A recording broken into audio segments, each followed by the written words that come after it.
stream is live. Let me get the links shared. I'll definitely do that. Oh, and I I'm should gonna try not to die this time. You might die. It's fine. It's okay if you die. Hey, at least I look swagged out, kind of. Hell yeah. Oh yeah, ESD is not standing next to me, so he doesn't see my vampire drip yet.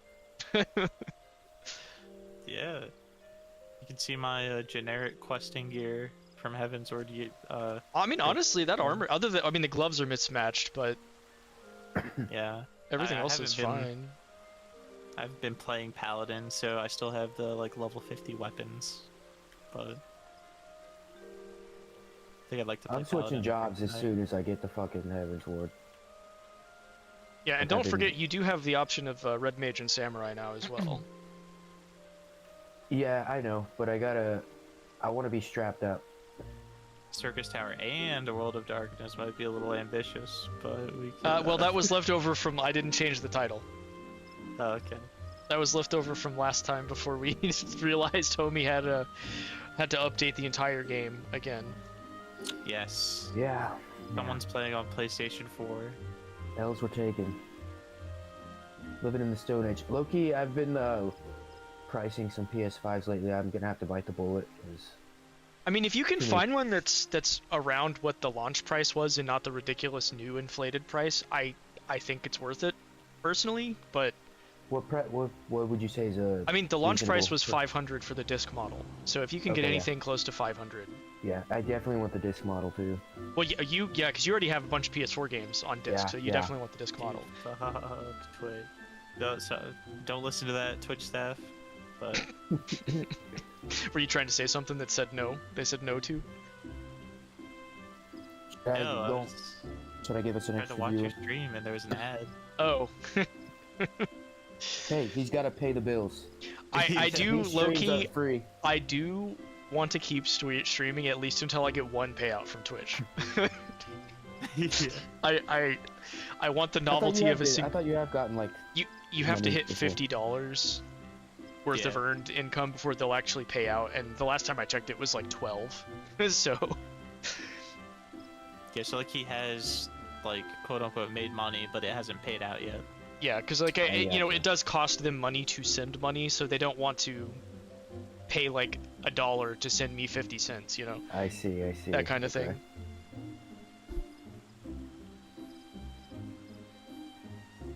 I feel like you haven't been streaming much lately, have you? The last couple of weeks I have not, because this week, because work has been too busy, I just don't have the energy to stream. I feel that.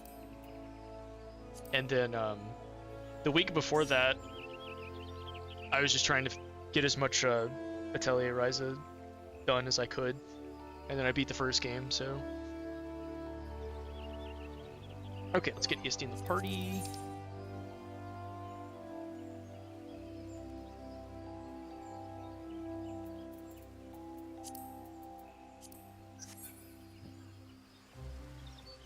Nice, who's on the Fumo cam, or the plushie cam? This is a Chocobo and Cloud from Final Fantasy VII. Oh, nice. Chocobo is just, you know, general Final Fantasy mascot creature, which you are familiar with since you have one in this game anyway. There's the Y'shtola plush. I don't have one. Right? Actually, I didn't even know. Did they make one yet? I don't know. I'm asking that question rhetorically, like you would know the answer to it. I still don't know. I'm gonna try my best to not cough my ass off during this time. I know that doesn't exactly make for good. Well, it's okay if you do. Okay, they have plushes of the twins, but I don't think they've made plushes of any of the other characters yet that aren't like little mascot creatures. Because there's That's kind of surprising, isn't it? a little bit. They're kind of like Yoshi P's prodigies characters, whatever. He likes them a lot for some reason. No, if they made plushies of some of the other characters, I would be all over it. Yeah, I need that Wuklamot plush. You're gonna get me banned from Twitch. It's bringing up Wuklamot. Yeah, more like woke lame at. Am I right? Yeah, I mean, what woke Lamont was a name that they gave her as a joke. Like that is a colloquialism to refer to her.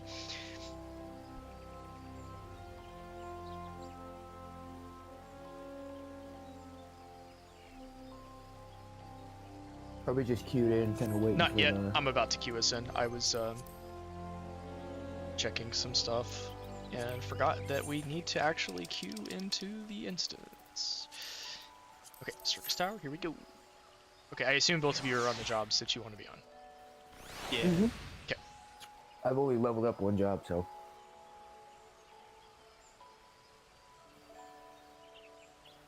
Damn, these ads on Twitch are fucking grimy. That's crazy. Yeah, it's Dude, kind they're of like nuts. 3 minutes long. At least.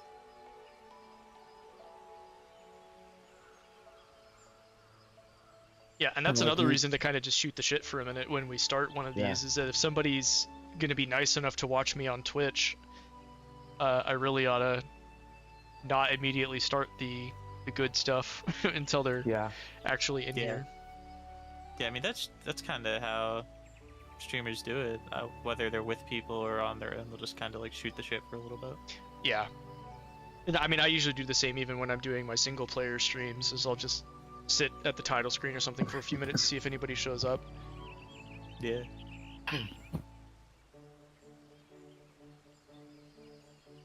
It says that we have... Oh, we have 4 people watching? I only see Really? 3 on Twitch. Oh, maybe. We've Yeah, got one- two One person on YouTube. Maybe Yeah, my well, that maybe I has- haven't. Maybe Oh, my. now it's one on YouTube. Okay.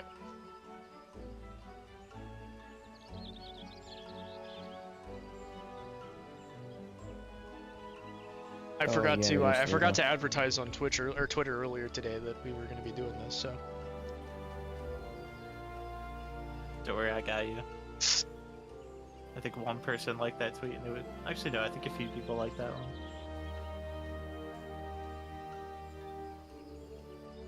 But it wasn't exactly funneling them to your Twitch channel.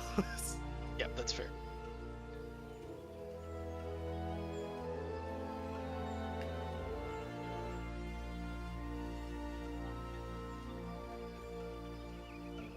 I wonder if our homeboy's gonna tune in. Dude, I hope so. Homeboy, if you're out there. Homeboy, if you can hear us, please Homeboy, save us. you're our only hope. I low-key haven't seen him on Twitter that much lately. He was actually Wait, are we talking about a Ghost? Yeah, I think so. That was my the- assumption. There were a couple other dudes too. I know. I forgot their And- fucking. I forgot their Twitters. Well, yeah, I know I Ghost followed was him. Need Tiny Wife, but his main account's still banned, so he's on an alt. Yeah, no, but he keeps no, getting he's confirmations that Oh, they're no shit. unsuspending it. Like he's gotten 3 or 4 confirmations that they've unsuspended his account and it's still suspended. So I don't know did what's he going ban on. his new for? account. Do what? Is it ESD? Do you not follow his new account? I don't know. What's it called? Let me see. That is the ad that I just put in the chat. Let me see. Maybe I do. Let me see. But that shaman guy was also just. on Oh my Twitter God, earlier today. dude. Oh that's yeah, fucking he hasn't crazy. shown up in a little bit. He I just still he's liked- He literally just liked my. Well, he liked my retweet of your tweet. Nice. Damn, I thought he liked one. Nope, that was your retweet. The dude with the tiger PFP. yeah, some shaman whatever is Yeah, how yeah. that's pronounced. But it's like Bezel Quill is his Yeah. YouTube yeah, handle. Heels a quill, something like that. BL's Quill. Dude, I don't think I follow his homie's alternate account.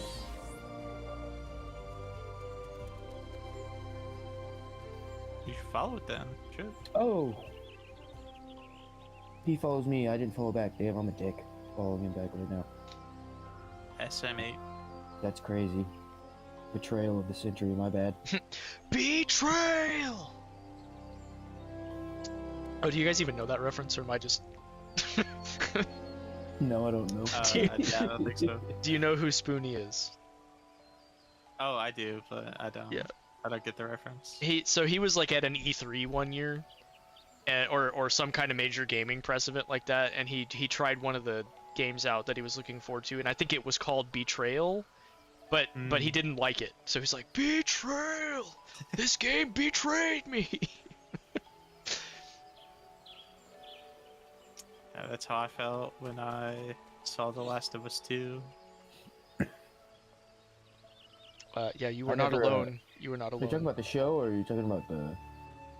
Is it a show, or is it The, like the Well, game. the game? Yeah, Okay. originally it was a game. It Yeah, did have a I remember, TV I didn't know if adaptation. you meant like you saw the show, and you're like, No, the show. Betrayal.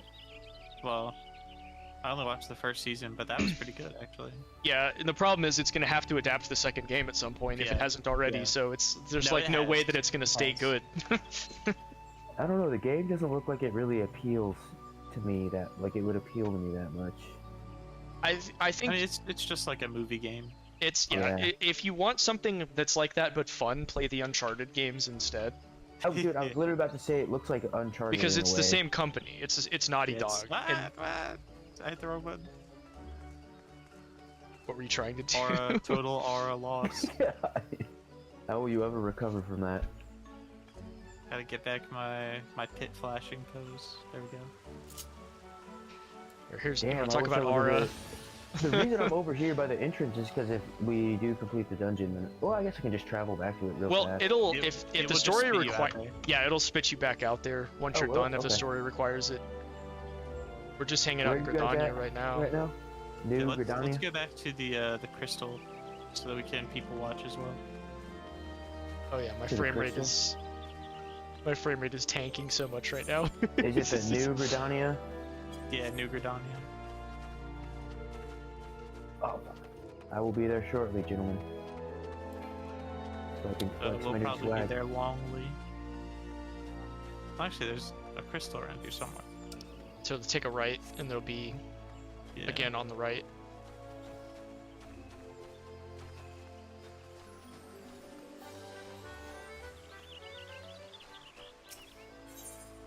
And we can just go to the Aetheryte Plaza. That's where I'm at, but being that I'm on the PS4, nobody yeah, has there loaded you are. in. Oh, you see me? Yeah, Lims is the town where it's always incredibly crowded. The other two, not so much. I mean, there's still a lot of people here, but it's not to the extent. Do you want to go to Limsa? I mean, we can just for the lulz. There might be a concert yeah. again. You never know. Let's go. I get We'll to go to hear Limsa? your automata. Oh, fuck, I just rejected your teleport. I think that's what that was. Yeah, you could have You could have just teleport mooched. yourself. Yeah, but Yeah. he could have saved Gil, and since he's on free Oh. trial, I can't even give you a free money. I can't trade That's you. okay. I actually have a decent amount. I have like 200,000 now. Oh yeah, that's more than enough to teleport consistently. Yeah. Yeah. I think they cap you at 300,000 on the trial version Really? anyway. Which that's more than enough I to mean, teleport, I'm- but it's not a lot to. It's not a lot, you know. Yeah, I only have 400,000, so. I won't tell you guys how much I have. I mean, you can see it on stream, but.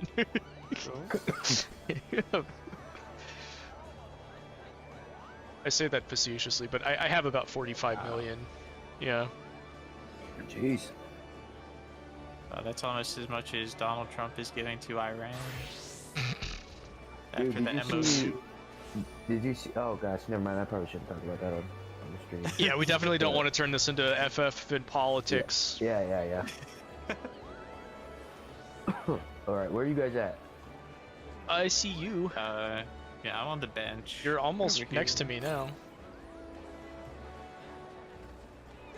It is so That's in crowded. My frame PS4. rate is it's 24 FPS right now. Oh my gosh. You guys should have different colored names, right?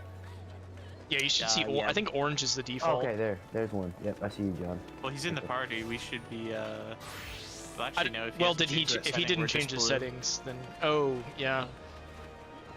But No, yeah, you're different. Different color, I think. Is that you? Yeah, you guys are red for me, so. Yeah, Yes, I mean, you're he's blue, he's he's red red. and you're blue because you're a tank, and I'm also blue because I want my name to be blue, and I'm crazy like that You're red to me. because I'm a DPS. So Uh. I have it to where my player name is always blue, no matter what role I am. Oh no. Syrcus Tower. We have to actually play the game. Oh no, that thing we got on to do, we explicitly are doing right now. Man, I really should have tweeted that we were gonna do this tonight. Nobody's here. That's okay.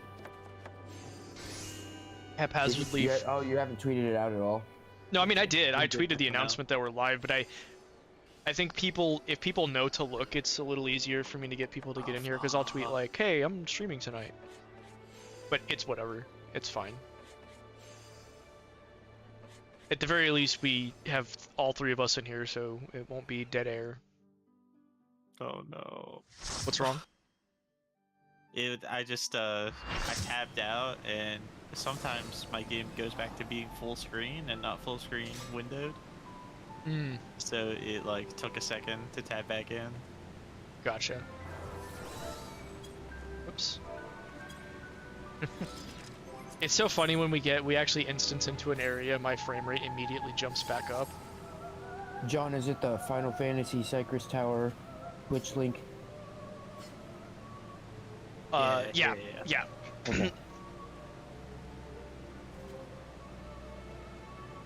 Honestly, you Not can that just go to I- me. You can just retweet mine, or quote retweet mine post. Did I not just? Isn't that what I just did? Oh, I wasn't looking at Twitter, so Are there Okay. any of these Not that my in retweet this helps. dungeon that I need to worry about?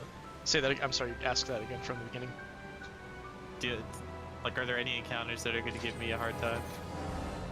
I mean, I don't think so. I'll try to haphazardly fumble really- fucking explanation together for you to Yeah. know what's going on. I I have just to remember how remember to the play first Viper one. for that matter. I have like PTSD from the first one in this series. But I think the other two were okay. And we don't have a physical range DPS, so no free sprint for the party. Dude, why the fuck am I running slower than everybody else? Sprint. How do you sprint? If we had a bard, a machinist, or a dancer in the party, they would just use Peloton, which gives the whole party a out of combat speed boost. I should probably. Wait, is there an actual sprint button though? Yeah. Yeah, it's like yeah, a we forgot sound. to tell him where that was before starting.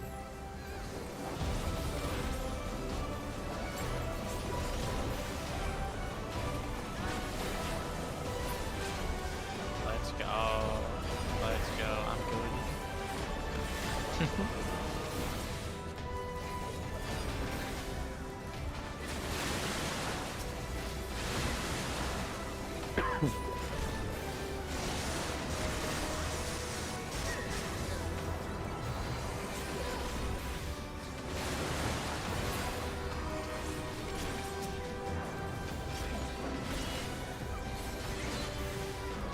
Damn, when I play with this many people, I really do realize how much of aura loss my job is.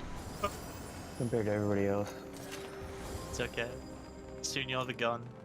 Maximum aura. I know, right? The world isn't ready. Wait, which way? Either. It doesn't matter. Yeah, doesn't matter. Where are my friends?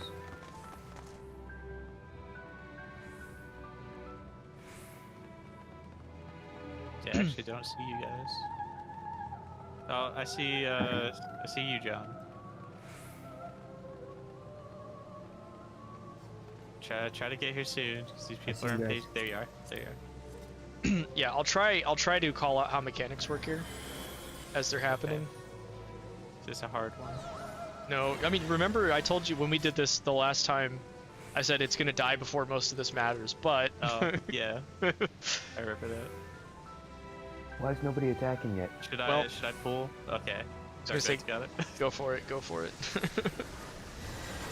I just don't want. Yeah, I don't blame you. So don't in a need the one to minute... pull before we're ready. I was wondering, like, why is nobody attacking yet? We're just Well, trying to usually play. don't wait for everyone to get there. Yeah. because it locks you out. If you get one of those lightning damn, that'd be balls fucked up. chasing you, take it to a lightning pillar on the edge of the arena. Okay.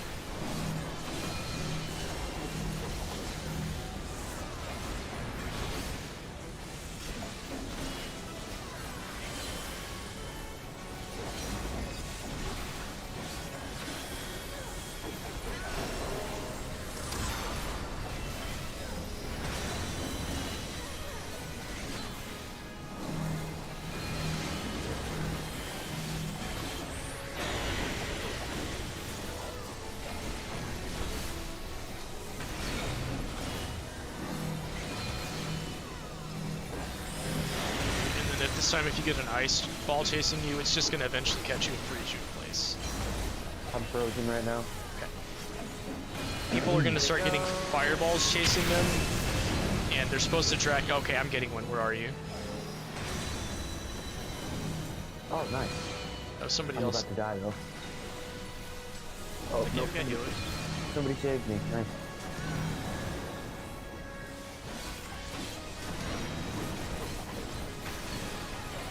You can stand in the water puddle quickly if you're not in one.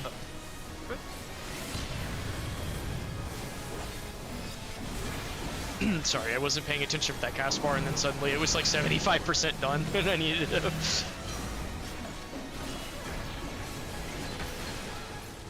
rest is basically just don't stand in the shit at this point. Oh, I don't. I'm frozen.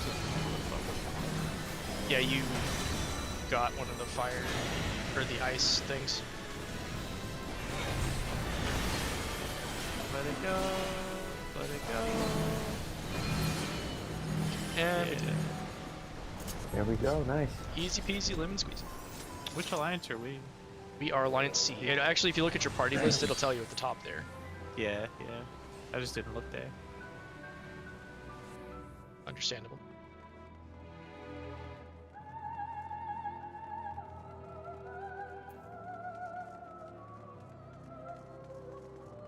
What's the significance of the alliance? It's just what group you're in, basically. Okay, so I'm taking the one on the right, is that it? Yeah, I mean, these are gonna die so fast it really doesn't matter. It's just trash mobs. Okay, okay, well, let's go, I guess.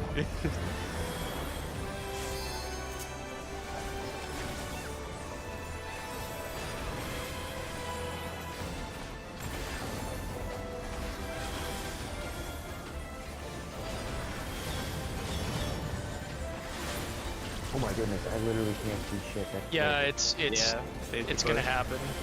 Oh, did we tell you how to turn off like No, you did, but I don't want to do that. I Okay. feel like that helps Yeah, we the can way. do that. No, you can turn off people that aren't in your alliance, so you'll only see your party's skill effects. That's still part of the fun. Okay. Yeah, I mean, no, I, like- look, I I kinda agree. like the I'm doing it clusterfuck. too. It looks like visual color vomit on my screen right now. If anybody's actually watching the stream. Yeah, we're not here to see what's going on. We're here for the spectacle.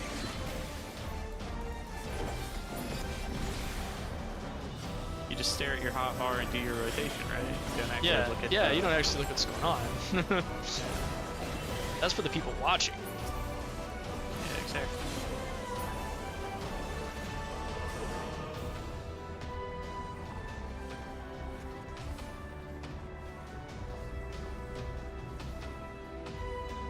Oh, there's more. Oops. I know, I turn around and I see all these people. I'm like, oh shit.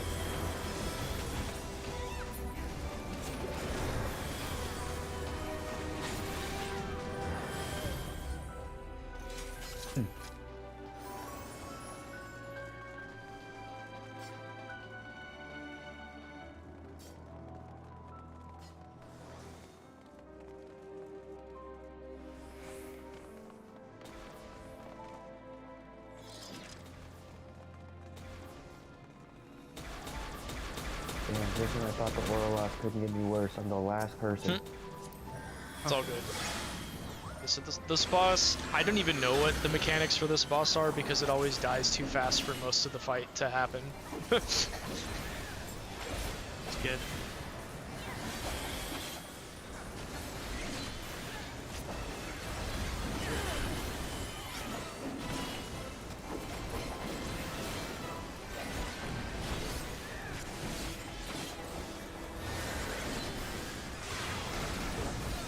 Just don't stand in one of those. Oh, Oh, we got it. fuck me up. Disconnect.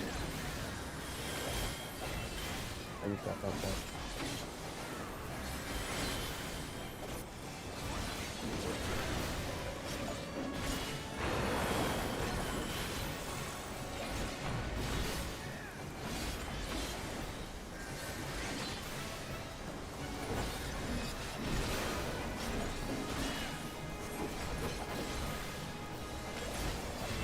I think the intended design for this is to kill those ads on the side. Oh. Should we be doing that? But if he's already at 32% health. Yeah, I was gonna say it doesn't look like anybody is. Yeah, like, should we bother? Yeah.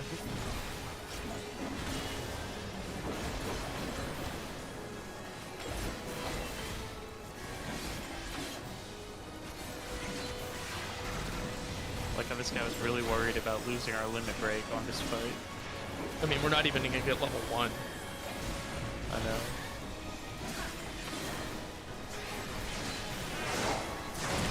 Well, that part he did, though.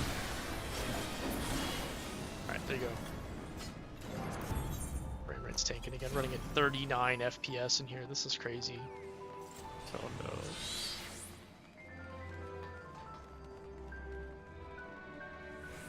Yeah, I probably need to like clear something off of my hard drive for it to be this bad. Usually once I get in one of these, I'm like at 60 to 80. But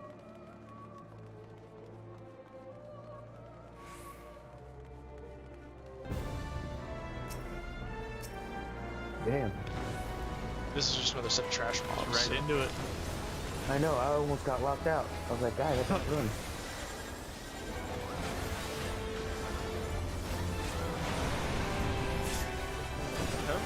There was a dragon in the background. It comes in and swoops in and attacks us. These guys are letting me die. I wasn't even doing nothing Okay. stupid. This one's gonna swoop in too. There's technically a way to avoid that if you see who gets the symbol, because it's gonna attack one person, but it's very hard to figure out who has it.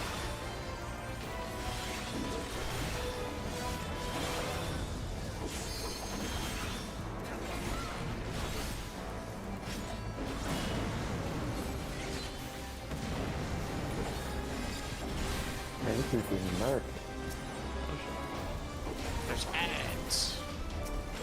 We're gonna do some subtraction. Haha. Tag one.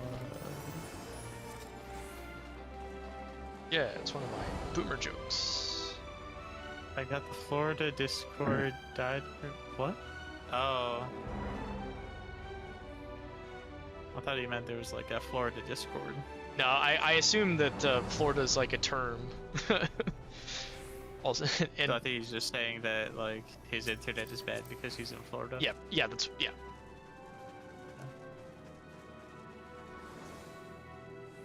And not because Byron Donald's. Yes.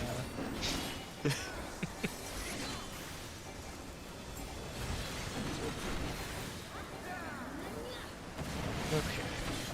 So we'll beat up on him for a minute, and then he's gonna summon some minions and turn some people into frogs. Oh, let's go. Might turn some of us into frogs? Yeah, one of some of the players. It might not be you, it might not be me. Because But- someone in real life who turned me into a frog. As long as you didn't become gay. Well, You're turning the freaking frogs gay.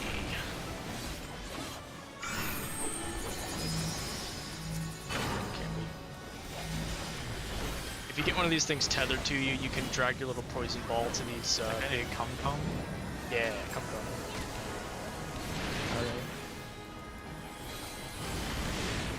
My It's God. a regional dialect.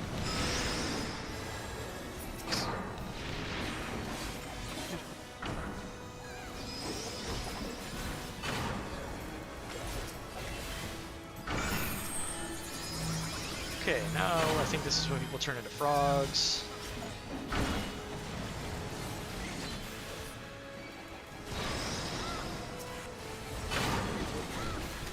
Oh, got a hit marker on me. I don't think I do. Okay. Damn, there. Turn me into like a rock. Yeah, he turns a couple people into ice. Where One. was that?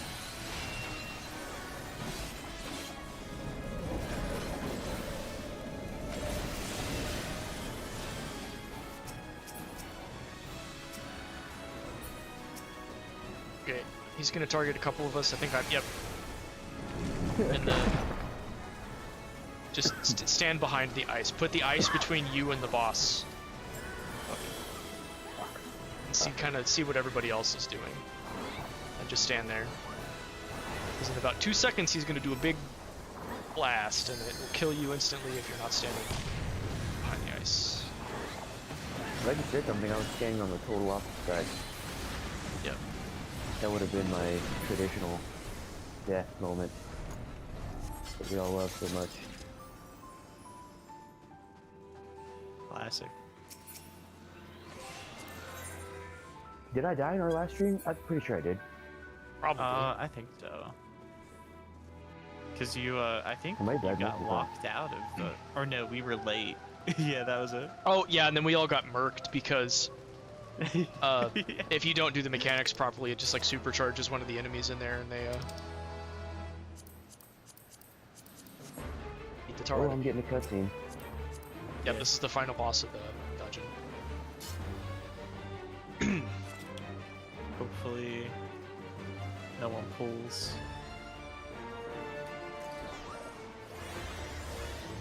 If they do,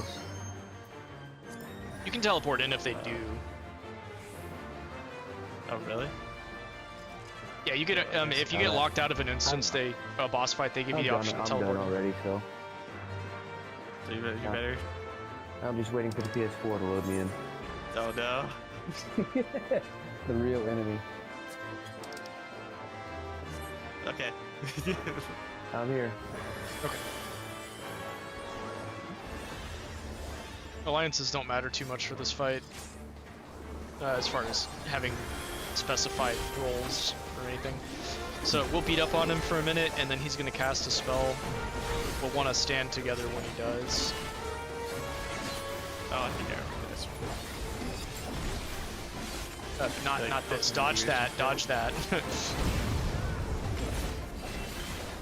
And then gather up on him. Right now? Yeah. Oh, whoops, forgot about this part. We gotta have people stand in these. It's probably fine. I think we might have passed the... Oh, look, we're the same one.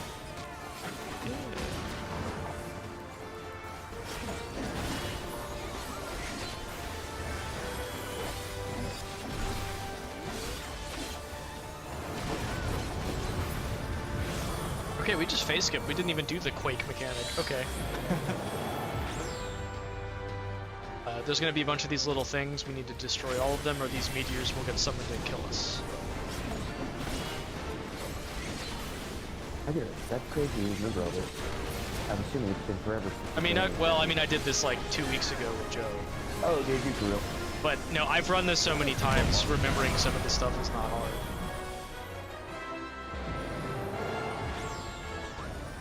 Loki, I cannot imagine doing these dungeons. Okay, without this is, someone yeah, who stack, knows what just to do. stand together with everybody. Those are stack markers. And then there's gonna be like a levitation white thing, purple, I guess, stand on that while he casts Quake here. I think I'm on it. Yeah, you didn't take a shit ton of damage, so you now move.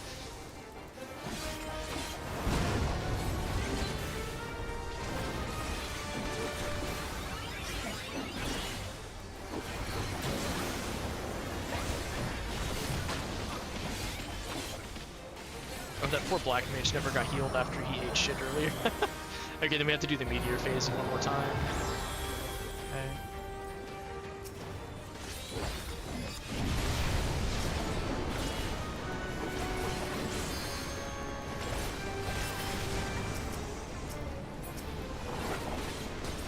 Oops.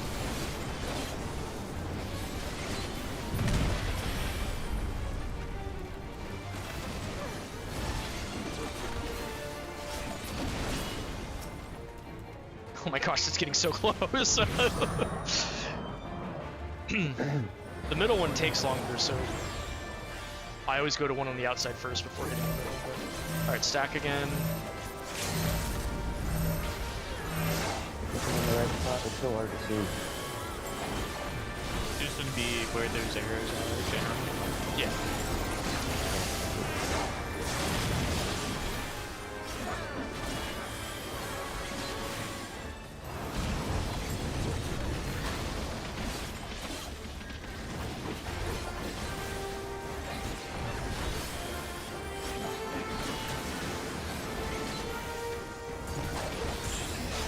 There you go.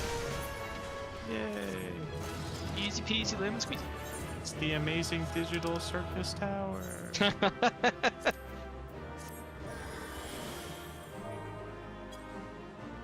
Nice. There's our squad. Sweet. Yeah.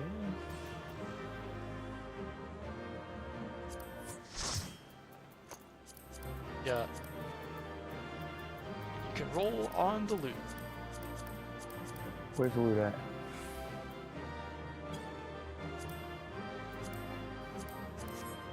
Hit your. Ooh. Okay, I think wait. you found it. Do I hit greed or do I? Greed is what you hit if you don't have the option to hit need, because it doesn't belong. Your class can't equip that item. Okay, But if I you can hit greed. need, you should hit need, because need will always beat greed. I can do it for every single one of these things, right? There's no loot restriction.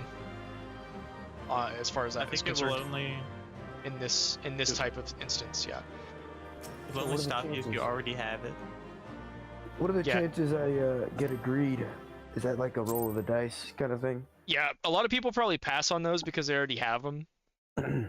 Yeah. So doing greed is a decent chance. Well, tell me if I got it.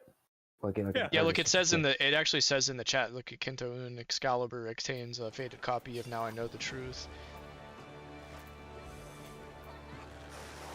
Which if people were watching, they can't see because I put the plushie cam in front of the party chat so that people's private messages don't get leaked to my stream.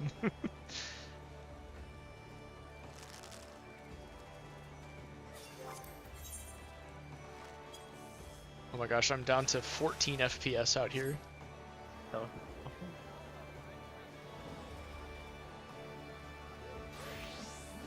Oh, damn, it did spawn me back here. yeah, you probably got a couple more cutscenes, if I had to guess. Yeah.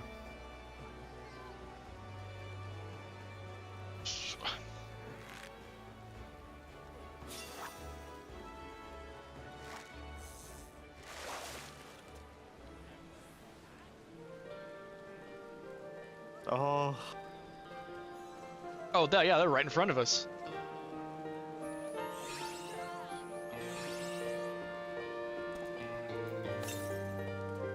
What's right in front of you guys?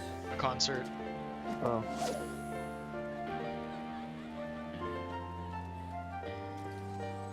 This dude's name is System Update.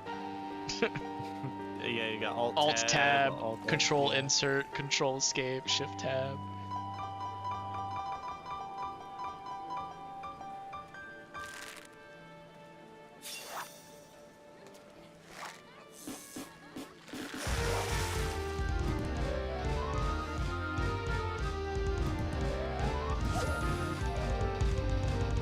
Was that the last of the tower? No, it's one more. There'll be one Okay. more dungeon thing. Oh, okay. Like you're done with the tower part of that, but there's one more big dungeon.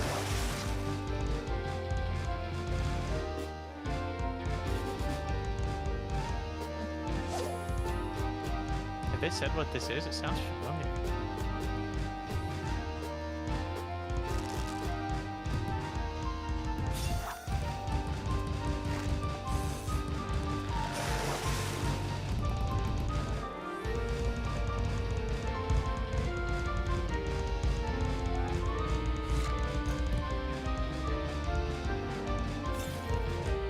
It does sound familiar, but I'm not sure.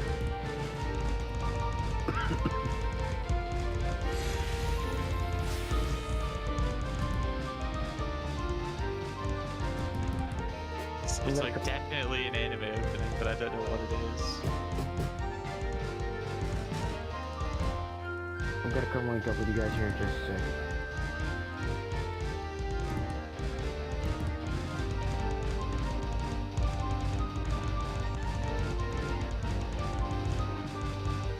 Because I assume we're not running another dungeon tonight, right? Or did you guys want to? I mean, yeah, I was gonna say that's up to Joe. I definitely have time. Okay. Yeah, I got time to do one more. I need to go run a couple, talk to people before it unlocks real quick though. Yeah, that's fine. That's cool. We're entertained.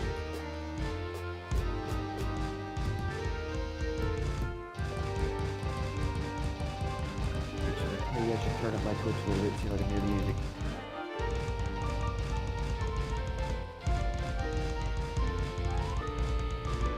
Dude, my headphones sound like AIDS, oh my gosh.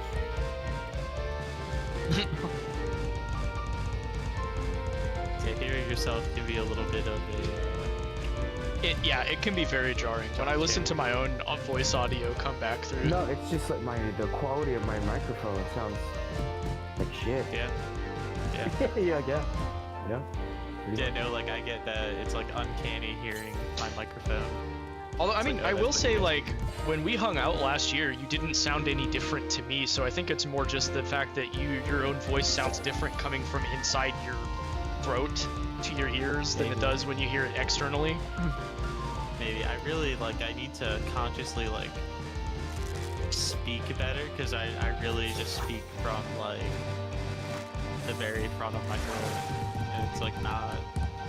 I'm almost like sighing my words Yeah, out. you gotta use the diaphragm at the bottom of your throat.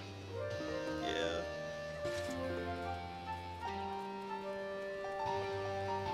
Oh my god, fuck off. These people, I'm trying to go through a door and these dudes keep attacking me. Oh yeah, that door. Yes, I know exactly what you're talking about. Such a stupid design.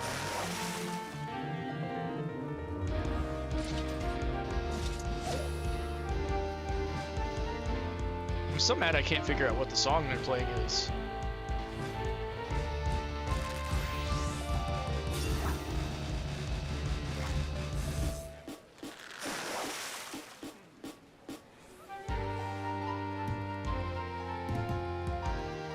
Eventually, you know, I did just buy some new headphones, so I might have to test out that microphone, see if it sounds any better. At some point. I don't want to do it right now because I have to go. That means I have to go into Discord, right? And fuck with a bunch of settings. Yeah, especially. Yeah. And I remember last time how confused I got with all that. Dude, wait, no. No, I don't think that's right. There was a part there that sounded like a song from Syrcus, but I don't think that's right. It sounded like Kirika and the other one's duet, Oh, but I don't think that's what this is. It's not Shirase, it's Shirabe. yeah, yeah. Close, but not. Yes, that's a little different. Well, actually, they're not that far off.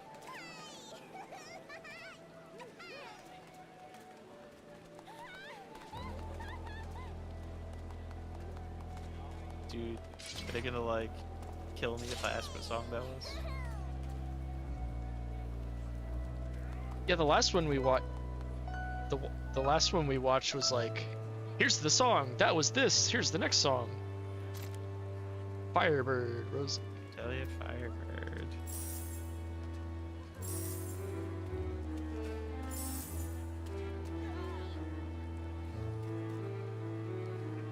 Okay, I have the World of Darkness accessible. Okay. That is from Bang Dream. Okay. Well, I don't know it. I didn't either.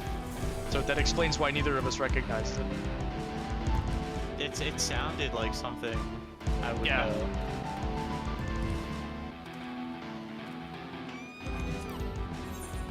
Okay. Yo, that would be fire. Final Fantasy 14 cranked that Soldier Boy. Oh wow, we got an Oh. instant pop. Holy cow. Come on now. Wait, are they really playing Soldier Boy? No, someone asked if they could. That would go crazy. I'm sure that'd be a really easy one to mimic too. Yeah, it's just like. Doop, doop, Just the steel drums. Like the FL Studio stock steel drums.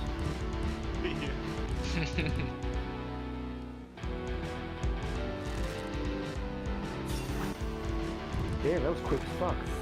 Yeah, it popped instantly. I want to listen to more music. I know. I was thinking we'd have like 5 to 10 minutes in queue to listen to music, but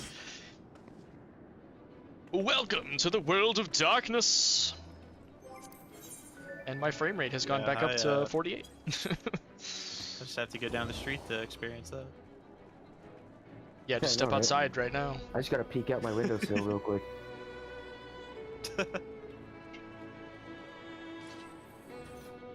Oh, better turn on my iron will. I think this is the one where I forgot.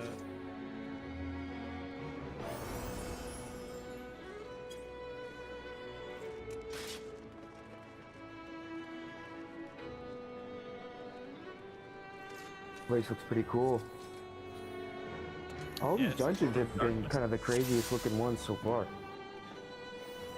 But they are like the big ones. Yeah, these are I feel like they kind of pretty big set pieces. Raids. Hell yeah, let's go. Leroy Jenkins. Leroy Jenkins. Yeah, I can almost see these little attack cones.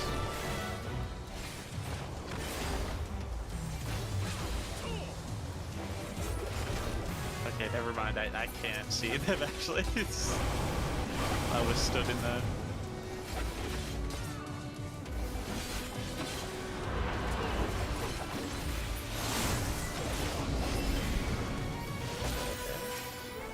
Sacrifice them.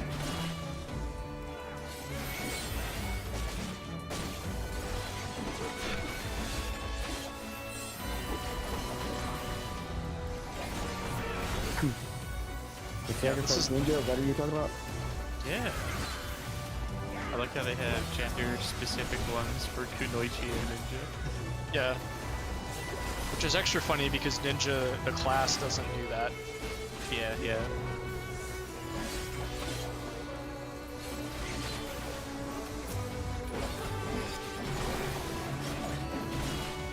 These guys are mostly just trash pulls, and then sacrifice that show speed. This Ninja's a Twitch streamer.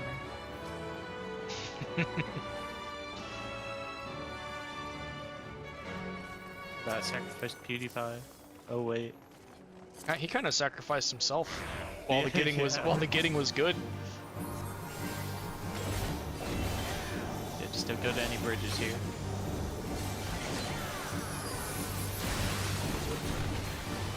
Yeah. You don't have aggro as a tank, so we're good. I'm just gonna say make sure you're facing him in the way. Whatever color you stand on here, when he does it again, stand on the other color. Okay. Oh god. If you were on the same side as me, you were on red. I was on like look like a lava color. You also have a debuff. Just run away from that if you're tethered to it. Yeah.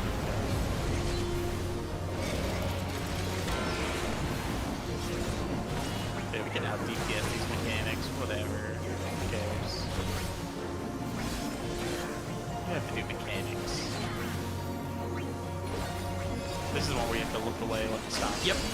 No. When he'll have an eye icon on him, and you have to look away when that happens. This, okay, yeah, look away now. Look away from the boss. Turn your character away. You can look again. But these, we just don't be standing in the one that's lit up when it stops spinning. Okay, but just move. It stopped, so just get out of it. It was close.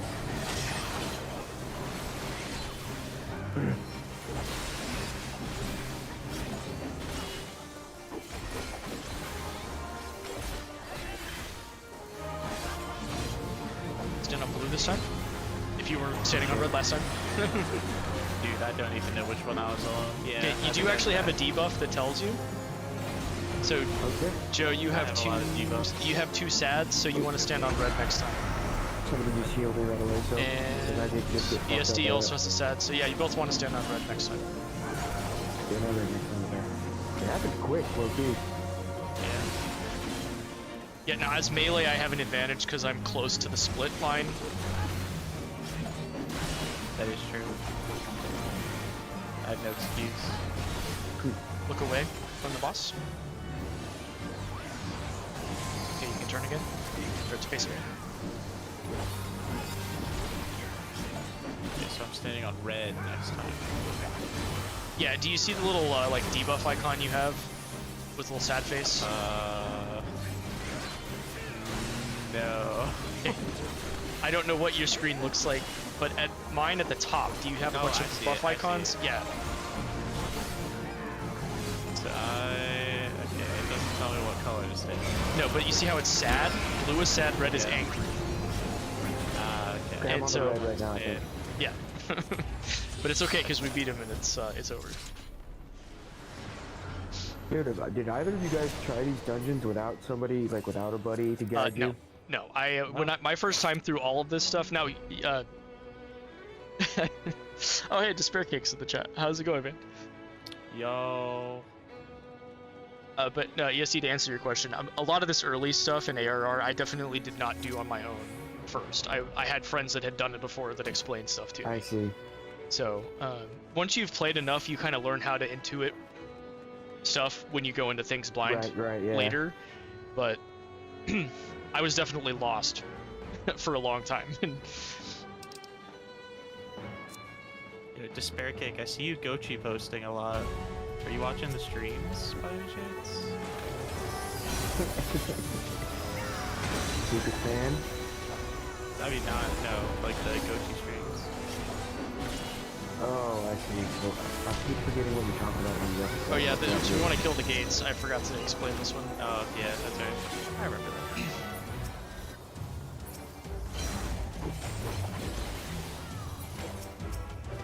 Okay, we missed the left side, so some ads show up. It's really not a big deal. Okay. Forget I said anything then. Madagascar Penguin, you didn't see anything. Did homie not watch the streams? Yeah, dude, I mean, I got spoon-fed. I don't even know how you'd find it, but yeah, it's the Gochi Threads on A. They have a rewatch stream every week.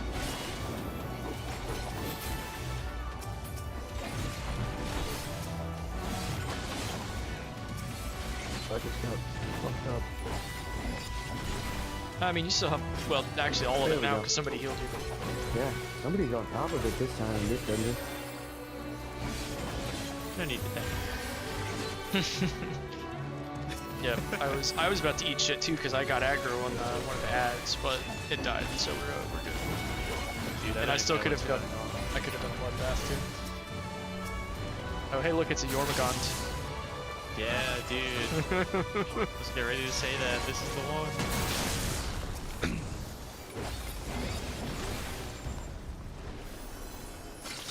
And we still don't have a physical range to do Peloton. So, oh, and we forgot to tell ESD where to find Sprint again. It's somewhere in there. It's okay. I'm used to being back of the Oh, bus. I just keep forgetting we need to explain. It's on the, if you go to the character, not character, well, it is character and then actions and traits, but Okay, so what does our party do this encounter? in this encounter, we just beat up the boss until Okay. stuff happens. So I remember Like last time we were on the chains, I think. oh no, that's the next boss. That's the next boss. Oh, is it? Yeah. No, this guy. Yes. We just have no con. Yes.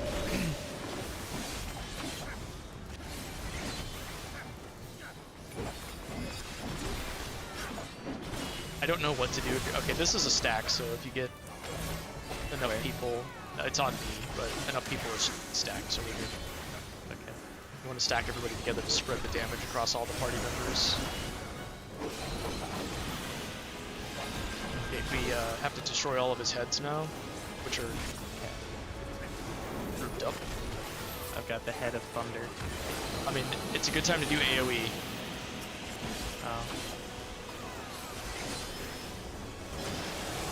That's a one-headed dragon. Yep, we beat all of his heads, so he doesn't do his super blast attack now.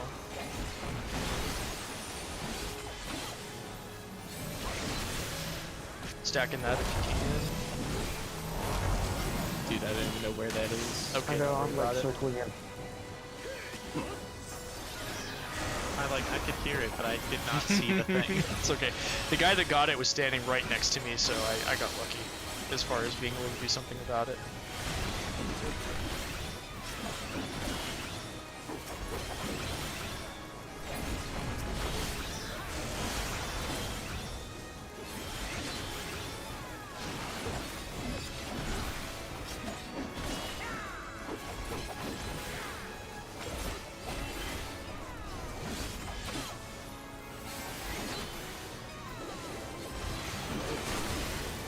Oh, I think I have something. Yeah, dude, what is that thing on you? I think that means something's gonna target you. Yeah. Yeah, I yeah. just I don't know what fucked you're up. supposed to do. Honestly, I don't know what you do with that. I'm sorry. Was that like a split or whatever you call it? No, I think you're supposed to run away from the group with it. But I know, because I got no- tossed up in the air too. No, nobody don't has ever explained that mechanic to me, so I actually don't know how it works. Alright, next time I'll just jump off the platform. You can. On this one. Oh, really? Yeah.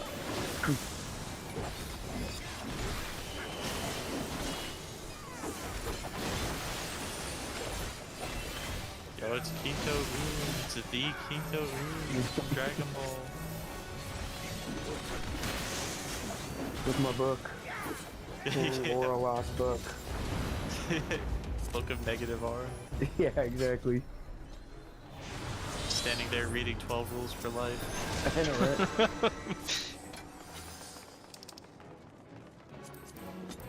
Just pontificating while everybody else actually fights the fucking boss.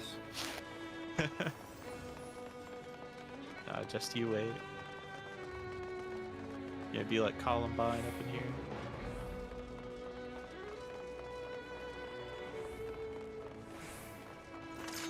Okay, we Because will he's go going to have left. a gun. We will go left because we're A. Yeah. And I Go left, you said? yeah. Yeah, just like my political affiliation. Sure.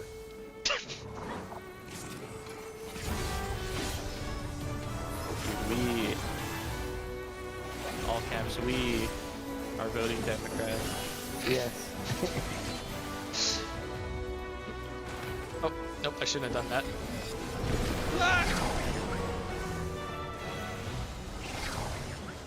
Yeah, we got this. No, it's okay. I was targeted by something and I meant to jump off and I used my jump to the boss attack instead of... Oh, I just got fucked up. Yeah, he did a move that knocks back. How do I get that? If you have Oh, True thanks. Cast or Sure Cast, it'll negate that.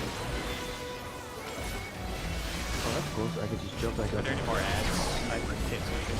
Yeah, just one. It's half dead. What? I'm in like quicksand. Oh, okay.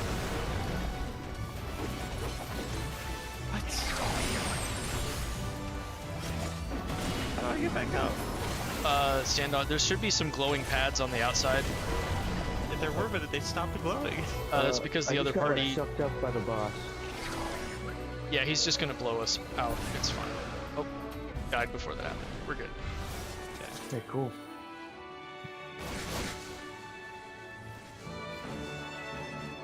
That's right, Zister. Okay, now this is the fight you were Yes. thinking about a minute ago.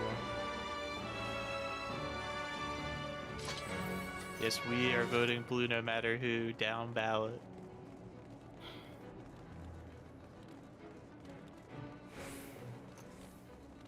Okay, since we're Alliance A, we have ads, and since you're the tank, you need to grab the extra enemies that show up and we kill them.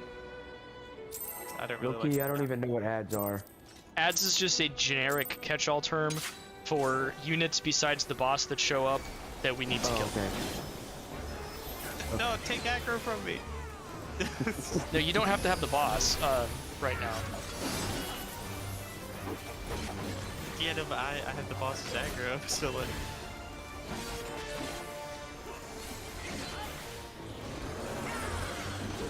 Yeah, okay. Oh, no, never mind.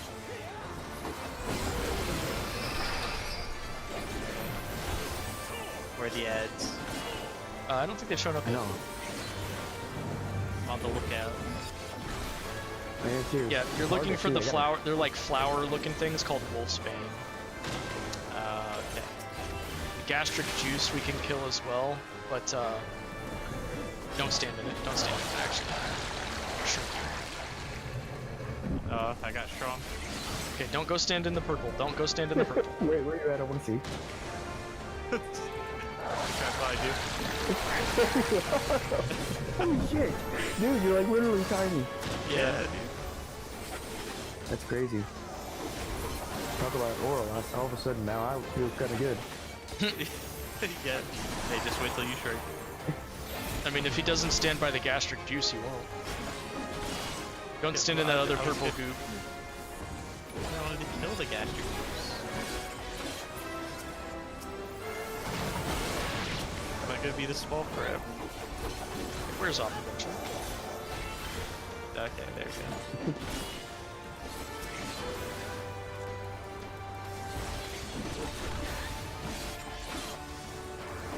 Yeah, I see the wolf thing.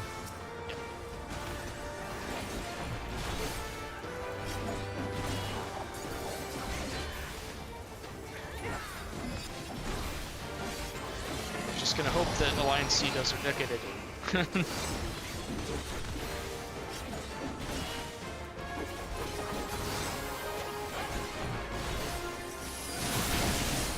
And then someday we'll do this and get B, and you can actually go inside his belly.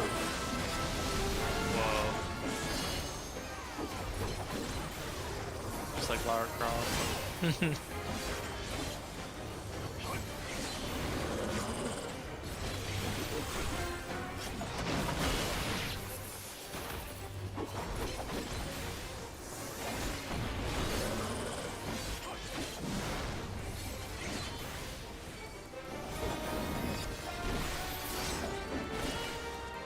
Oh gosh.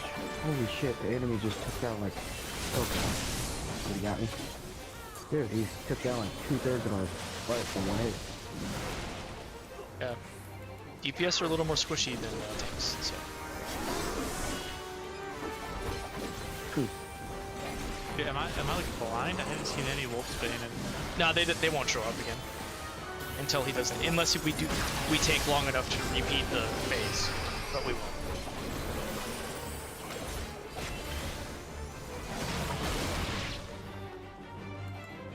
Where's the DPS?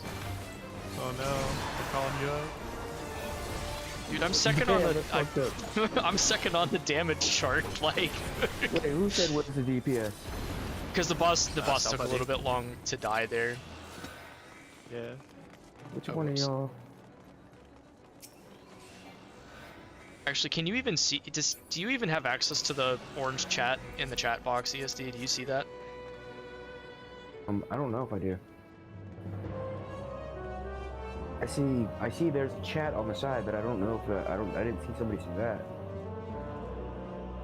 But it's also really small, so it's probably scrolling by. Oh, really maybe fast. yeah, I have mine set to where it shows more, but the stream doesn't show it at all because I have that blocked by the plushies, so.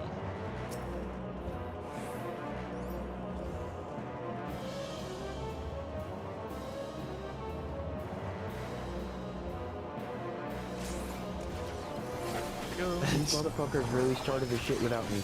That's crazy. Are you here? I'm coming now. There's me and one other dude. You'll be fine, probably. I mean, you can teleport in Okay. if not. No, I'm in now. Okay. But it said that it was going to close in 15 seconds right after my cutscene ended.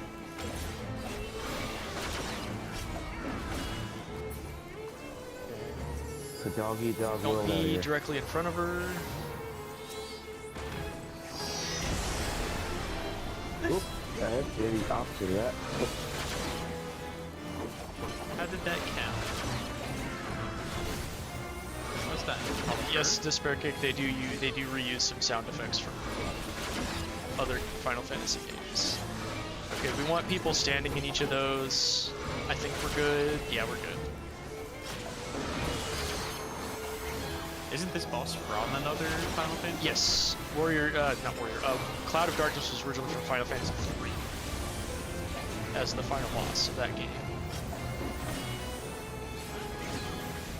Okay, she's actually going to start summoning all these clouds in the background, to make sure they all die, but everybody's getting to them, so it's okay.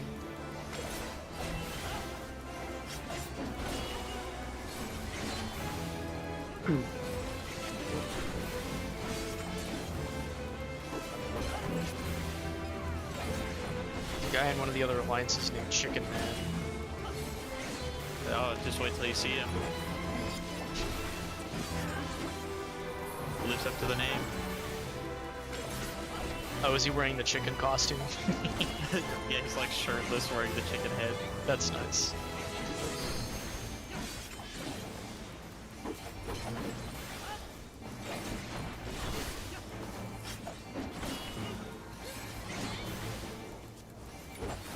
Oh, sure, I'm glad everyone else is taking care of that mechanic, so I can just stand Yep. here. Anytime I play a melee class for this fight, I wait to see if people aren't doing that already before I start helping with it. That was unavoidable damage, don't worry about it. The clouds. Oh, okay, yeah. They die so fast. So Yeah, I they could do. never We're get still hit kind of on over them. here for this. Alright, we just want to make sure enough people go to each of these. Well, I'm in this one. Just kill Cloud. Here's... Be on the lookout for her to come back. She's going to do a straight line blast again, so get out of the way. Oh, yeah, okay. Looks like she gave plenty more.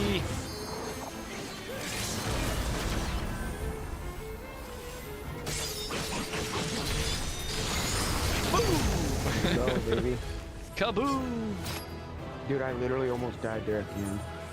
That's okay, healers got you. Damn, that's the Crystal Tower. Yay! This is a long-ass cutscene.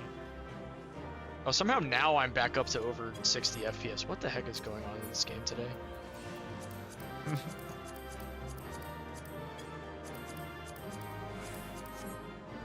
Dude, we are greeting everything. Go for it.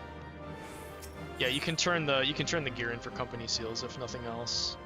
And I see we have a spam bot. Yo. Goodbye, spam bots.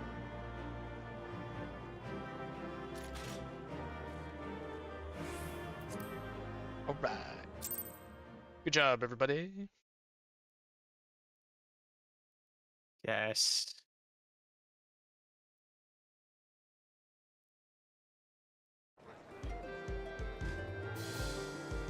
Oh, we're back to the concert.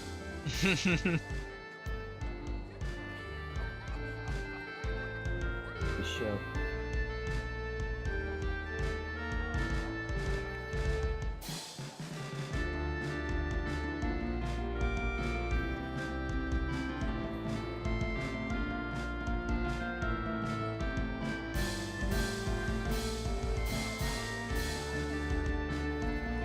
There's another one I feel like I know. I know it also sounds kind of familiar. But ESC, you'll have some cutscenes to watch, so. Yeah, I see that.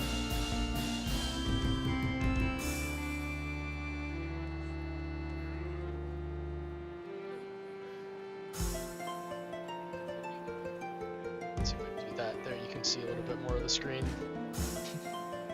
I'll get rid of the HUD.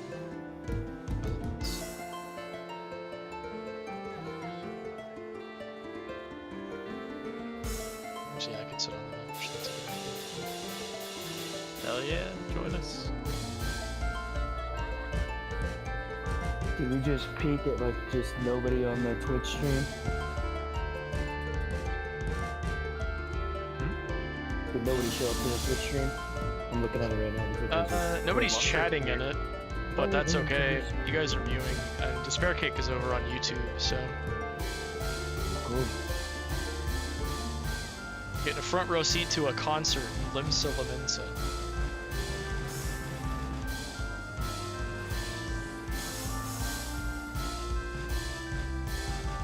Yeah, I'm gonna come link up. Drinking coffee. Yeah.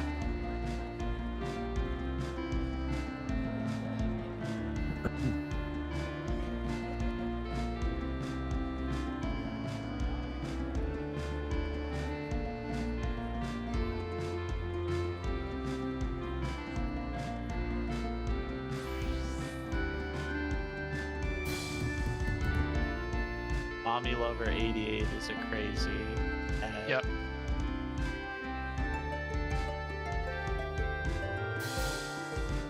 So many names running around.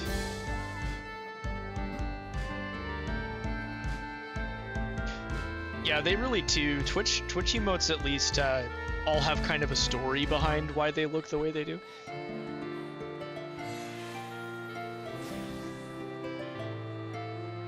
So can I do my glow sticks from the chair?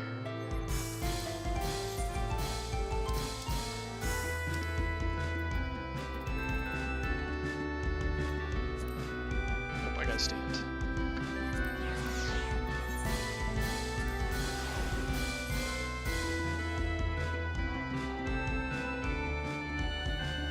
Okay, now I gotta find you guys. We're behind. If we're back in Limsa, we're just by the bench behind the guys playing in the band.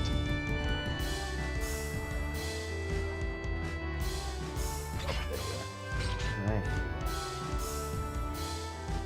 How did you sit on the bench like that? If you type /sit. Nara. Oh, yeah, you don't have to do it. I forget you don't have a keyboard. If you pull up your emote There you menu, go, there's a I found sit. it. Yeah. Cadu nada? It's still wrong. Fuck.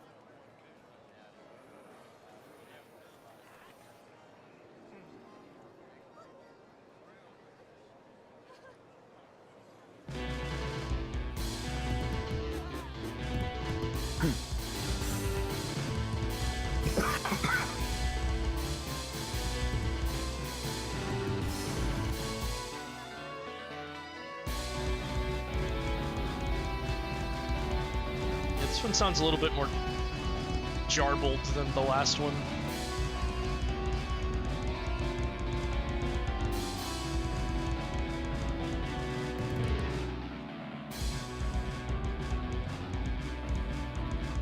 Oh, I didn't realize that whatever I'm wearing has a visor on it now.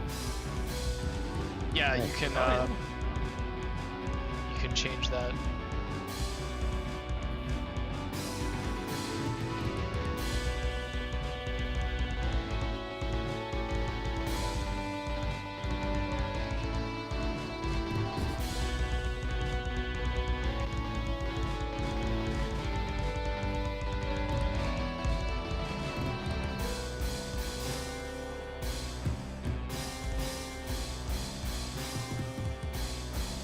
I don't know what this is, but it's probably hard as fuck.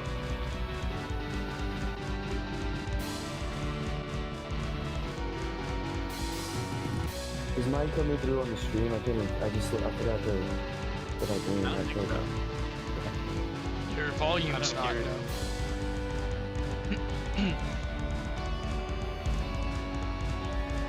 Did they say what this was? No, it's not like the last group we saw where they were saying stuff in the chat. Yeah, one About- of you asked. One of you asked.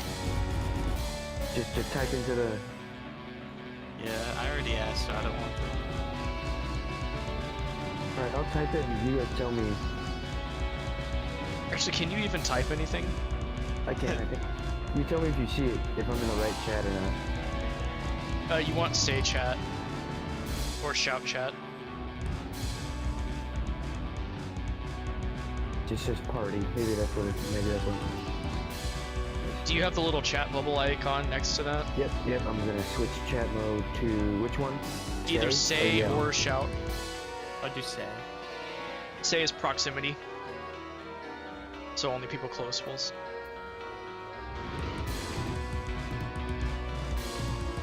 We'll be able to see what I'm saying. Yeah, unless they give you poverty privileges as a free trial member.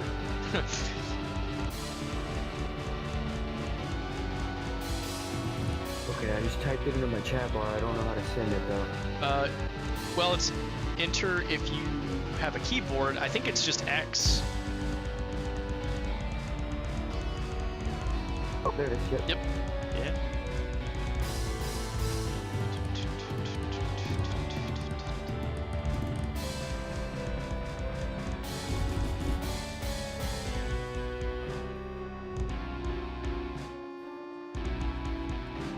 Did it pop up in the chat? Mujika. Yes, this is the realest video games get to Spare Cake. Hanging out in a digital city, watching people. It's Bang Dream again. Is it just gonna be a Bang Dream concert? I definitely liked the guys that were playing last time better.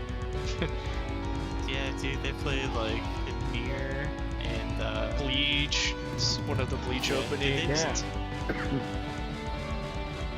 they did like Linkin Park. Oh yeah. Yeah, Was it What I've Done? Is that the one they did, or was it Breaking the I think Habit? it was in the end. Oh, okay, yeah. I think so.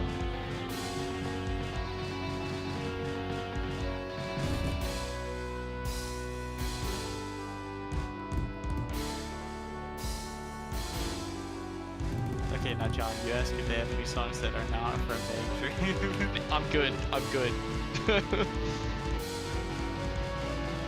Yeah, I could really use some Love Live right now. Did they respond to my question? Is Yeah. that how you guys know? Yeah.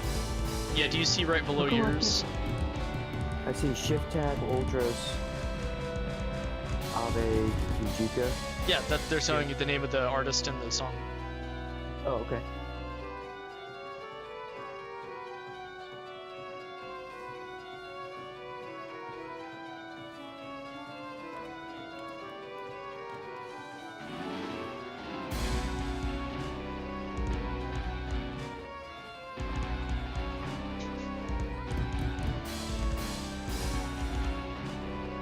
Now just imagine that this is probably happening on more than one server right now. There's probably another server where this is happening. Oh, almost certainly. The same band? No, I mean there's probably a different set of people doing it. Oh, I got you.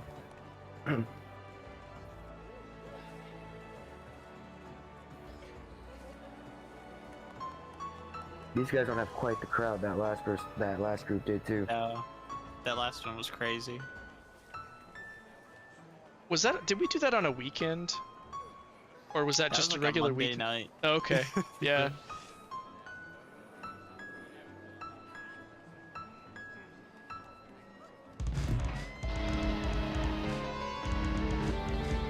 Wow, what song from Bang Dream is this? Can I attack them for their poor performance? Oh, I found like... Play something else, or we'll kill you.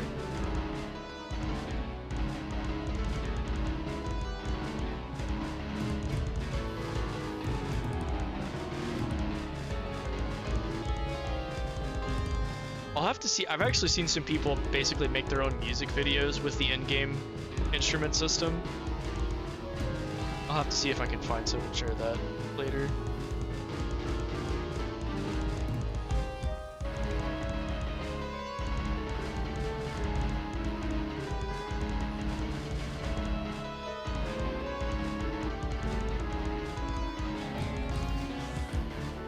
This one seems like it's a little bit off sync.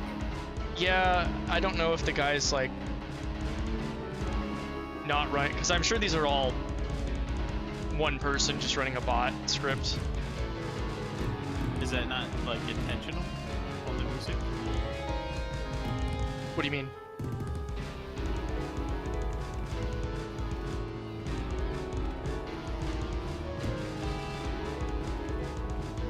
Like, could it not be out of sync intentionally? Oh, I mean, maybe. It could be. Like an offbeat type thing? I don't know.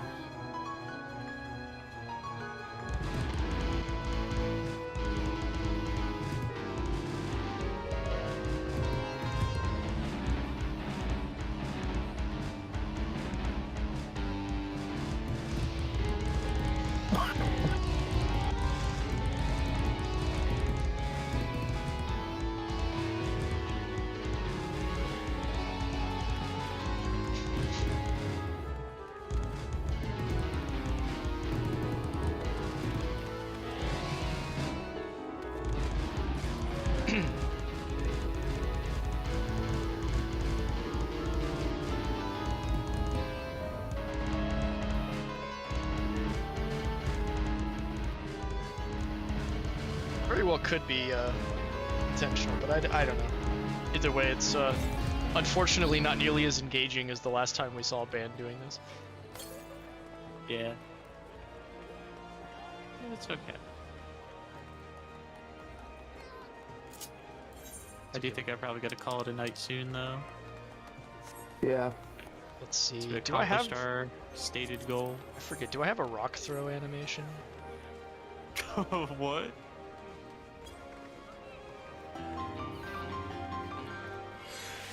Man, if only we all three had that, we just stand in front of them and do it at the same time. Yeah. Just pelt them with rocks. Yeah.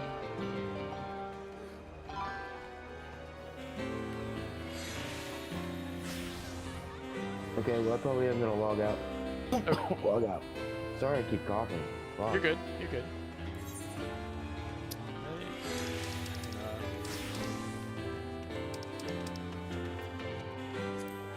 I can leave.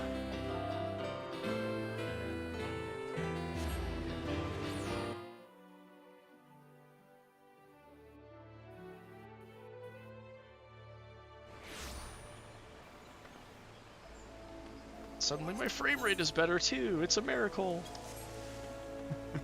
There's not hundreds of NP or other player characters. Where'd you go, John? I'm still watching the stream. Oh, I teleported to my my guild house. Party at the animal house, soon to be animal house. Oh, that's not your personal house, one night. No, you can still teleport it to it though from your friends list. Yeah, the personal house is where we're gonna have the party with the people that we can't name. Only the hot ones, though. Yeah, only the hot Only ones. the hot ones. Yeah, I'm still playing Rise 2. I've just been so busy this week. I have not had a lot of time for games.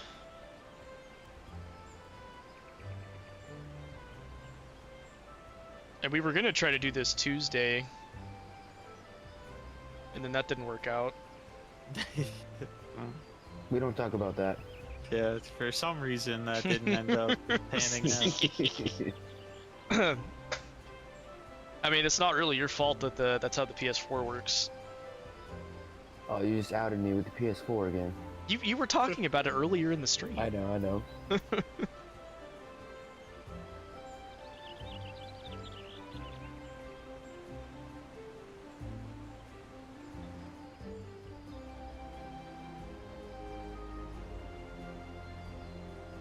Wow.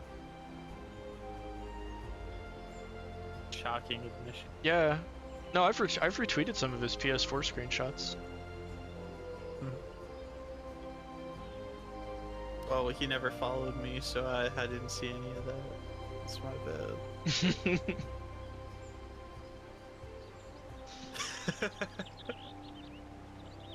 I do see a lot of his stuff, though. Presumably because of you. I mean, I'm sure I contribute to that, at the very least.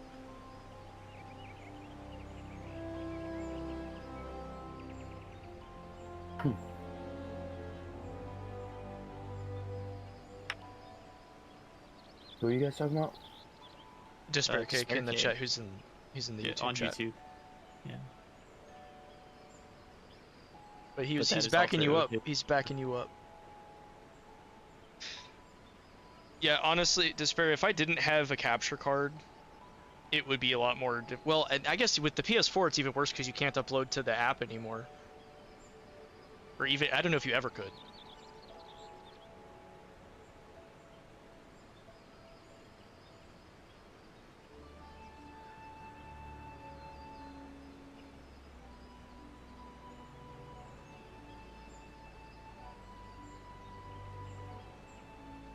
Yeah, because the only way to do it now is like DM yourself the photo on PlayStation, and then you can open that in the the chat, which is just silly.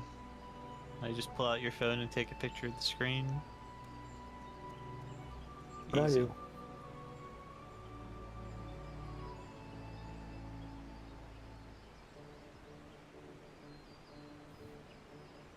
Well, I'm gonna get out of here, but it was a good stream. Have a good night, guys. All right, I'll see you later. Alrighty, boys. Later. Peace All right, out. you guys take care.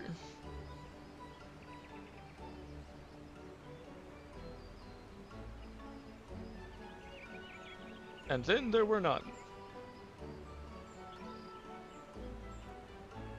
Yeah, I forget how Switch works, because I remember getting screenshots off of my Switch pretty easily. You just plug it in with a USB cable.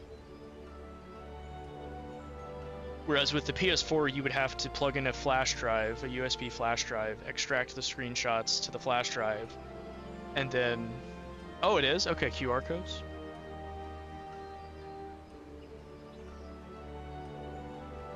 I haven't done that with the Switch in a while, so...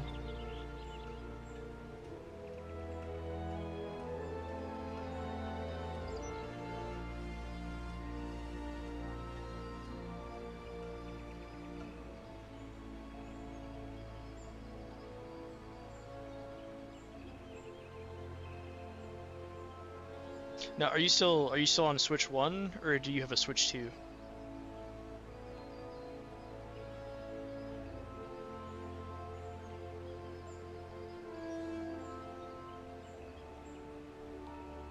Just Switch. Okay, yeah, I haven't gotten a Switch 2 yet either. I'm still waiting on that. Even if I don't even know if I will get one.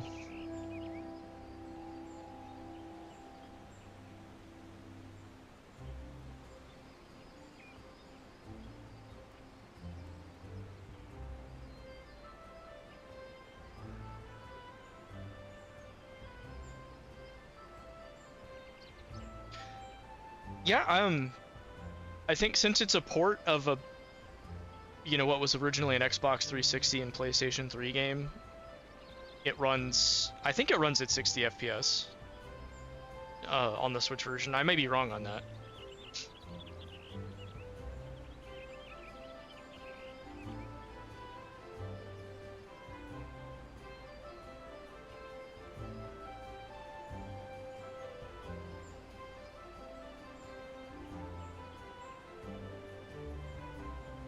Oh no, actually it looks like it is 30. Which, to be fair, the original game ran at 30 as well, so... You're getting, Yeah,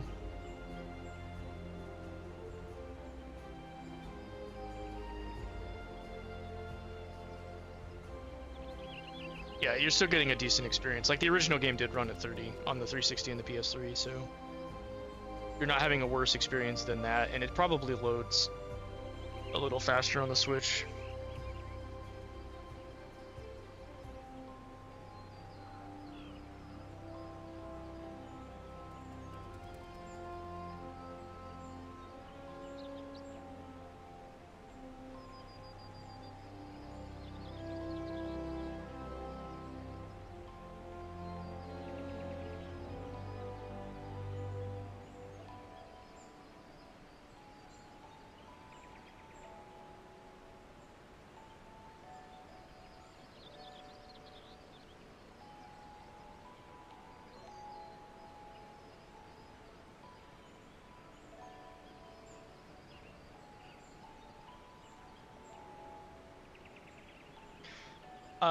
I think the new version, at least, they redid the script for some of the scenes.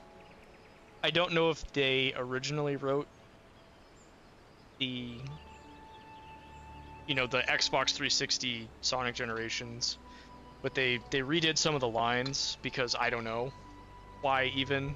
Like, they want to remove the fact that Amy likes Sonic from the canon, and I think there's some joke Knuckles has about classic Sonic being fat that they took. I don't even remember what it was, but there's some silly little changes they made to the new version that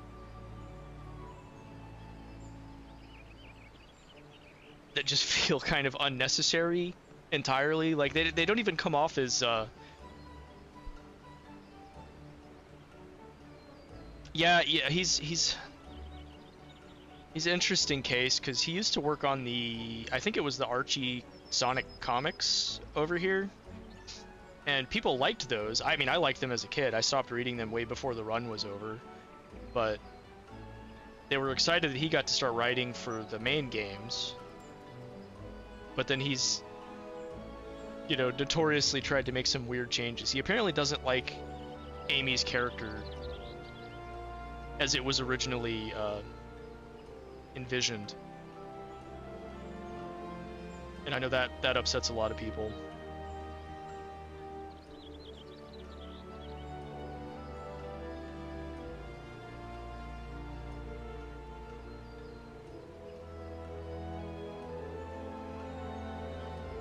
Yes, I saw your little post about that today. She is very moe. Moe cute. And if you go back to the Sonic Adventure 1, she kind of has the Gyaru thing going on too. In the Japanese dub, at least.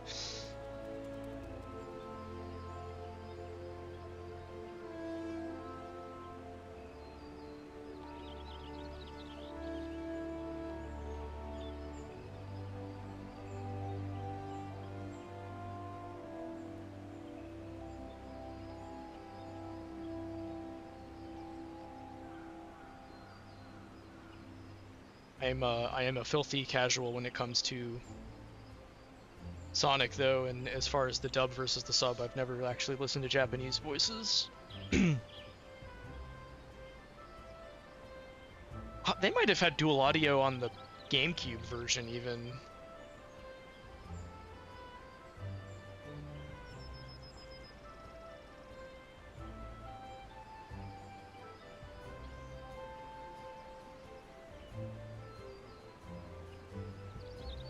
Yeah, Google AI summary says that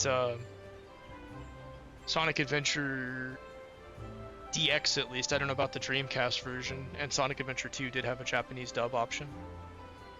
So I imagine the future ports of that would also have that.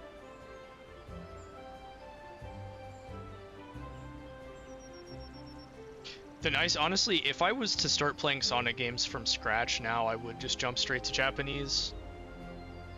Because they've been much more consistent with their voice cast, for one, and they maintain the tone of the characters more consistently.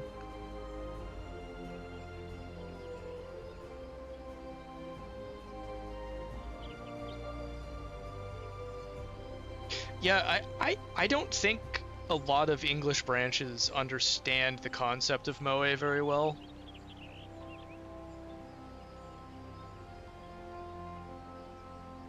Because it's very rare you see a dub performance really capture that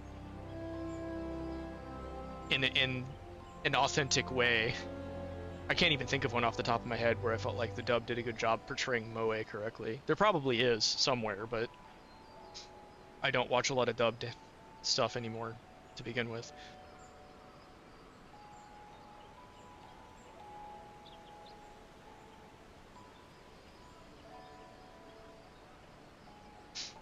Yeah, she really doesn't have a cute tone in her English performances.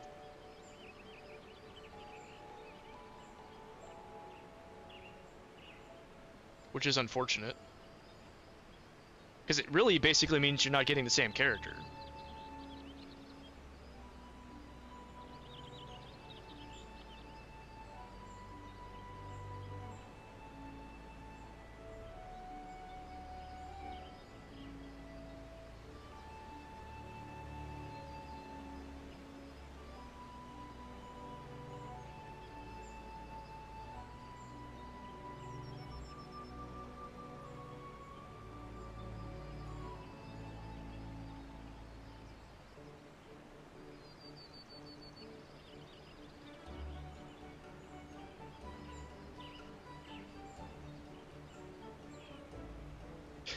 Yeah, I think because Sonic is more popular in the West than it is in Japan, you see more people just default to whatever their regional dub is instead of going to the Japanese voices. Because I mean, I grew up not even having the preference for subs over dubs because I didn't know any better. I developed that taste as an adult. And even though Sonic has changed voices, gosh, like 3 or 4 times over the span of my life, it's one of those things where I'm just kind of used to it still and haven't bothered changing. But if the performances continue to get worse with Sonic games, I probably will just switch to Japanese. next time one comes out.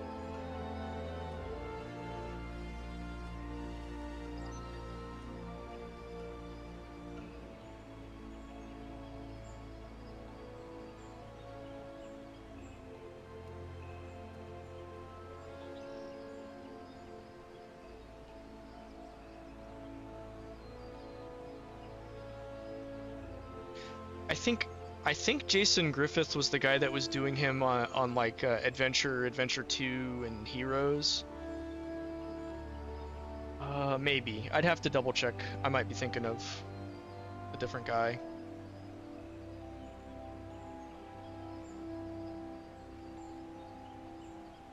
Okay, no, you were right. He was the last one. Ryan Drummond was the Sonic Adventure guy, and Adventure 2 and all that. Yeah. So, I was flipping them around. I do like Roger as Sonic, but I really don't know who I prefer the most.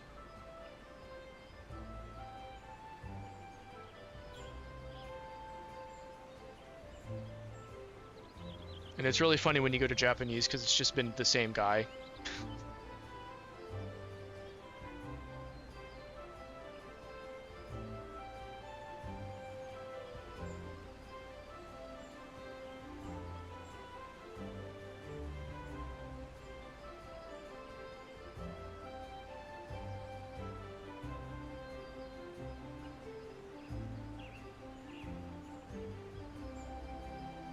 Apparently it pays well enough for Sonic to be one of the only things he does in video games.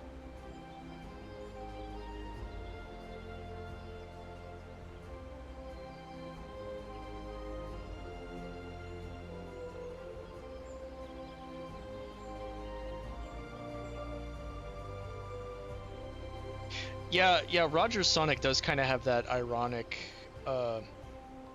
overtone to it. I don't know if you've heard the English performances for Frontiers, but for whatever reason, they just decided he needed to have a much deeper voice.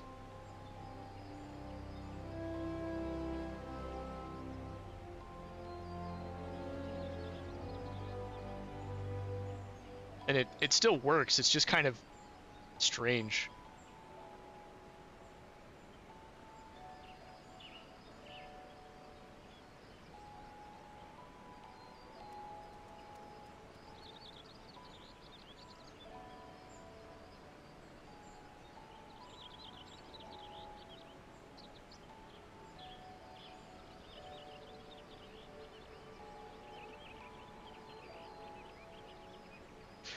A lot of that, I think, is also the writing, because when Roger took over the role, I think that was Sonic Colors was his first game, and they decided that Sonic was not allowed to have serious stories for a while, and he had to be just kind of like this wisecracking, discount Spider-Man sort of personality, which I didn't care for, personally.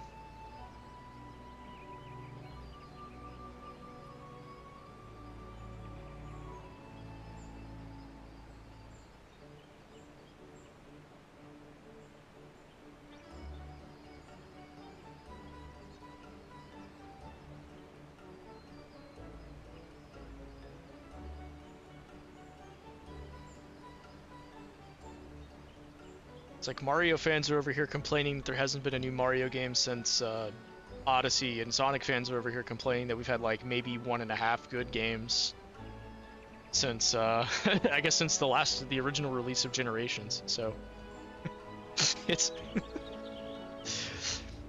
it's slim pickings either way.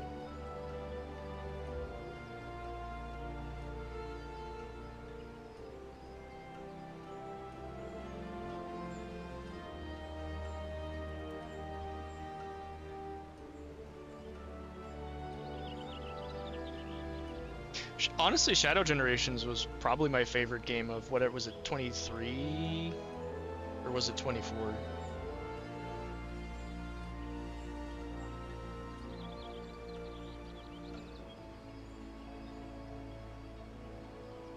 '24, yeah, okay, I'm getting old, I guess. but it's very good. My only complaint is that I wish it was longer, which, you know, that means it's probably a good thing.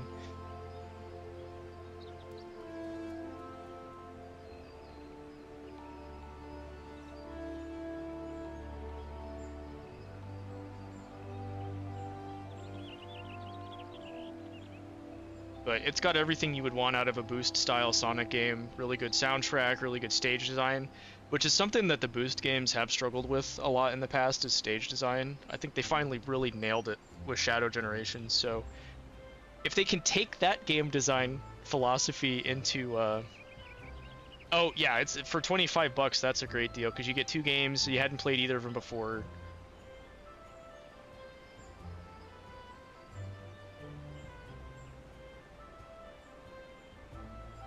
So that's a nice package deal. I still replayed the Generations side of things when I got got that bundle back when it came out, and it was fun to play through that again.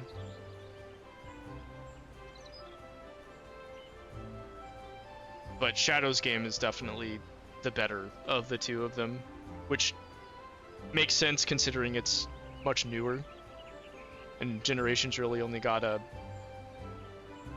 visual bump.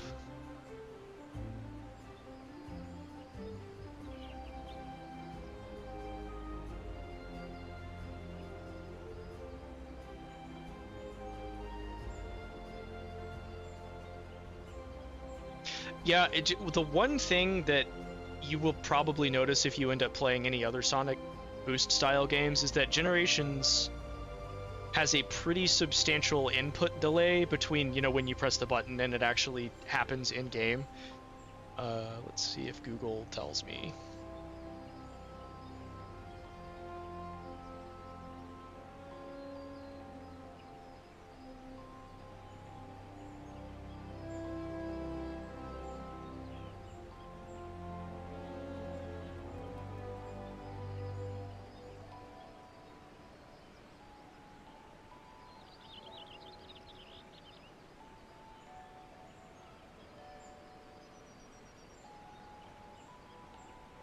Yeah, according to Google, it had 3 to 4 frames of input delay, which you will notice substantially. Yeah, and also Sonic controls great right up until you have to make a small adjustment to his positioning.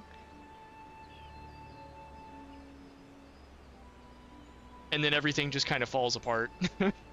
So as long as you're going forward at some point, or in some fashion or another, it's good. But making small adjustments to his positioning can be a little bit difficult. Shadow controls so much better that it's a night and day difference. I mean, to later Sonic games, Sonic controls a little better than he does in Generations as well. But when it first came out, it was a great experience, and it's still pretty good by today's standards. It's just a little bit more rigid.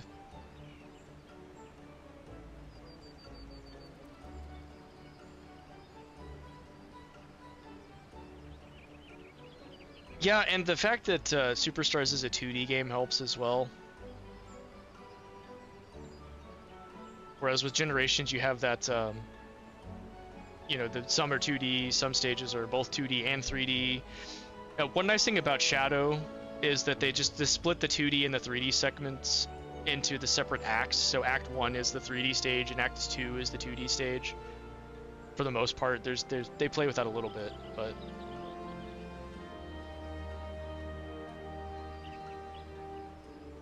I think it ends up helping the stage design quite a bit.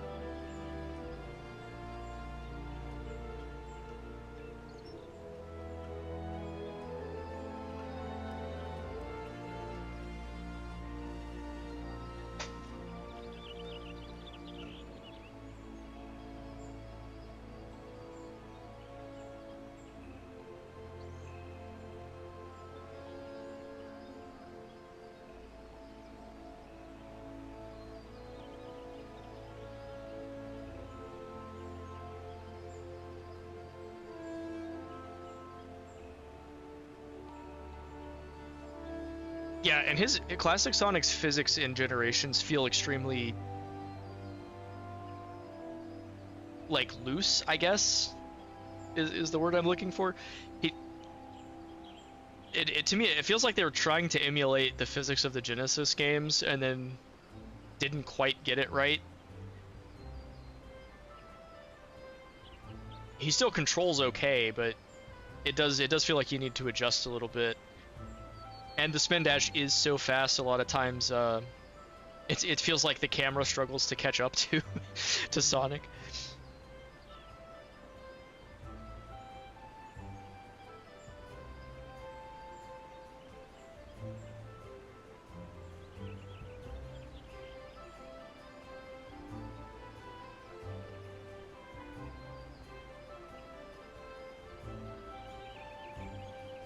And taking bits and pieces of the old game sort of was the intention with that anyway, since it was like a celebratory anniversary game for Sonic to begin with.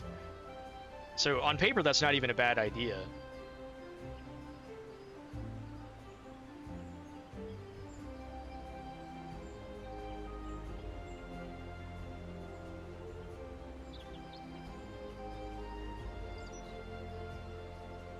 But overall, I still think Generations, the original Generations, is a pretty good game. It's some of the little side missions are kind of goofy.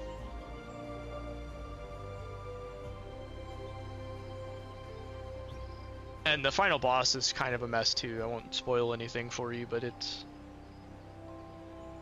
a little unintuitive.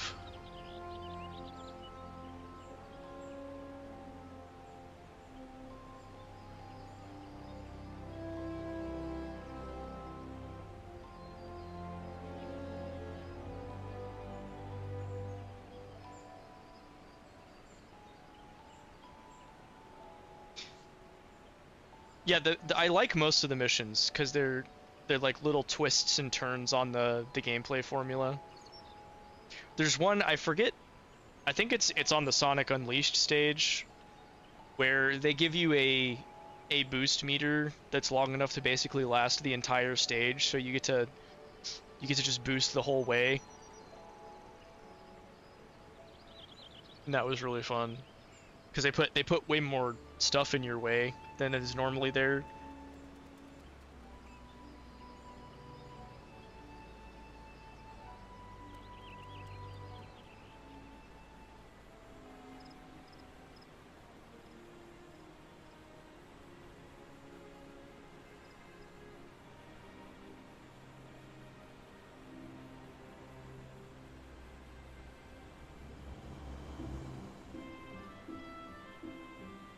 Oh, where he's digging. Yeah, they actually changed Knuckles. Whoever voices Knuckles is different in the redo for the re-release than it was in the original Generations. I forget who his English voice actor is now.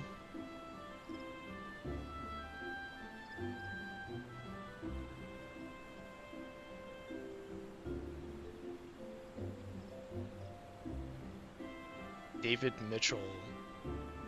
No idea who that is.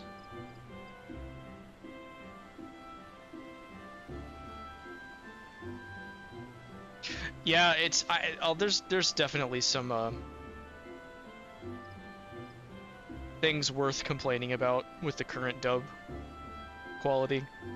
I wouldn't fault anybody for switching to Japanese with Sonic games. Or really for any game ever.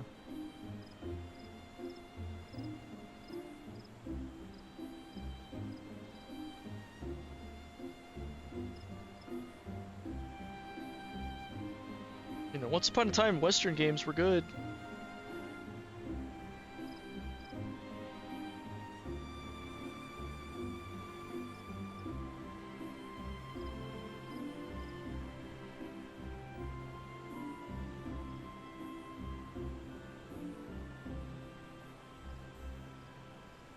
I mean, I get annoyed with a lot of English voice acting too.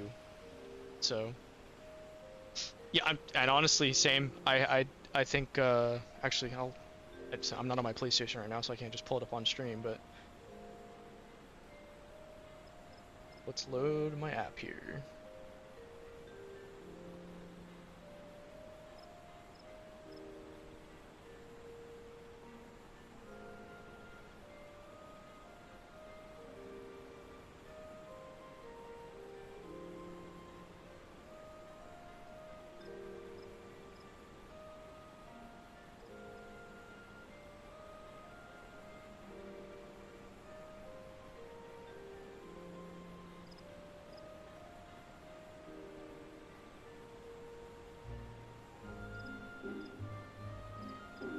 Yeah, I think I have to go back to a game I streamed earlier this year called Everforward. I'm assuming that's Western, but that was an indie game though. If man, last big Western AAA level game I played. Let's see how far I have to go back.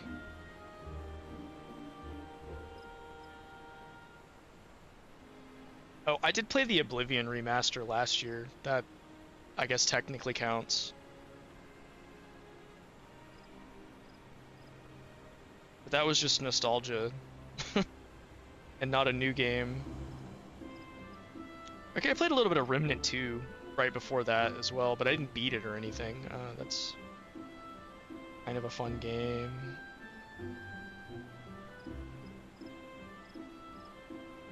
And I also played a little bit of Helldivers 2 last year. Or was it the year before? When did that come out? 24, yeah. So it looks like I play about one Western game a year.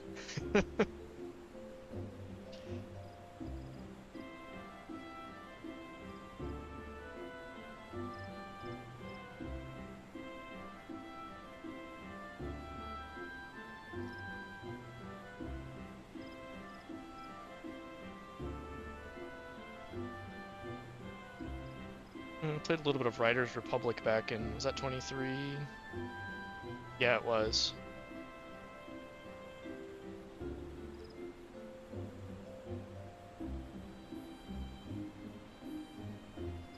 Tried to play Payday 3 when that came out. That was a complete mess. It was also 23.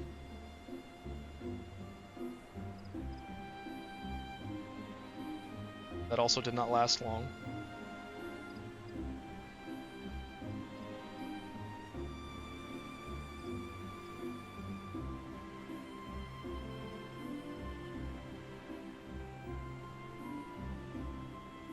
Played a little bit of Civilization 6 in 2023.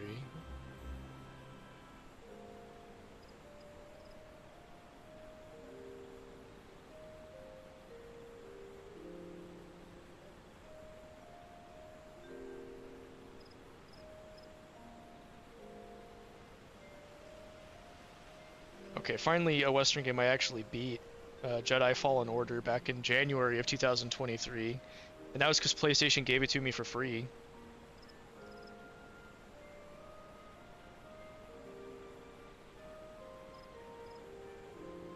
Yeah, I honestly just... And so many Western games just don't have an appealing aesthetic to them. I would much rather look at lower polygon count character models that are cute anime girls or cool anime dudes than a lot of what the West is pumping out.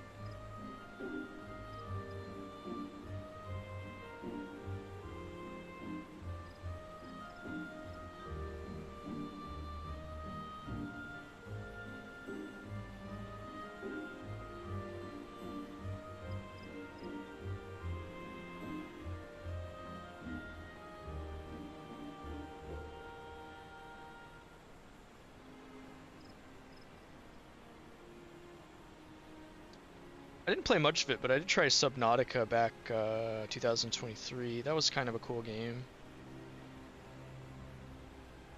Yeah, like at least with the Brown and Bloom stuff in Gen 7, that was largely relegated to shooters or action games. And they still, and it's not like that they looked terrible either.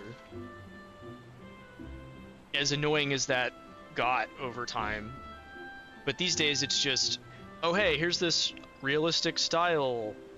It requires AI upscaling to get your PC to run the game at 60 FPS, and it's just all this other ridiculous stuff that is running your hardware way too inefficiently to get to what it's doing. Like, I played the new Monster Hunter game. Yeah. The Gears of War games have actual art direction and character style. Sure, it's pseudo realistic, but they weren't going for hyper realism. They still had an intended art direction with that, and it was hyper masculine, dude bro to the extreme, but that also made it very appealing. Like, I loved the first 3 Gears of War games. I had a lot of fun with those.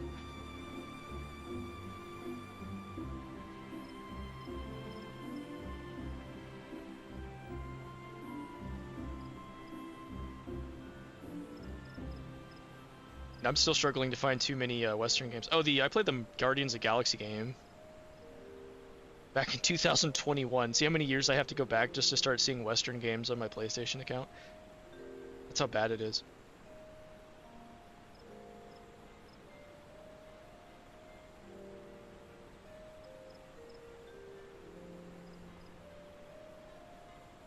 Yeah, I mean, if you don't have an Xbox 360, or didn't, at any time, I wouldn't blame you for not having played the Gears games.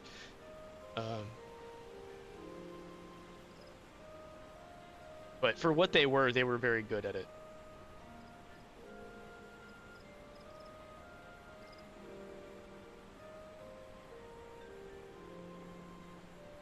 I'm honestly surprised that I got an Xbox 360 because I had a GameCube and a PS2 from the Gen 6, and you know, Xbox definitely never had a reputation for Japanese games being abundantly available on the platform, I should say. And you know, the 360 came out and it really didn't have that going for it over here in the West. They tried in Japan pretty hard, but I played Oblivion at a friend's place on his 360, and I liked it so much that I wanted to buy a console just for that game. So I did when the Elite model of the Xbox 360 came out, and since those were kind of backwards compatible with original Xbox to an extent, I was able to go back and play a couple old Xbox games as well. But it was never like a huge collection compared to all my other platforms.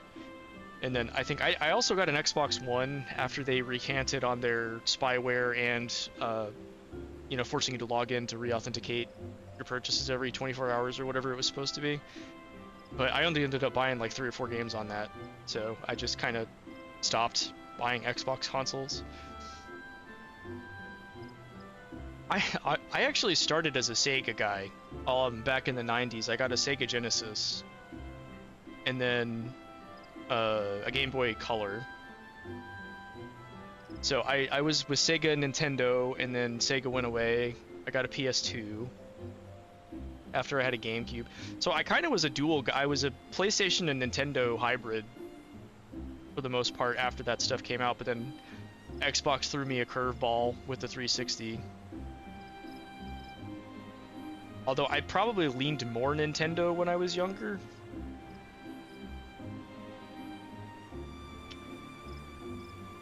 Yeah, and that's fair. The Dreamcast was probably already on its way out by the time you were really into gaming. And then at that point, Sega's just releasing their games on other platforms anyway.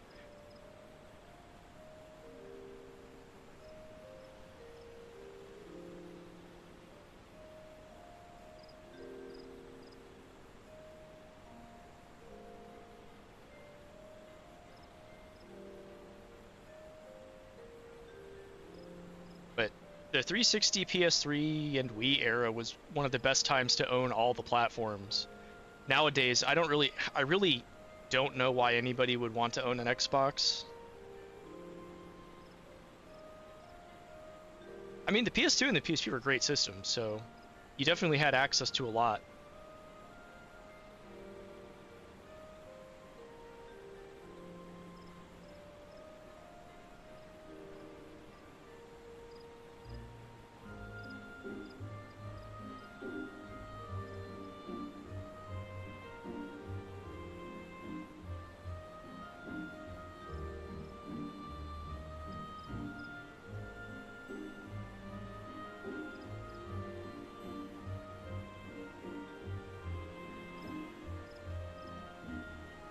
So that's kind of crazy. Catherine wasn't my first PS3 game, but I think it was my first platinum trophy.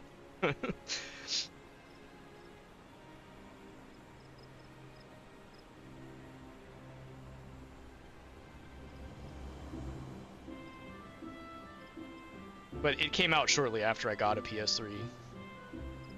Because I was pretty late to that. I definitely could not afford $600 console when it first came out.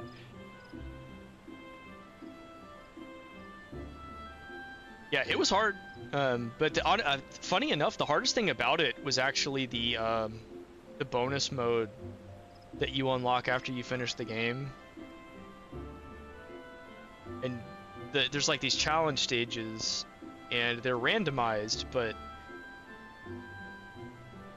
there's a pretty low chance for it to be an easier version of the stage. And you either have to get real lucky with that, or alternatively, which is what I ended up doing, there's a co-op version of it. And if you play the co-op version, okay, now Rapunzel, I just looked up the solutions to that, because I don't remember how far I got before I decided it would have been too much of a time sink to figure that out on my own. I got pretty far with it, and then I decided, okay, you know what, I got other things I want to do. What are the solutions to the last couple of these?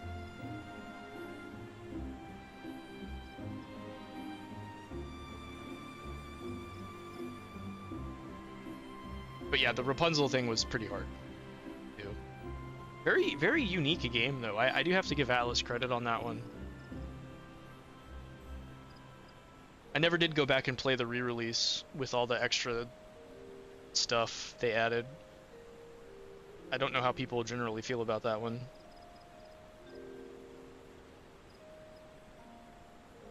Yeah, it's a very unique concept for a game.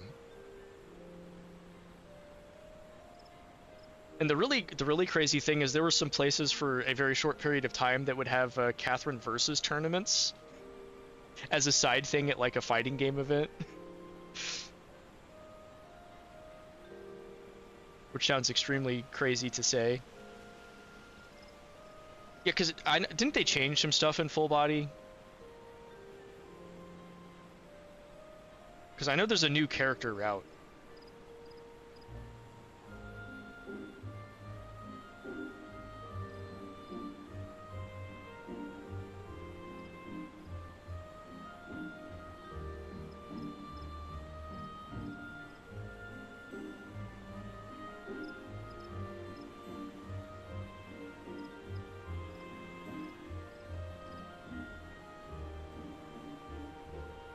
Ah, okay, that's unfortunate. They changed some of the story stuff. The story was cool.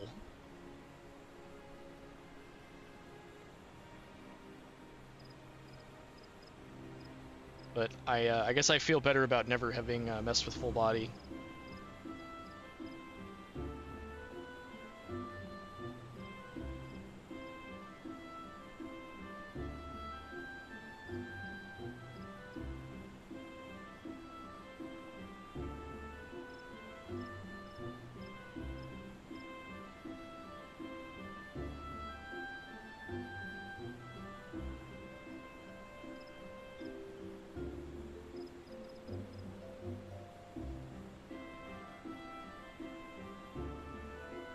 Well, and you know, if you think about it, adding story events in general to something that's already a very intentionally designed series of events, to add additional events in there can really just throw a wrench in the entire thing. So I can see why that would mess up a lot of things.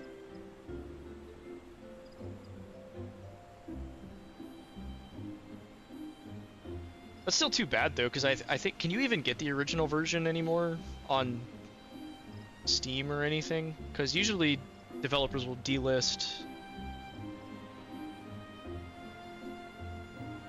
Yeah, I feel like I got kind of lucky with Persona 4 Golden because I just basically didn't do any of the Marie events on my playthrough of that game.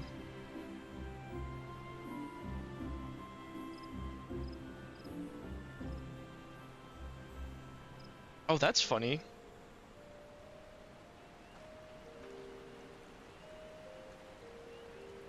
Oh, it looks like you're right. Yeah, Catherine Classic is the only thing that shows up on Steam.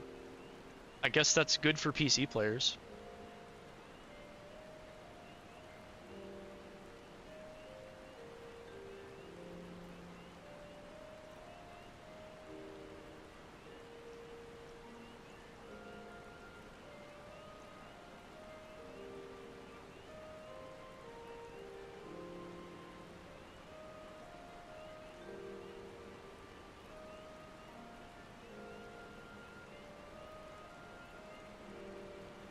whoops. Sorry, you're gonna hear that for a second.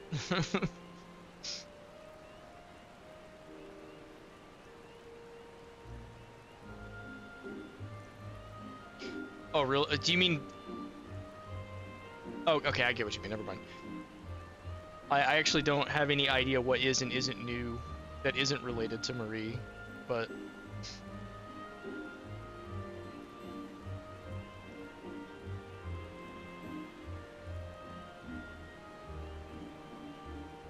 especially with something like Persona, where they intentionally designed the entire school year on a calendar. It does seem really weird to be like, hey, let's add more scenes to an already well-designed series of events. Like, it would be one thing if you added extra social links. That's in and of itself is probably okay, because if you just accommodate... Ah, gotcha.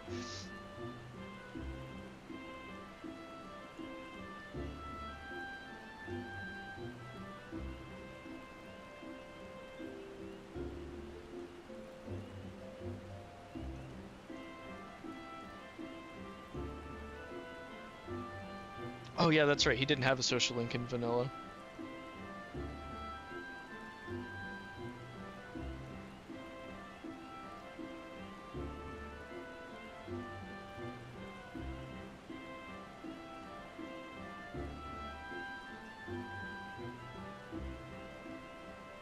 But it's, yeah, to me it seems like that's something that it doesn't necessarily hurt to add a social link, because you don't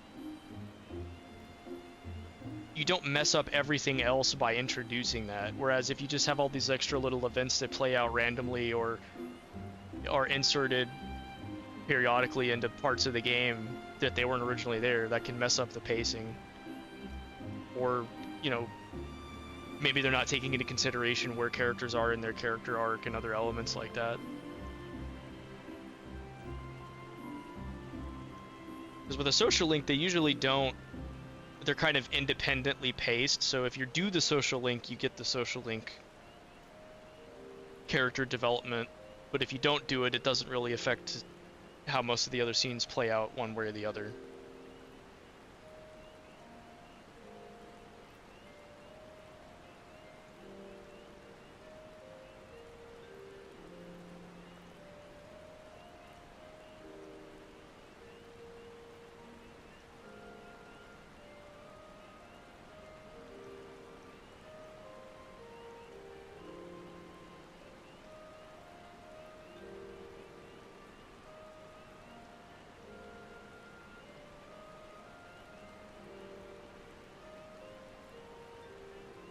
Yeah, and that's the other thing, right? You can't change the events of the game unless you're doing some retcons somehow. So everything you add either has to be completely independent of everything else that was going on, or somehow amplify and complement that, and that's extremely hard to do.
Trying to think of if I can think of an example of a game where they did a re-release and added stuff that felt appropriate.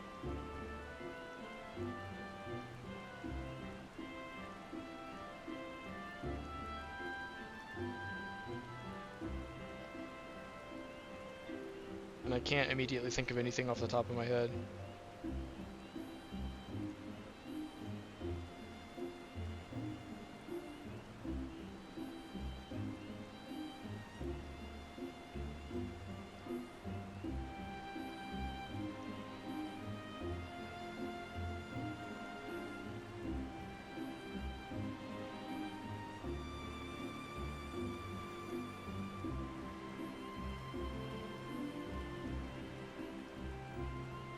Oh, huh, I guess that checks out.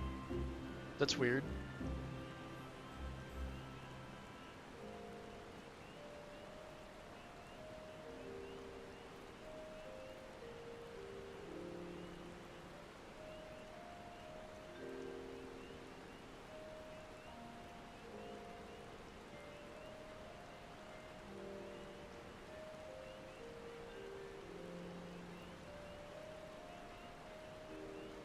I mean, did Golden even have the same scenario writer as Vanilla?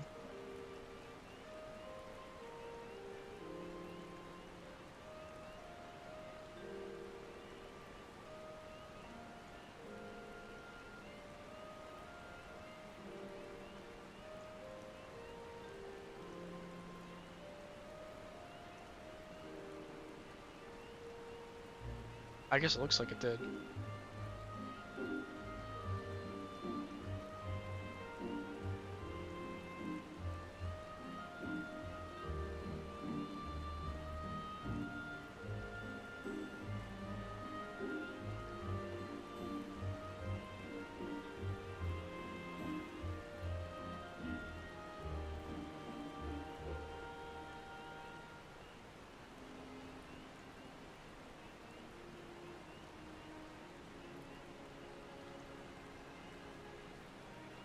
Yeah, that's not terribly surprising. It's in a lot of ways it's kind of like the Final Fantasy VII remake, although that's so much more egregious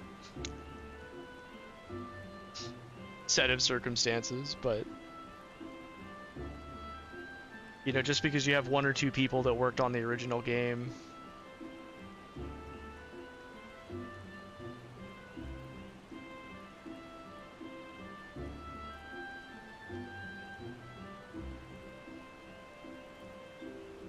Yeah, and I hear Royal's kind of bloated too, compared to the original Persona 5.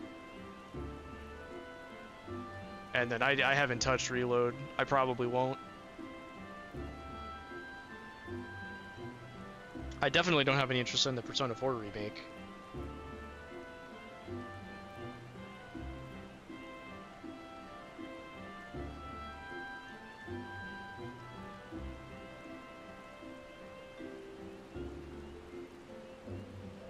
Honestly, I don't even really have any interest in Persona 6.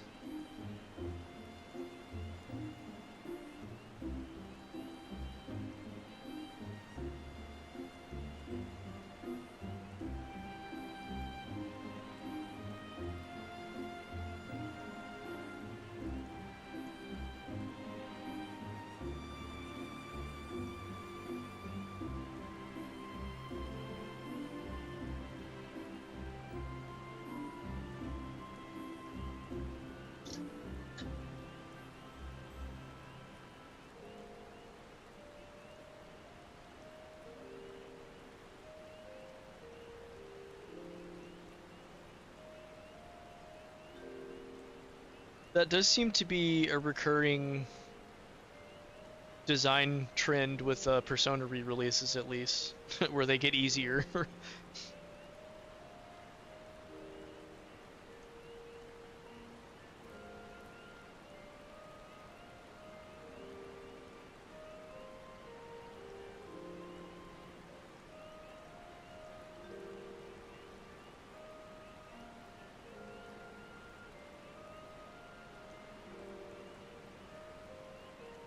Which, I don't know, was Persona ever really that hard compared to SMT? Because everybody always talked about SMT like it was, you know, the real RPG franchise for the manly men, while Persona was for babies.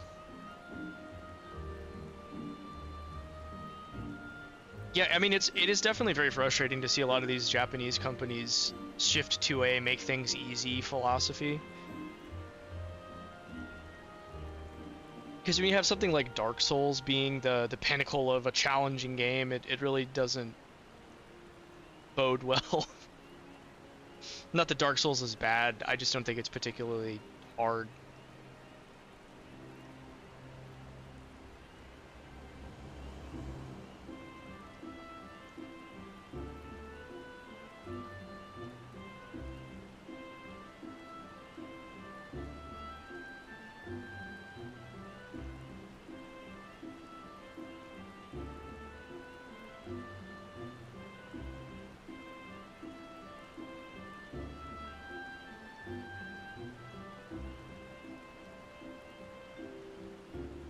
I remember I played Persona 3 Portable, and I remember that being kind of challenging. I don't know how that one compares to 3, since it is definitely more of a complete remake compared to vanilla Persona 4 to Golden.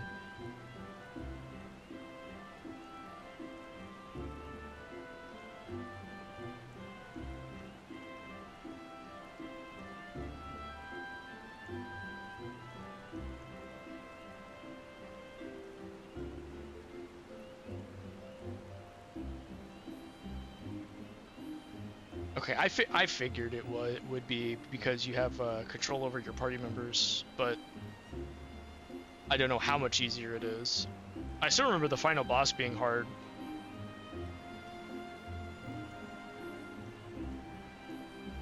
But that was also a long time ago. Modern me might not.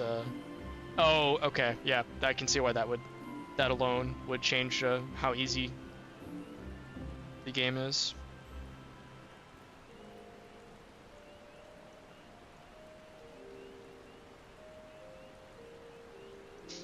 Because if you don't make any adjustments to how everything else works, just being able to fully say what to do at any given time is much more than you were able to do in the original game, so...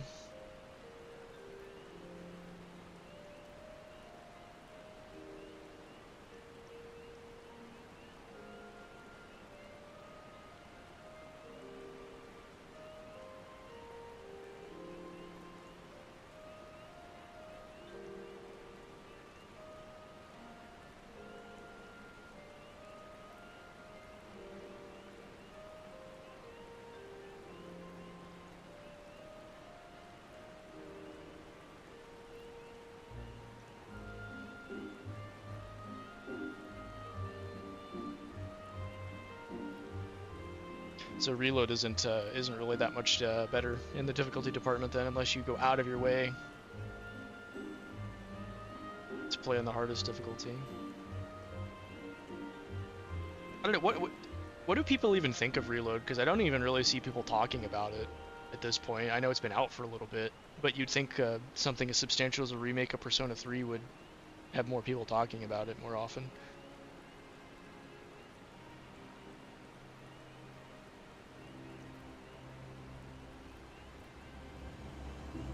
I know I do have one friend that's been playing it recently, but he's kind of a normie, so I don't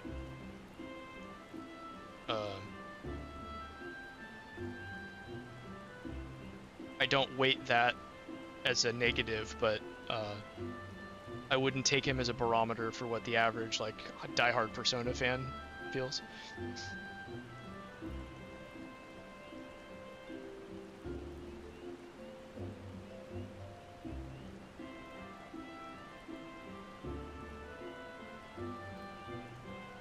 Okay, that's fair. Yeah, to me it's just hard to gauge because it doesn't seem like people talk about it that much. It didn't get a lot of public discourse, even when it was like recently released. And it doesn't seem to have done anything to stay in discourse very easily. It just comes up as like, I didn't care for it, or it's whatever. Yeah, I mean, it feels very unnecessary to me. And I don't know if other people also agree with that, but a lot of these games getting remakes when they really didn't even need remakes. And the crazier thing is that Atlus had just ported Persona 3 Portable and Persona 4 Golden to other platforms besides what they originally released on. And even if you don't like those versions of the games, they still exist in a form that you can play very easily.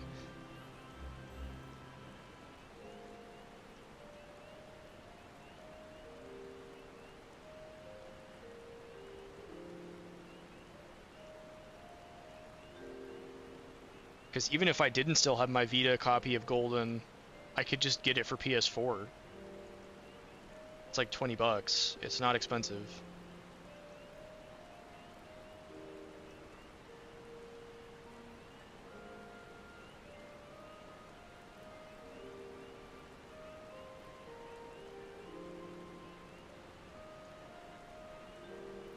Yeah, and I think you'll see that with a lot of these remake games. The one franchise I'm not sure about is Resident Evil, because that seems to have just become a normie magnet franchise now.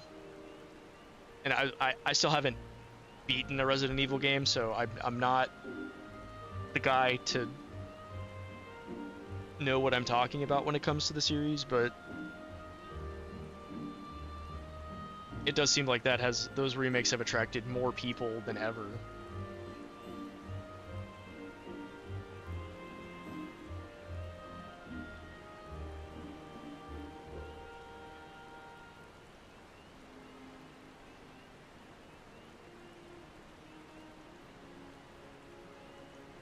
Yeah, and to be fair, main character is the version I played of Persona 3 Portable, so I have a very atypical experience for that game.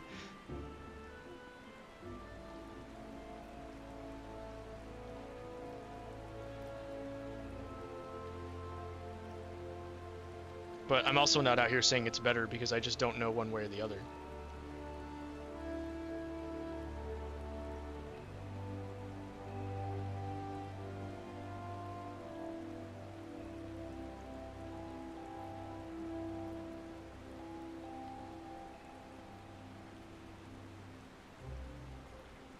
Yeah, that was my first Persona game. Very weird. I agree. I wasn't very familiar with the series when it was first getting traction over here in the West, and then I got. Yeah, I mean, like my understanding is it's pretty much an entirely different game. It's a remake. It would be considered a remake, not a port or a remaster or anything along those lines. But yeah, but the plot is the same, and they didn't like change that significantly.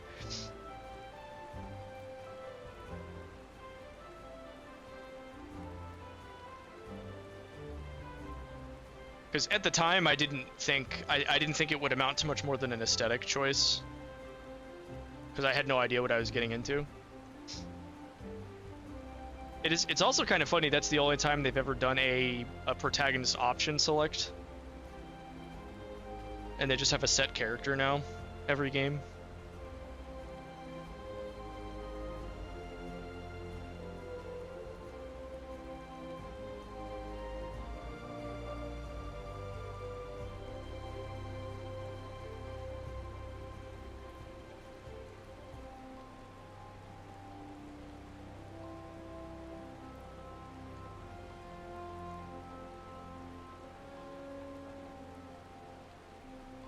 Yeah, I'll be honest, I don't remember Persona 3's gameplay fondly. I don't know that I disliked it, but I remember enjoying Golden's combat more than Persona 3 Portable. And maybe if I had played more of 5, I'm sure I would probably like 5 more than 3 Portable in the combat department.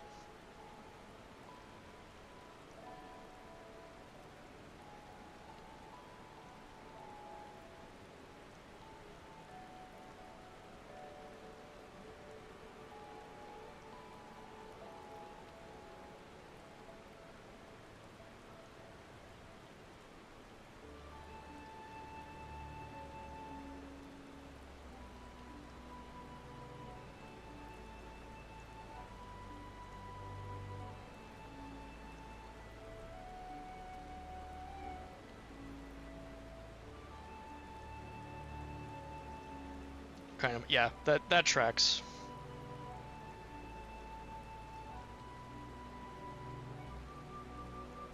Whereas the later games were designed with you being able to control the whole party in mind, so.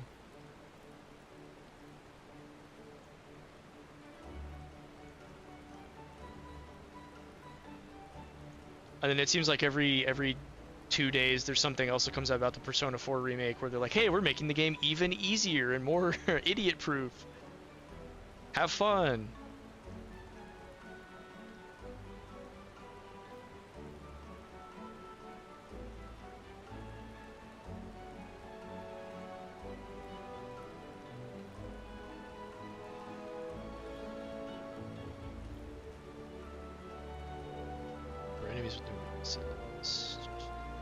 Yeah, so they force you to actually take more advantage of like using your party and in unison, your party characters in unison.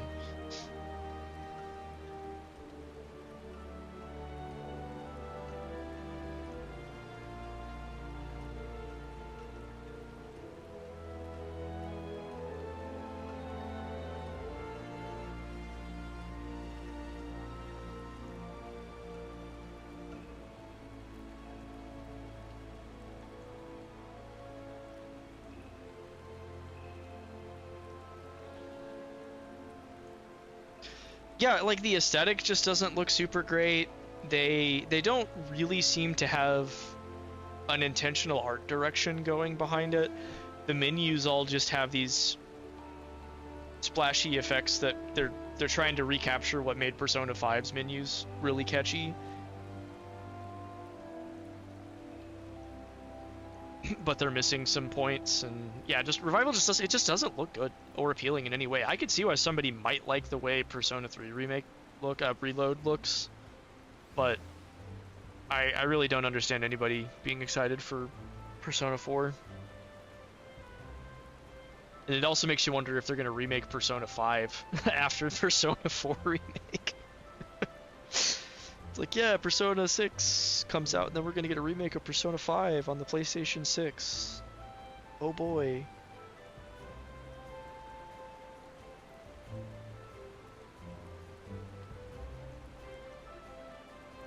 Yeah, what little I saw of Reload, it at least looked like they had a kind of solid and consistent art direction, but the stuff they've been showing off about Revival has just been, I don't want to say vomit-inducing, but it just, like, uncanny valley of incorrect artistic direction and and coloring choices.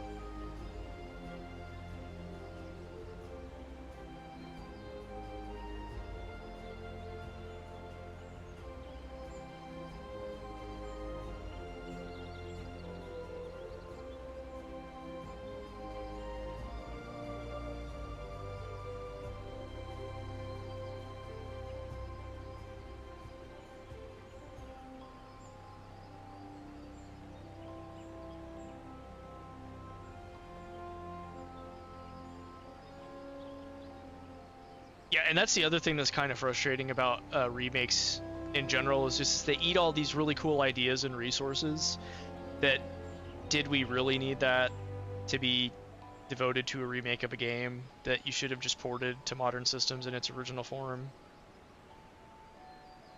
Like, the one thing that irritated me about Reload is that they sold the answer as DLC instead of just including it in the game.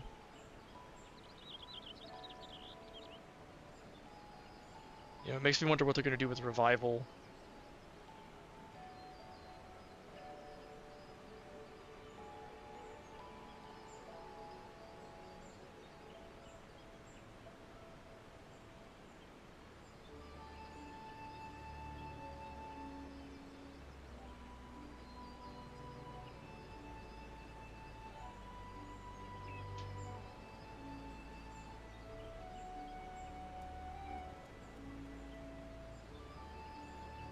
Yeah, I mean, and if I had Reload, I don't know that I would have bought it either.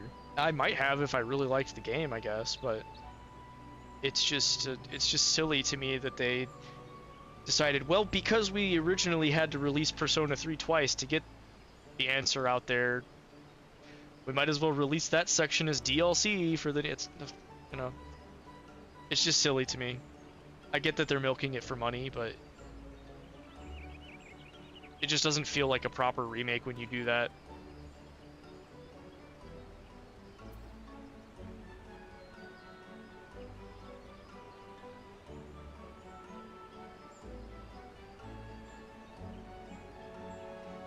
Yeah, I do appreciate that PlayStation does not allow DLC to contribute towards the Platinum if they add trophies with the DLC. But it does mess up my percentage, and that does give me a little bit of an OCD nightmare.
I've probably got a couple games like that.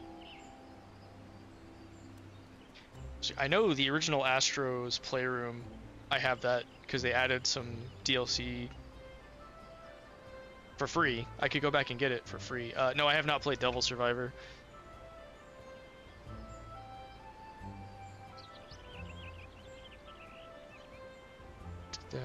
That was a DS game. Yeah, I don't have it, unfortunately.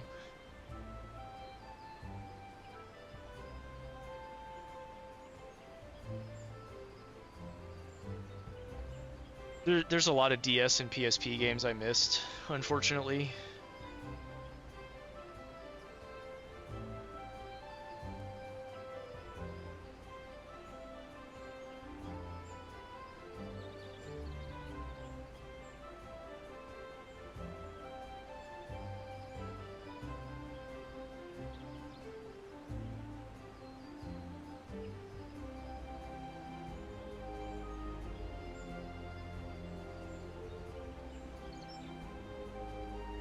I feel like I've heard good things about that one.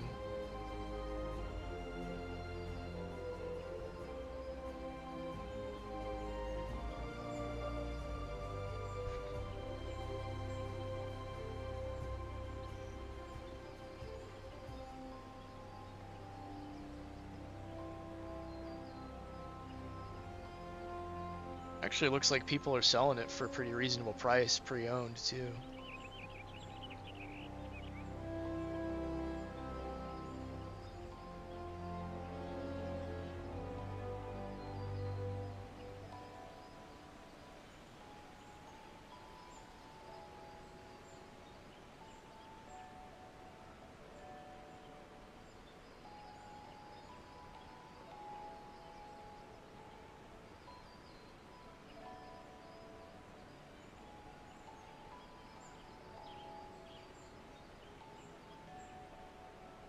So it's kind of a shame we have to undub so many games.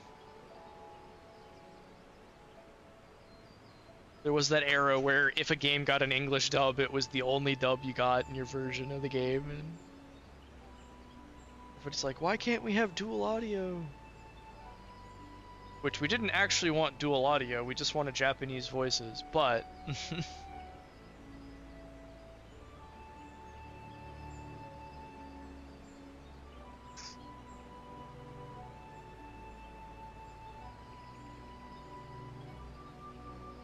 that almost makes the DS version sound better. I'm assuming that's assuming that the dub is bad.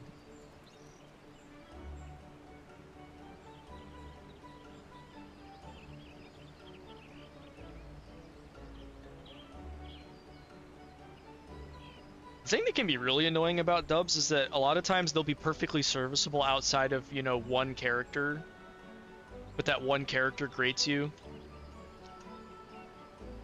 And it's so grating that you just don't want to deal with the entire cast. Even if you like everybody else.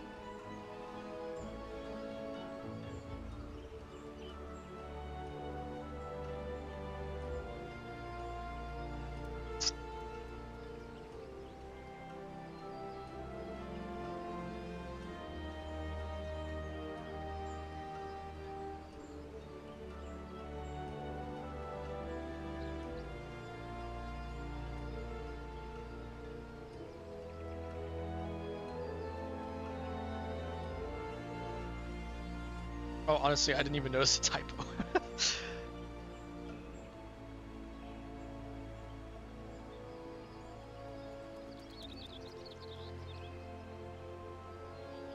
I've liked her in some stuff, but if it's just a bunch of incoherent screaming, I can see why that would be less than ideal.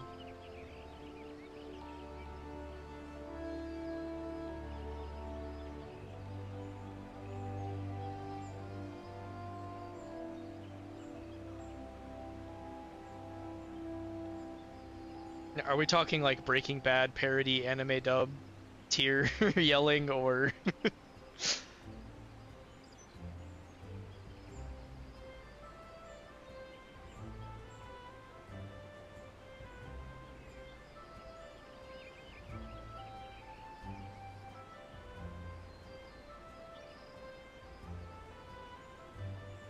As in the character she plays in Overclocked is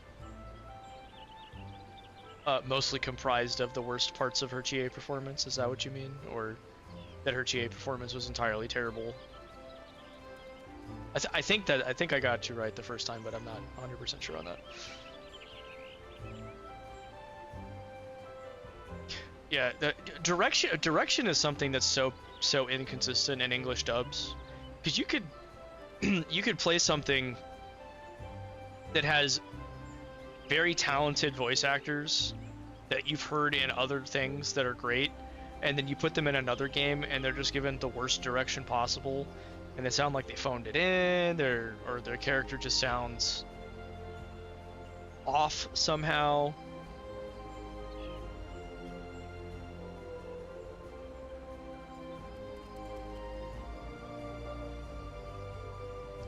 Okay, that's fair. I know a lot of people don't like her GA performance because the original dub was better, allegedly. I don't know what the original dub sounded like, but...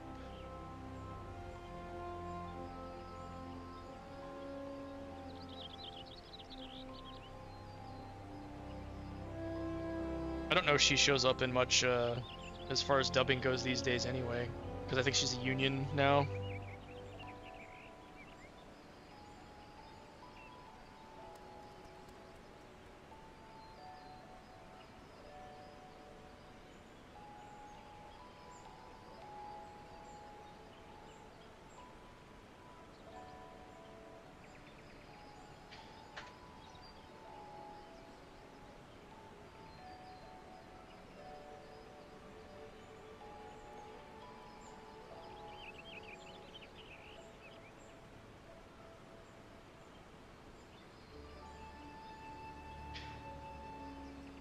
That's interesting. Yeah, now I'm kind of curious because in Golden she definitely kind of has that almost Genki element to her, like voice delivery. Like she's trying almost too hard to sound excited about everything.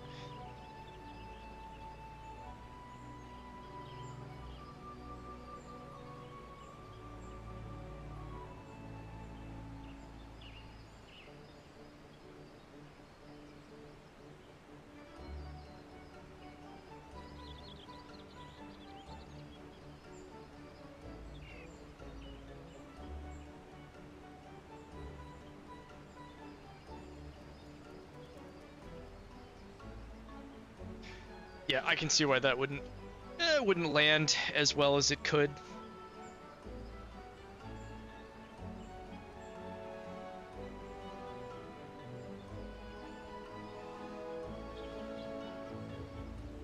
It's also one of those things that probably doesn't sound that bad if you don't have a lot of experience listening to Japanese voice acting.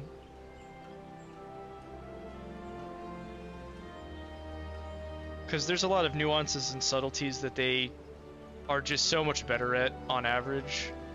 And then once you hear those... Yeah, I mean, I've liked her and stuff before.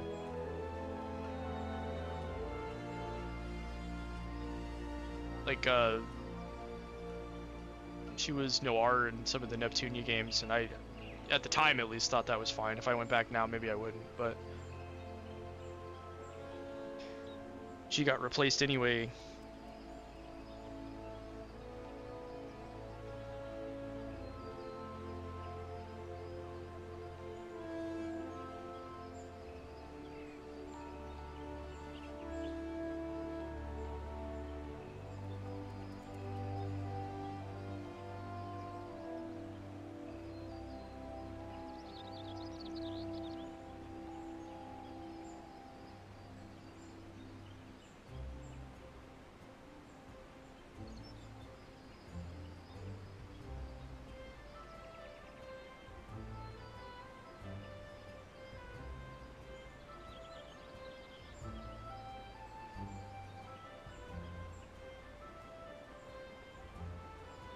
Yeah, I mean, it also helps that the Japanese cast for Neptunia is just completely stacked with very prominent and iconic seiyuu.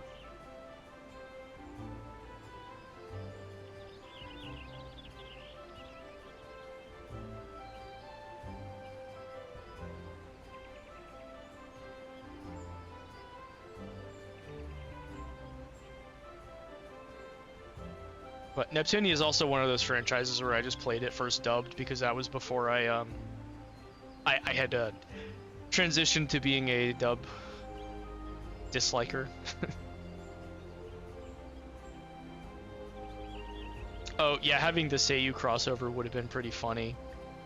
Although I think they could, Kari Itamura is not Kari, sorry, Eri Kitamura is Uni and Homura, right?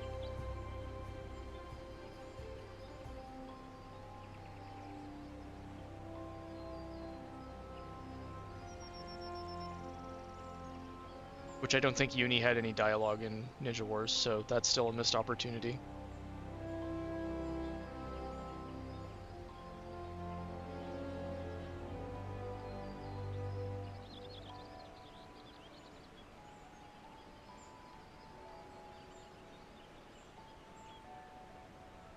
Yeah, she is Uni as well, looking that up now.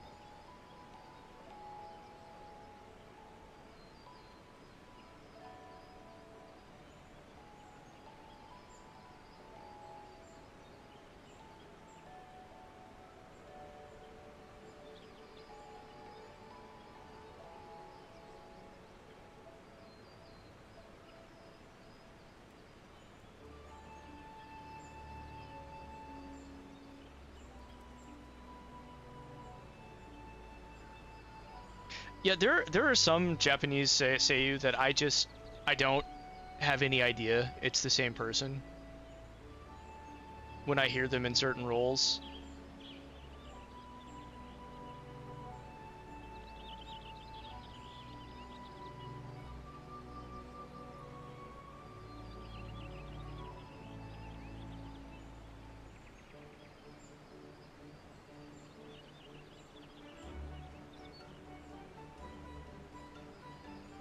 Because there are some you can pick up pretty much right away, no matter who they are voicing and where they are.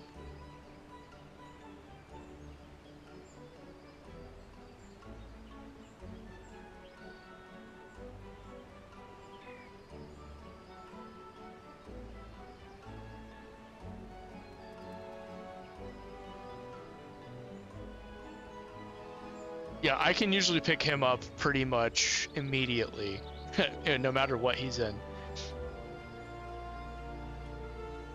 Another one in that vein is Joji Nakata, who has similarly distinct voice, because he just does that voice in everything he does.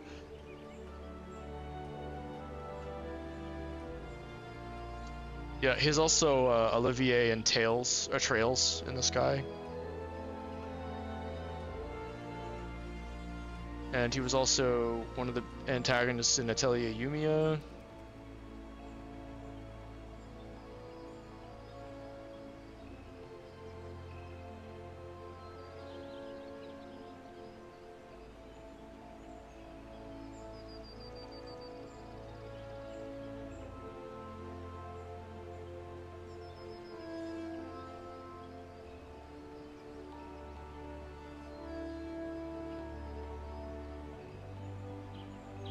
He really is. He's just so good. And and such a delight to listen to.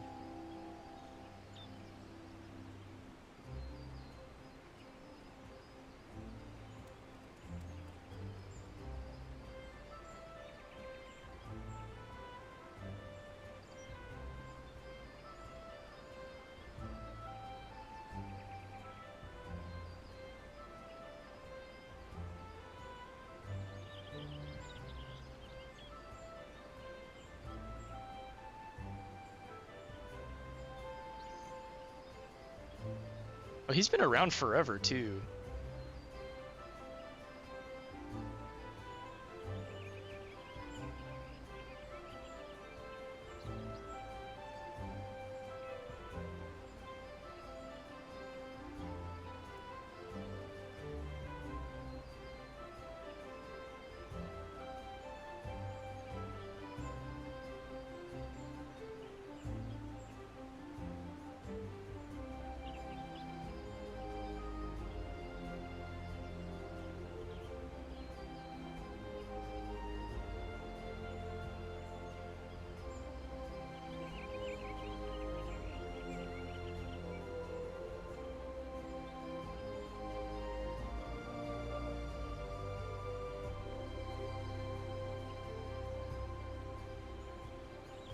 Oh, from None None Viori. Okay, that tracks. What else has she been?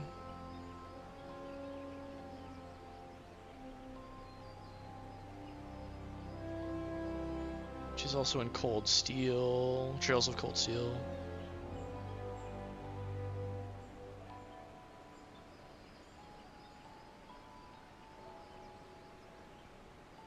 Trying to see if there's anything else on this list I recognize. Oh, she's an Atelier Shally, which I haven't played yet.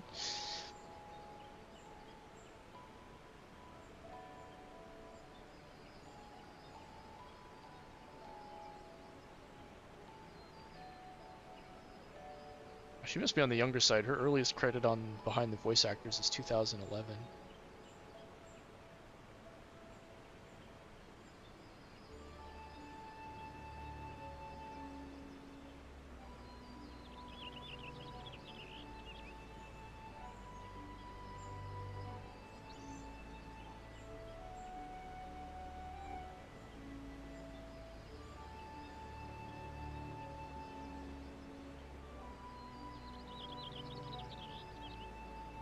Oh, that's a nice touch. I gotta play Cry Machina at some point.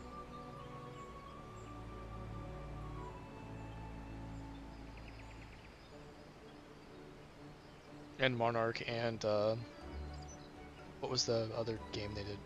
Not Cry Machina. It's Cry something, right? Cry Star, right?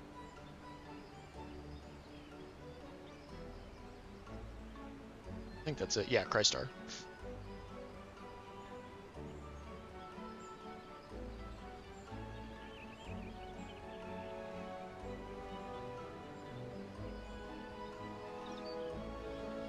So many games to play.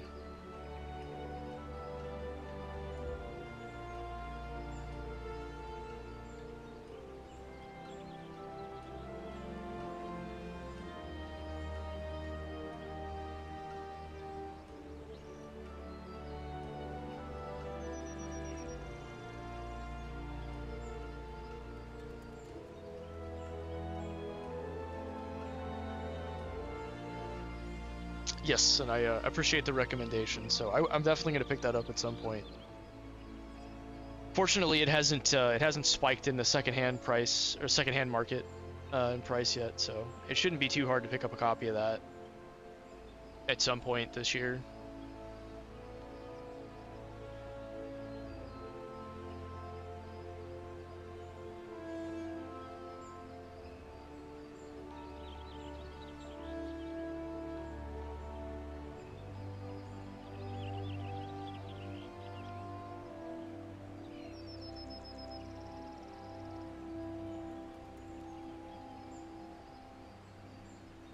The only issue just becomes finding the time to play it.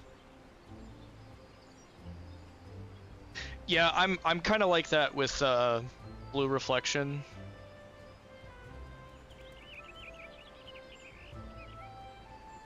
I try to encourage people to play that.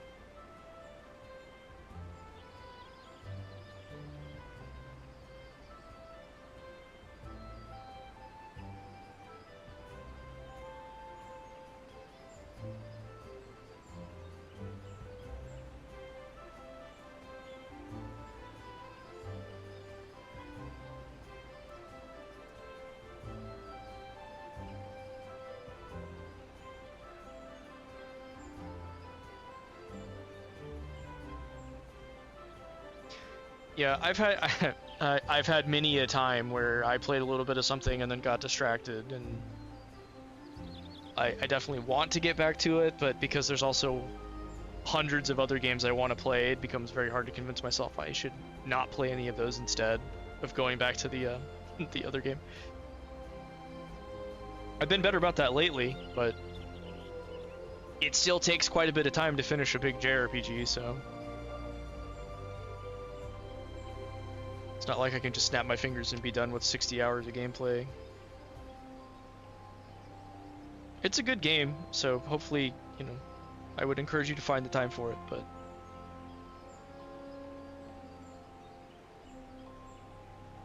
it's definitely a unique vibe.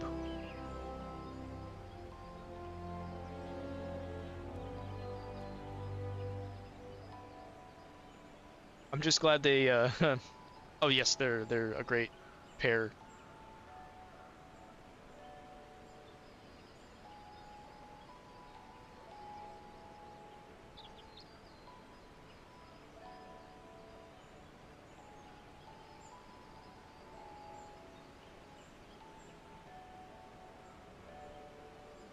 Forgot what I was about to say before that. Oh well.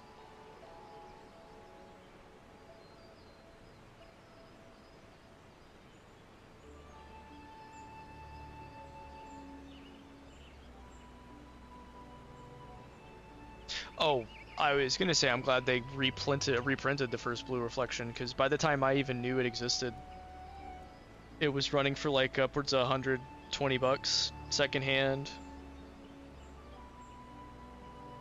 And I hadn't even heard of the game until the second game came out.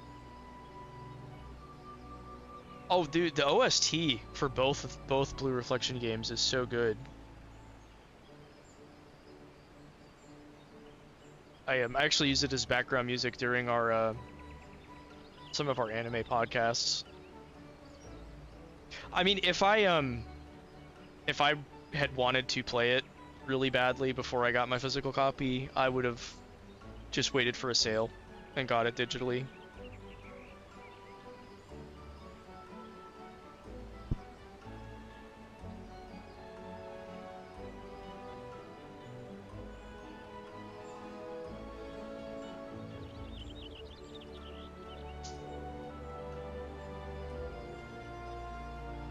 But they reprinted it at the perfect time for me, so I got pretty lucky with that.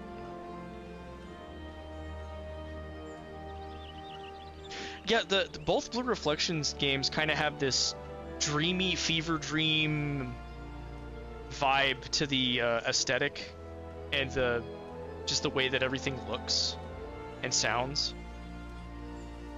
Like you're in this lo-fi dream world almost. Gust is very good at vibes, for lack of a more intelligent way to put that. I like almost every game of theirs that I've played, which unfortunately isn't that many relative to how many they've made.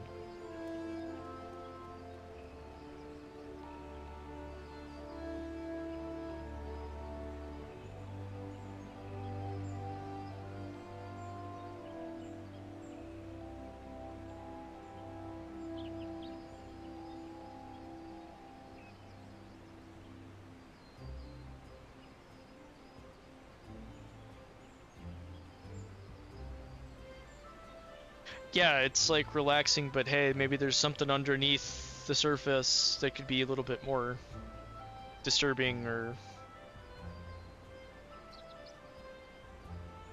Yeah, I think atmosphere is probably the best way to describe the biggest strength of Blue Reflection. It's just got such a good combined package as far as the way everything comes together to create something that just feels wholly unique.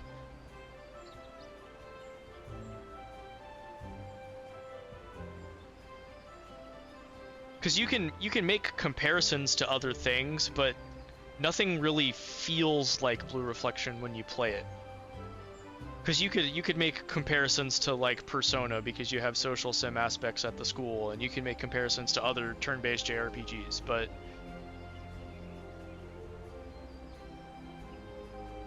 when you take everything that it has and combine it into the final product, it just doesn't feel like anything else that I've ever played.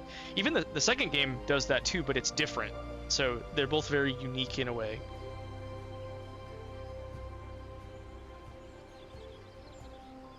Yeah, atmosphere will do a lot of heavy lifting for you, especially in an RPG. Because if you enjoy being somewhere in the game, that helps tremendously.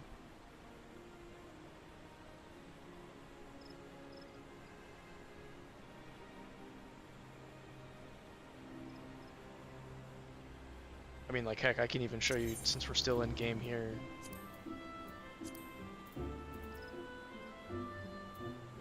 Like, we could go to the edge of the universe.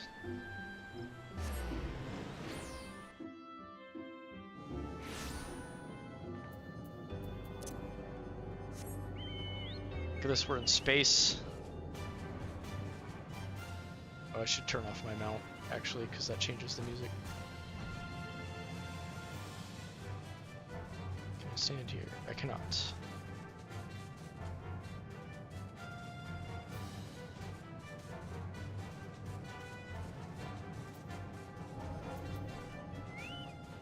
Yeah, it's just this area that's out in the middle of nowhere in space. It looks so cool.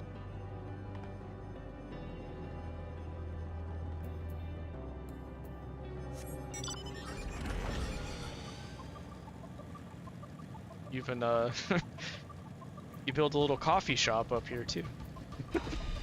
See, there's a little cafe at the end of the universe.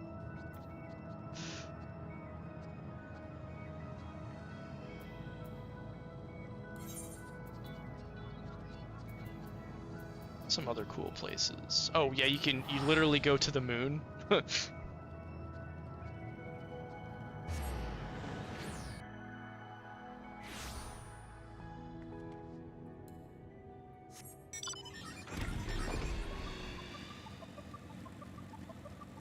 see, I forget how high you can actually go. I think I can stand up here.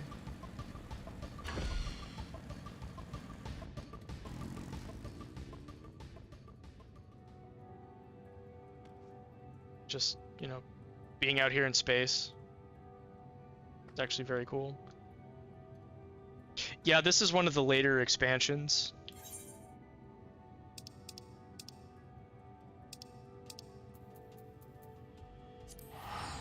There's this rainforest.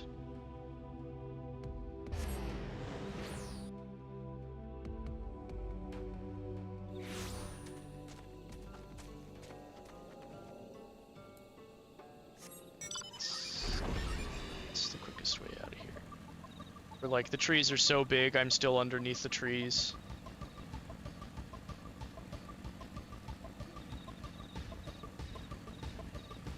And you can't even, like, it's so tall they won't even let you fly to the surface.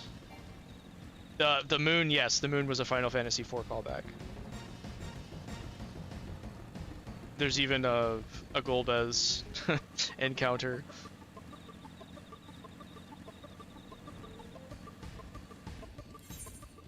Some other cool zones.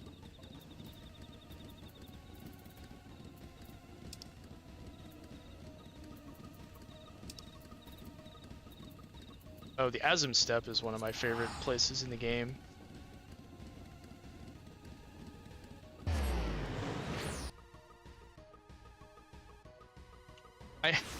Sadly, I never finished 4. I need to. I got really far in it back in the day. This is just this huge open plain.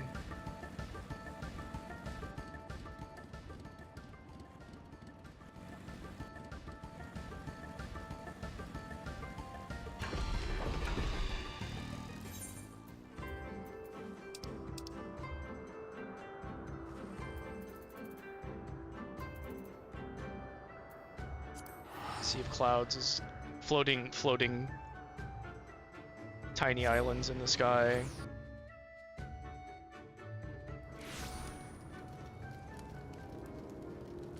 Although it's nighttime in game right now, so it doesn't look as nice, but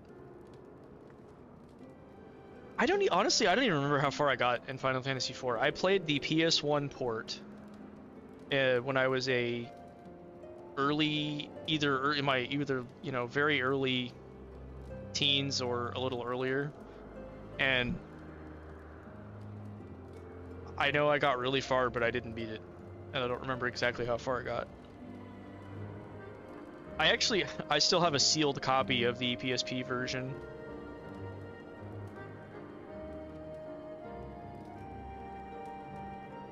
But I also have the Pixel Remaster collection, so if I do play it, I'll probably play that version. Play it again, I should say. I'll probably play that version.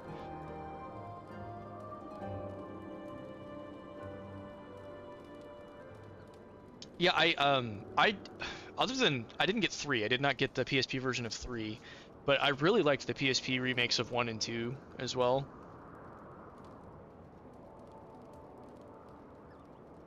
And I'm kind of disappointed.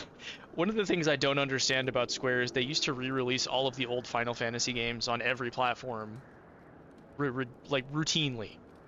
Because if you look back, they ported Final Fantasy 1 through 6 to the PlayStation 1 and then the Game Boy Advance. Other than 3. 3 did not get a port there. Then they did the remake on DS, which also got a PSP version. But I think that was either digital only in the West or it was an import only thing. I forget. But I never played that, the PSP version. But the DS version I did play. Yeah, I don't understand Square's pricing strategies sometimes, because isn't that it's like above normal game price when it's not on sale.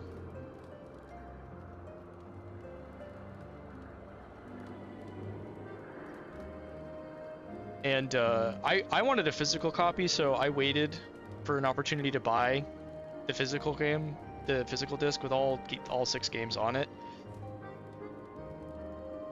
But I missed the window to pre-order it initially, and then the PlayStation version was so pricey secondhand. It was literally going for 4-digit numbers on eBay to get the PlayStation 4 version. Until they finally reprinted it. Yeah, looking at PSN right now, they're like 12 to 18 bucks a pop per game individually. Do they even sell digital bundle?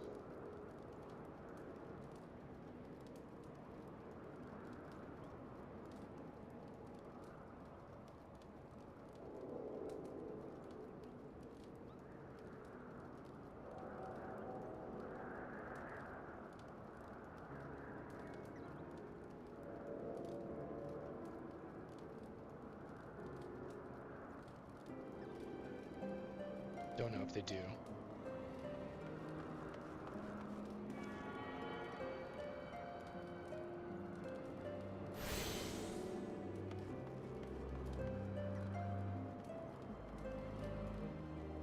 The disc copy is going for about $50 on Amazon right now.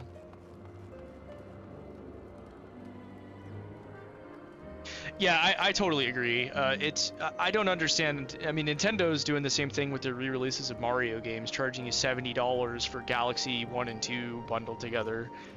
Like, that should be more than $20 or $30 for the entire package. I really don't understand why these companies are re-releasing old games at premium prices when they used to release them at budget prices. Because you have to imagine, even if it's a remake, it doesn't take as much effort as creating a new game from scratch.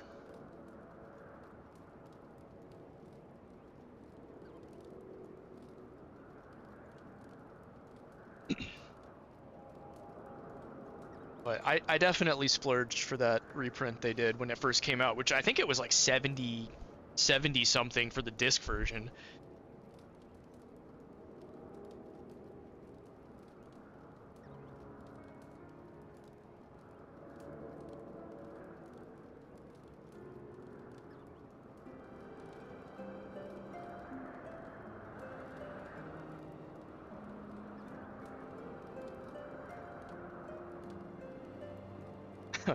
Yeah, and the other thing, I remember joking after like last year when Mario Kart and Sonic both had racing games come out. I remember joking because people were upset about the Mario game's price. I was like, you know, Sonic may be $10 less, but it'll also be half off in a month if you wait. and sure enough, it was basically that. You know, 5 or 6 weeks later, the game's already almost 50% off.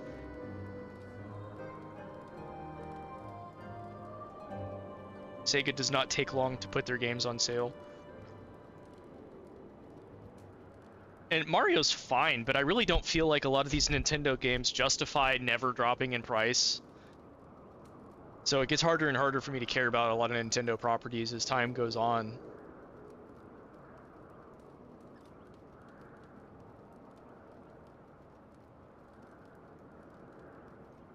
is every single other publisher and developer out there will eventually put their games on sale for a substantial discount. And if you're willing to wait, you can spend less money to get the game at the price you think it's actually worth. Yes, he's a cool guy.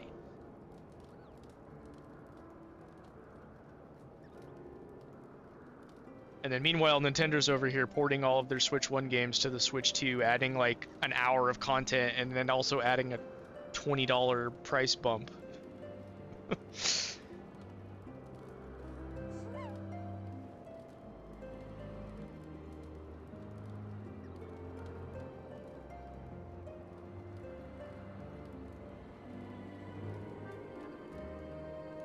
And it's even crazier because back in the day, Nintendo used to release a lot of re-release versions of games that had the budget, great value type packaging, and it would be like, hey, here's all these games that did really well, so we're selling them again for $20.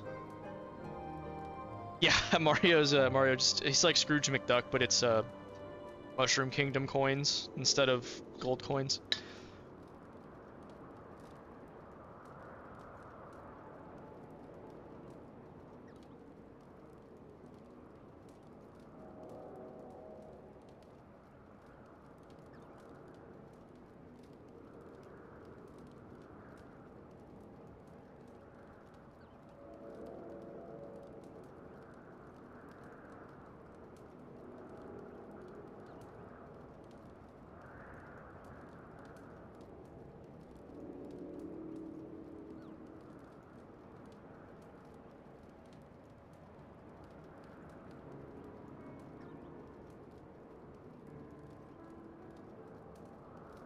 Yeah, Nintendo also has the problem where they don't give a lot of attention to their smaller franchises anymore.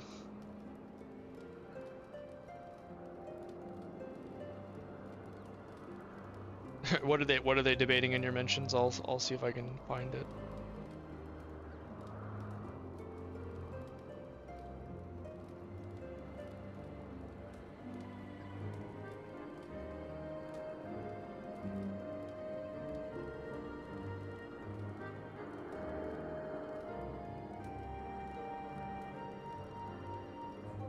Oh, you did? Yeah, you did make that tweet a little bit earlier about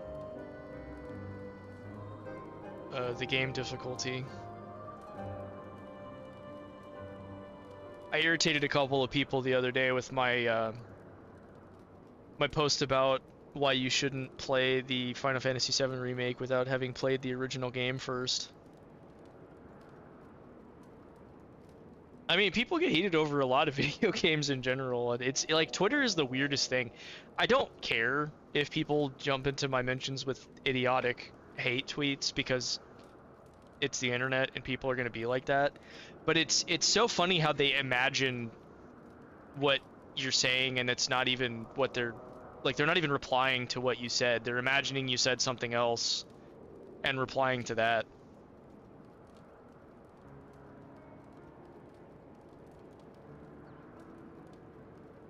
I don't think I've been put on a list in a while.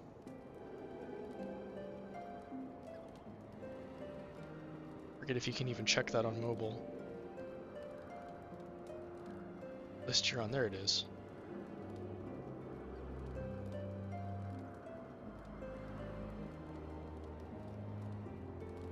Let's see, somebody put me on a list called Mutuals. Dude, I wouldn't be surprised. Like, Final Fantasy VII Remake I could understand somebody who likes Final Fantasy VII Remake and the other games. Like, I enjoyed the first one quite a bit. I finished that game knowing that they put themselves in a position where they could not possibly satisfy people, including me, and I didn't even finish the second game because I heard some of the stuff that happens later, and I'm just like, oh god, they fucked up. So I'll get to it eventually, but it's definitely not what I would have wanted them to do with it. And people get very defensive about it. You're right, but they'll come into your and just be like, no, this game's great. It's like, no, the narrative has this issue and this issue and this issue, and It's like the thing that's annoying is there are a lot of good ideas in there, but because they have to do this weird fan fiction sequel remake, or I think remake-quel is I think the word I've seen some people use for it. They have to do the remake-quel route where is it like a sequel with some of the characters that actually remember events and how they're supposed to play. It's just so weird what they're doing with all these meta level narrative elements, and then it looks like they don't really do anything with it. But yeah, like and the weirdest thing about the remakes is they have fans that didn't play the original game, but the only way to truly appreciate what the remakes are trying to do is if you played the original game. So it's so weird.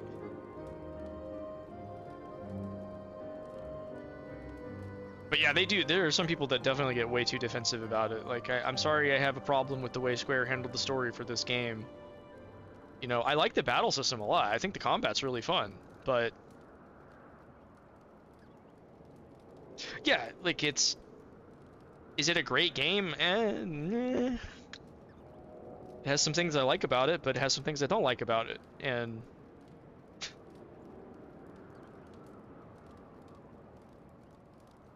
you know, if they would have not messed up the story any more than they did in the first remake, I probably would have been okay with the second one. But it's like a bloated game in general, so it doesn't have that going for it either. It also doesn't help that Final Fantasy 16 was kind of a mess too. Yeah, it's Square's designing their games much too much like Western AAA devs. All of their good output is the AA, the middle market stuff, the Team Asano games, the the Octopaths, the what was the other one? So Triangle Strategy, and which I still need to play, but you know, that stuff coming out of Square has actually been pretty good. I have Neo Tweenie, but I still gotta play the original game, which I also have, but I just haven't played it. And I do have the DS version, so I will not play the bad Switch port, which I also have, but I won't play it.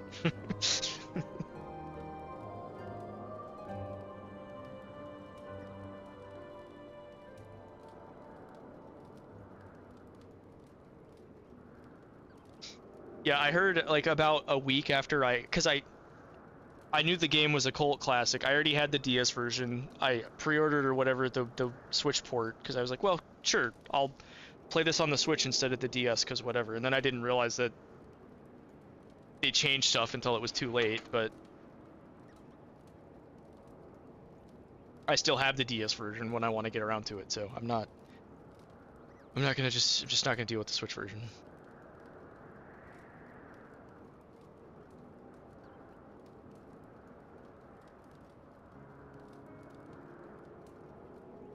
But it's incredibly frustrating that Square still has the ability to put out good games like that.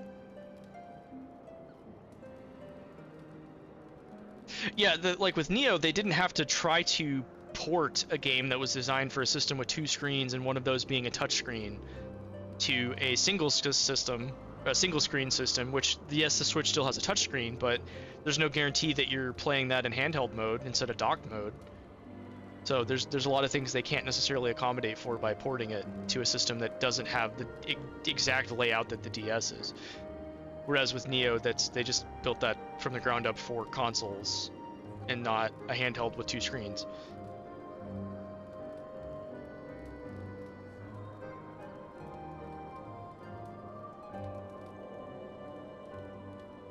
Oh, that does sound interesting. I mean, that actually sounds kind of like Valkyrie Profile or some of those type games where you have characters each assigned to a face button and then they do stuff when you push it.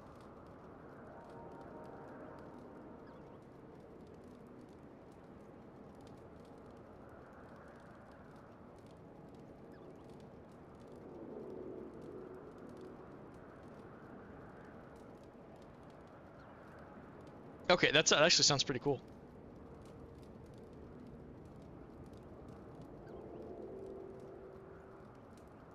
But But that's another game in my near endless backlog.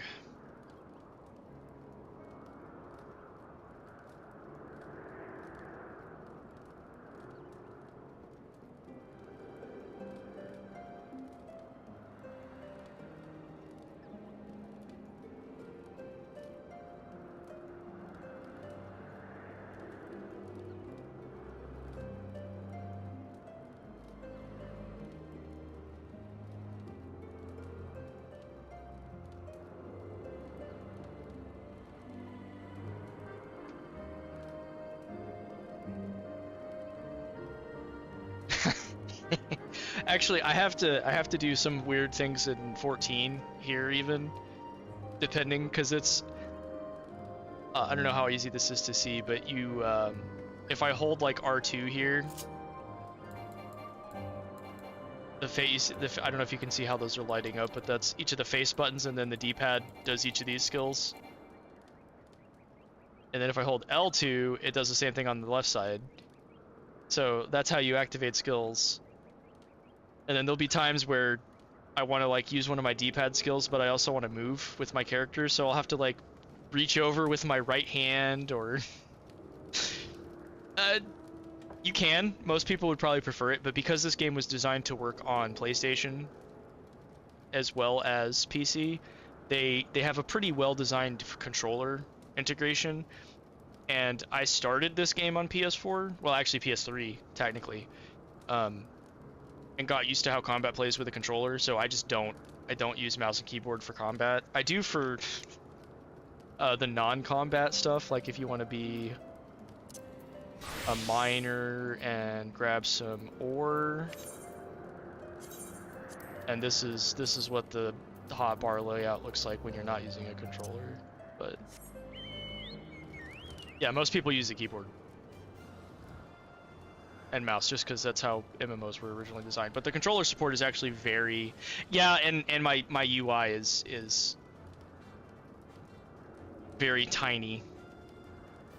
And I'm only streaming in 1080 quality, but my display is 1440, so the images are sharper where I'm looking at them, but on the stream they don't look as sharp.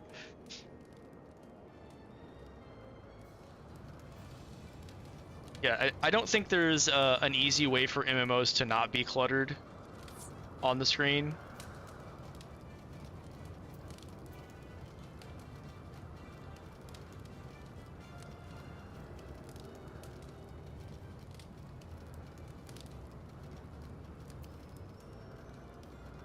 So I've got like all of these over here, my actions here. This is a visual representation of my inventory. This is the actual inventory menu, and the character gear menu, which you can't even see because the chat's covering it right now.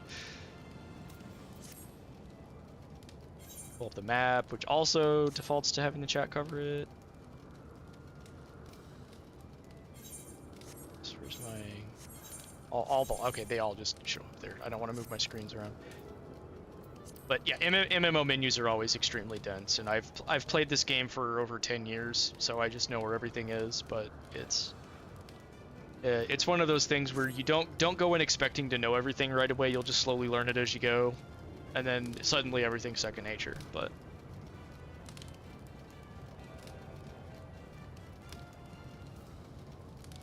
it would definitely be overwhelming if you just jumped in, saw this, didn't know what was going on, and you see all of these things. Like, what does that do? I don't know.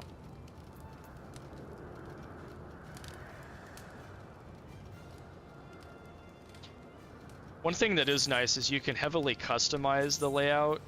So like all of these are little things I can drag around and put in different places, and you can resize them too, within reason. Yeah, the one nice thing about 14 is it's got a very, very generous free trial. The only thing I will say, if you play this on PS4, it takes up a ton of hard drive space.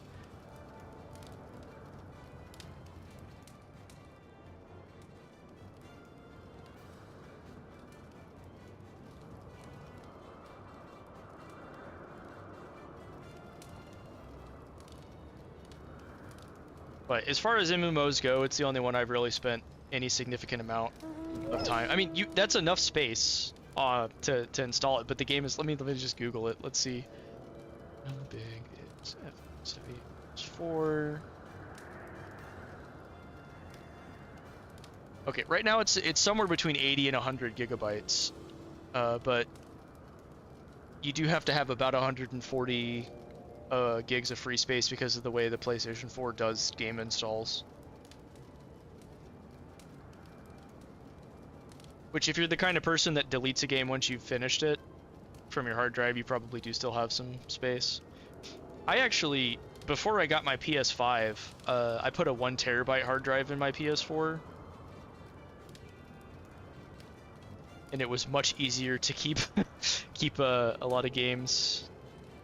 Yeah, I have to do that too, on from time to time. Actually, it's even worse on my PS5. Because the PS5 has a slot for a second hard drive, which I have in the system, and it's 2 terabytes. So it came with, I don't know, like a 500 gigabyte. I forget what it was. Maybe 600.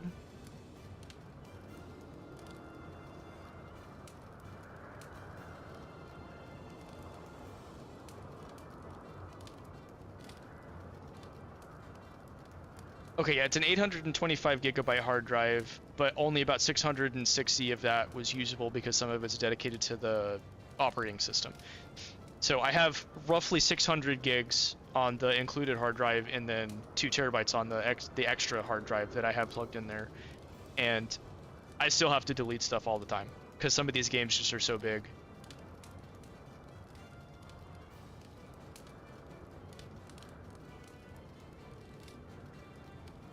And it's really not any better on PC. The nice thing about PC is it's very easy to slot in multiple hard drives to your tower.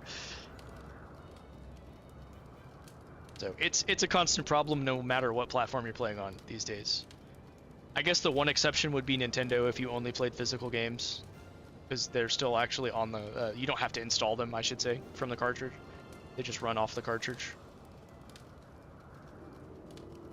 Even though PlayStation, yeah, the game is on the disc, you still have to install the whole game to the hard drive. Yeah, I'm honestly, the only reason I play this on PC is just because there's a lot of customization stuff you can do that really isn't available on console, but I'm 99% a console gamer too. I like having my dedicated video game device separate from my computer, even if they're both right next to each other and I'm using the same display for both. And I also like physical ownership, which is something PC just gave up, basically. Yeah, I mean, PS4 games are technically physical. It's just that you have to install the game. They don't run the game from the disc. You have to install the game to your system, which has pros and cons. Because, you know, reading game data from a hard drive is much faster than reading it from a disk. But I think I would also prefer running the game from the physical game instead of having to install it first. But it's kind of just the reality of disc-based games, I guess, at the moment.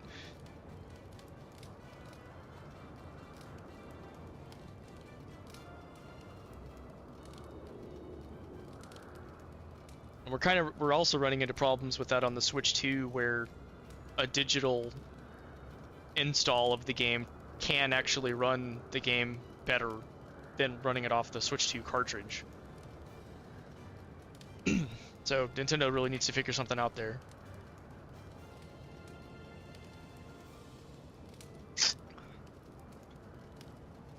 Yeah, it really depends on the game, but you do see that a lot. And the PS5's not any better in that regard. Not any worse either, but it's not any better. It really depends. A lot of, especially a lot of my imported games do that, where the inside is just that legal text box, which I suppose it's better than that being, you know, on the back of the case or something. And then every once in a while you'll get something cool. Like I have Rune Factory Guardians of Ozma here. It actually has some really nice reverse art on the inside of the cover. And you know, one positive thing I will give Sony credit for is all of their first-party games have reversible art on the game case. Or at least they used to. I haven't bought a first-party game in a while, so maybe they stopped doing that.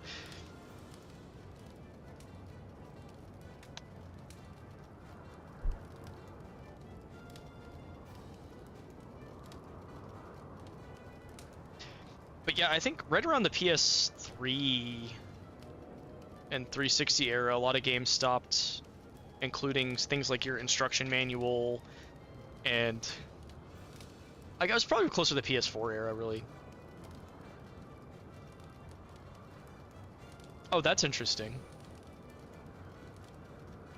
Actually, I wonder if I've got some Switch and PS4 games I could probably compare.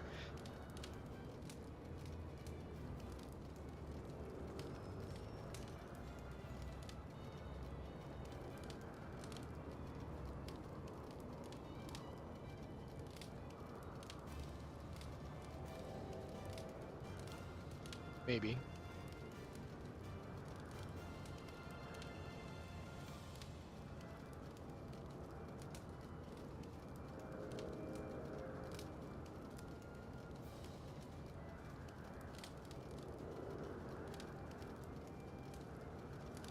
Actually, yeah, that's a good one.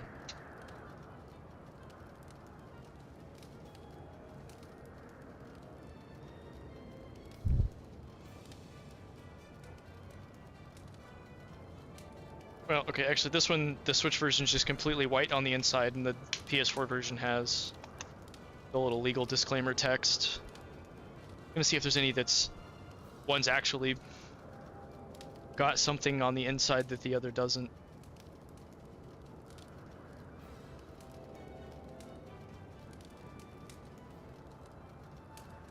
But a lot of these I haven't taken the plastic off.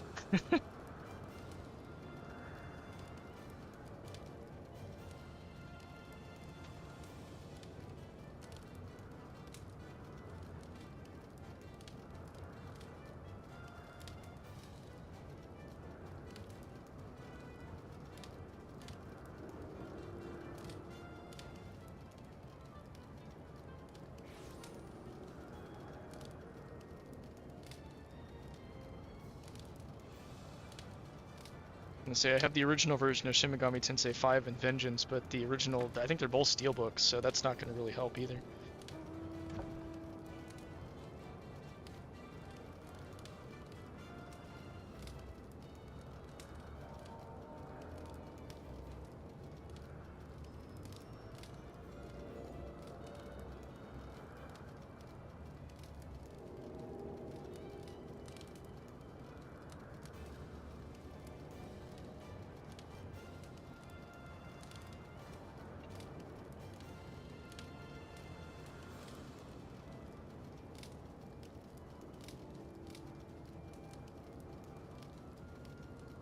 Oh well.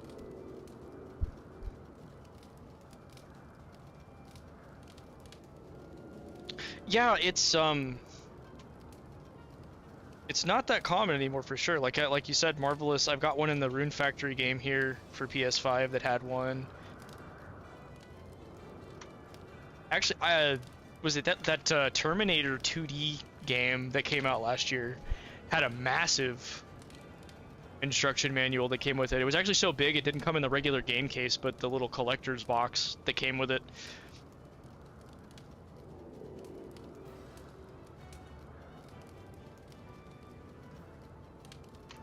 A lot of times the most you'll get is a little insert thing, either with advertisements for other games by the publisher or you know, some other such little, maybe a DLC code.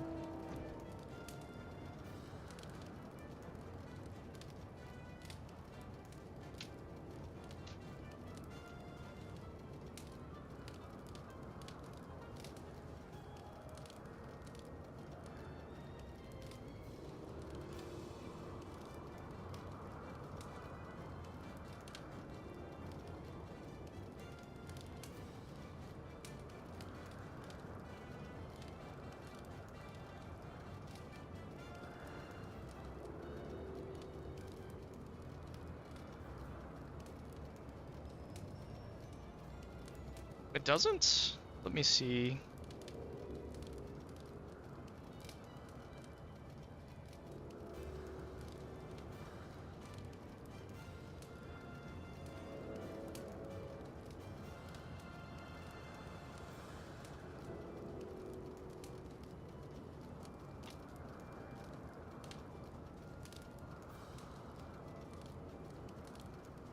Mine does.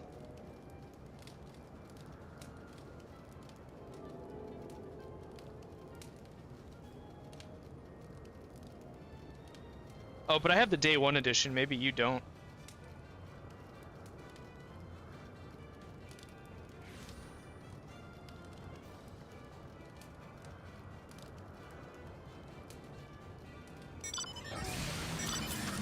Yeah, and actually, the day one edition also had this little, what is basically an instruction booklet, but it's like a journal from Dr.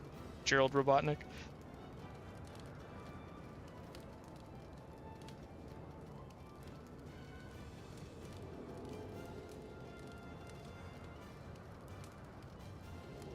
Okay, so they must have actually, when they reprinted more copies, they must have actually just not done day one edition anymore. That's too bad. The day one edition here does actually have reverse art and everything. It's even got the name on the spine still.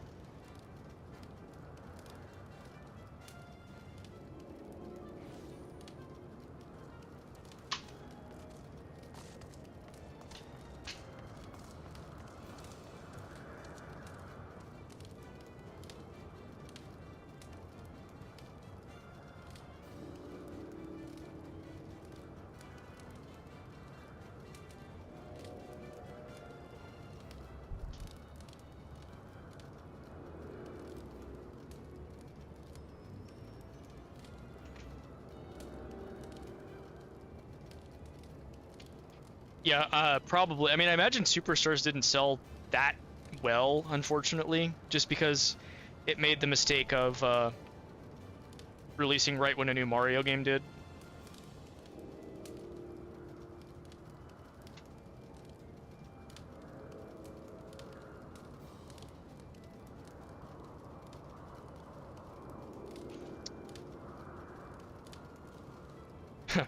Yeah, my code for that, apparently the DLC expires in 2043.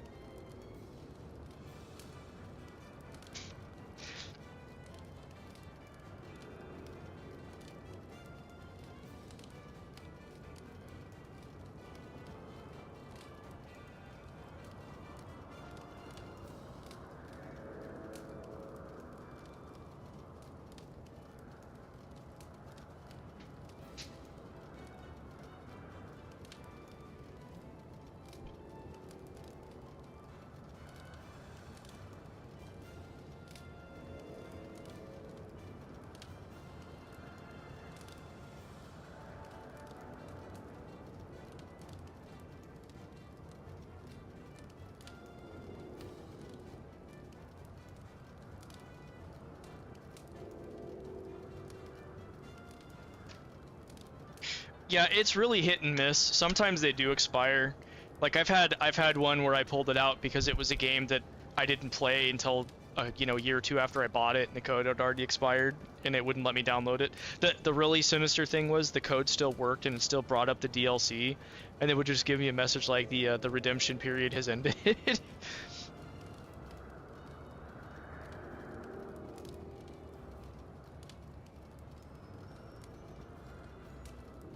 It's a Sakuna, which again, that's another Marvel. No, that's XIV published, but is it a Marvelous game? Either way, it had an instruction booklet and reverse art. I assume the Switch version does as well, but I have the PS4 version of that.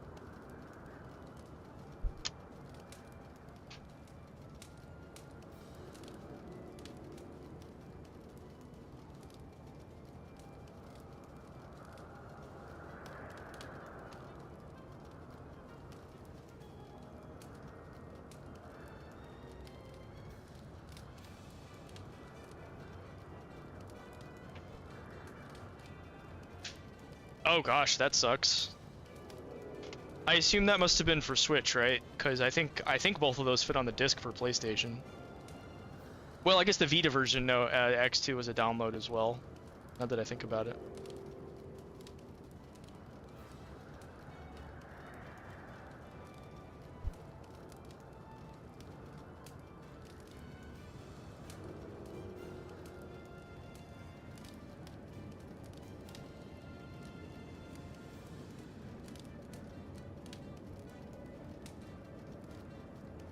Well, that's good at least. I'm glad their customer service was good at the time you did that. I don't know if they still are, because they've apparently been outsourcing it a lot now.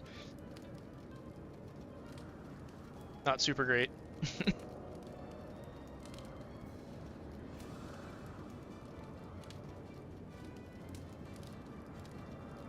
See, yep, another marvelous game. Story of Seasons, Pioneers of Olive Town, has an instruction manual and art on the inside of the cover.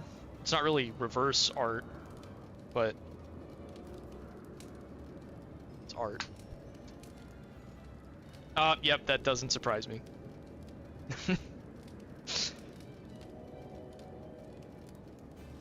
That's how customer service is a lot of the things I have to work for at my job. So it is not a surprise that Nintendo is like that now too. How long ago was that when you had to do that?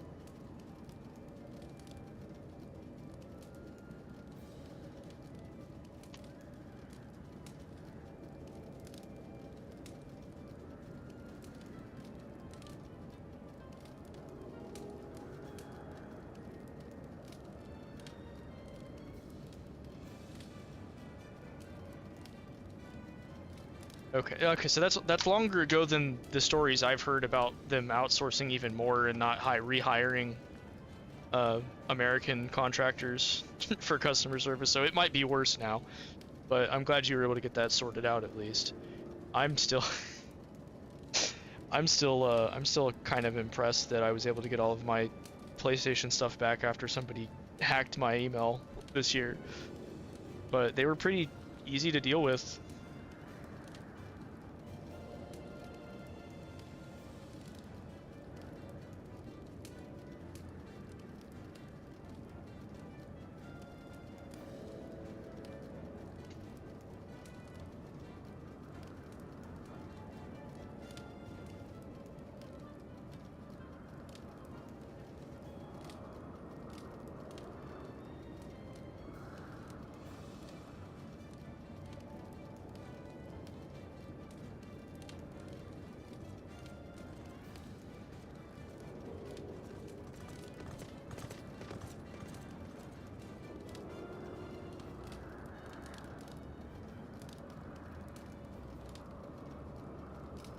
Oh, gotcha.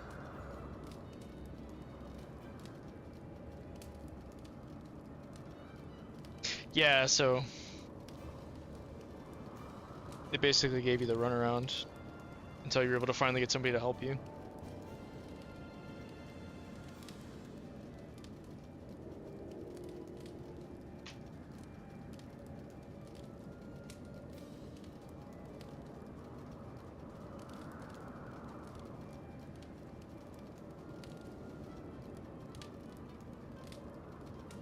I don't blame you. I mean, at the very least, they still made the situation right.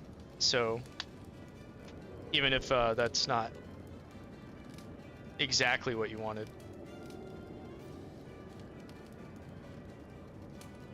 I've heard stories about Sony used to do that for. There were a couple PS3 games that would also give you the Vita version. And I guess after a certain firmware update, you weren't able to properly redeem that. So for the longest time, people would have to call Sony customer support about it, and they would just give you the Vita version. But I don't think you could do that anymore, because the Vita doesn't have much in the way of proper support from Sony at this point.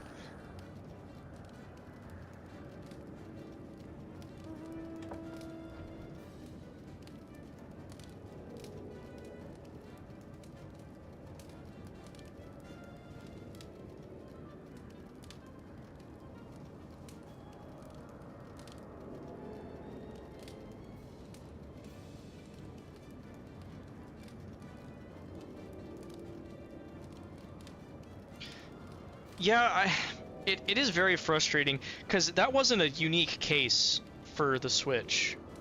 It wasn't. It was with the Vita, at least. I know most of the other collections would just have them in separate boxes. Like I have Metal Gear Solid 2 and 3 for the Vita, and I think they were. So I'll just go check. Actually, I forget. Maybe I'm bullshitting you.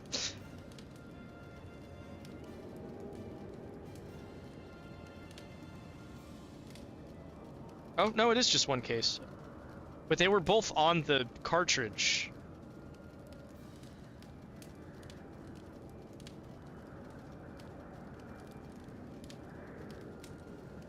Whereas I think Final Fantasy X-2 on the Vita had to be a digital code.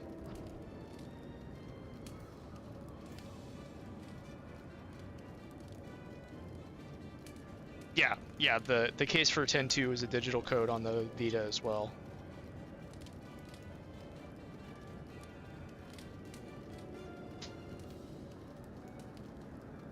So I'm just crazy as far as them being separate cases. But okay, it makes sense that they wouldn't, if they had to choose which one to release physically over here, it was going to be 10 instead of X-2. But it's still annoying. I agree.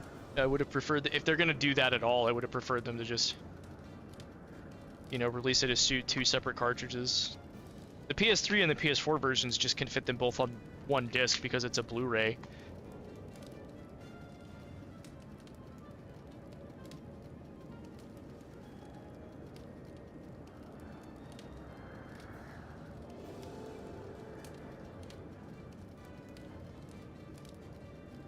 Yeah, if I replay 10, I probably still will replay the PS4 version just to try to platinum it, but the lip syncing being off really doesn't help the situation.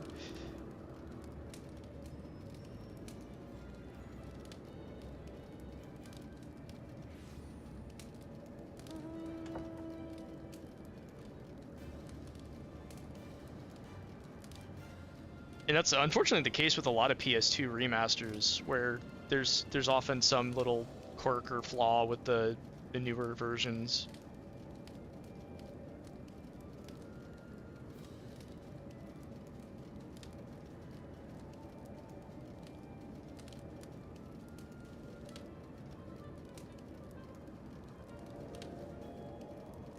Or not even PS2 ports, but oh yeah, that's right. They messed up the animations and all that too.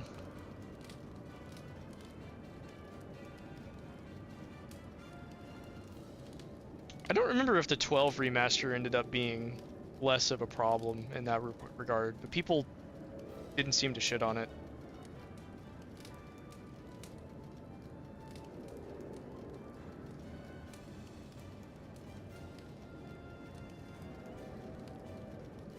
It's another one I need to replay at some point.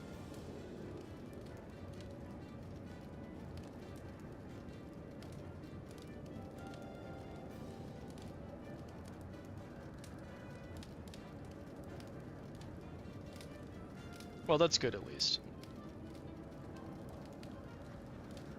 And we're all still waiting for them to remaster the 13 games.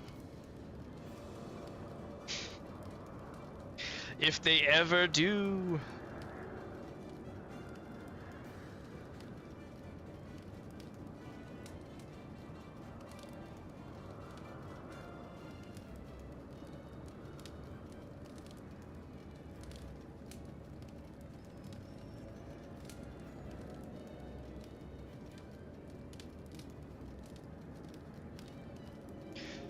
Yeah, I like 13's battle system quite a bit. And it's a little better in 13.2 where you don't have all the initial restrictions and it takes forever to be able to engage with the system in more depth.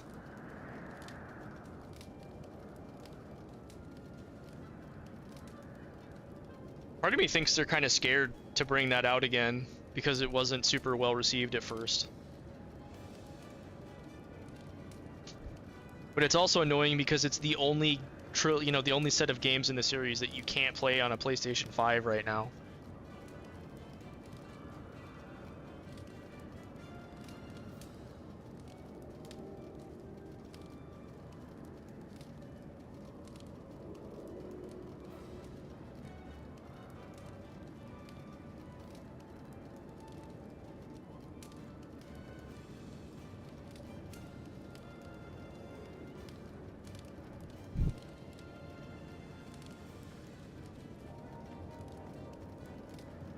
Yeah, I like the paradigm element there, because you basically you set up a bunch of different party builds that you can swap between mid-match, and then using all that appropriately together in combat.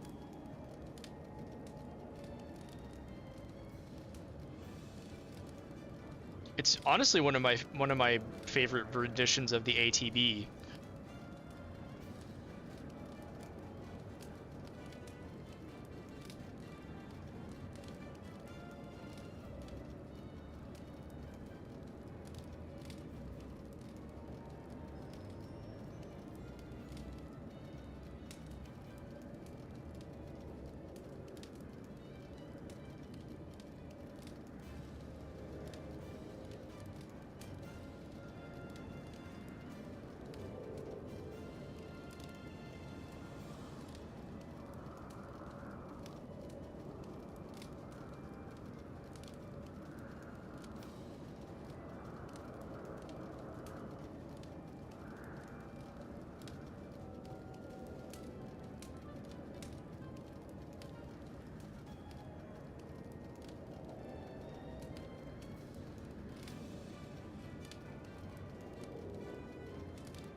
Yeah, I probably would like the original Persona 3.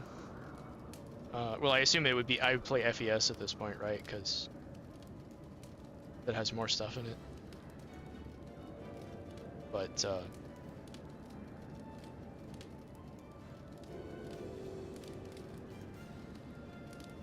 either way, yeah, I'm sure I would like the original Persona 3. Once I start emulating PS2 games, maybe we'll put that on the list.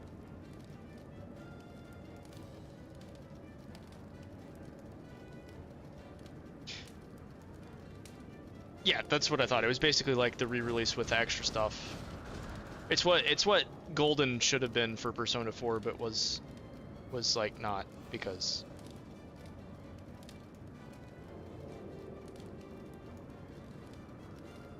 they changed stuff.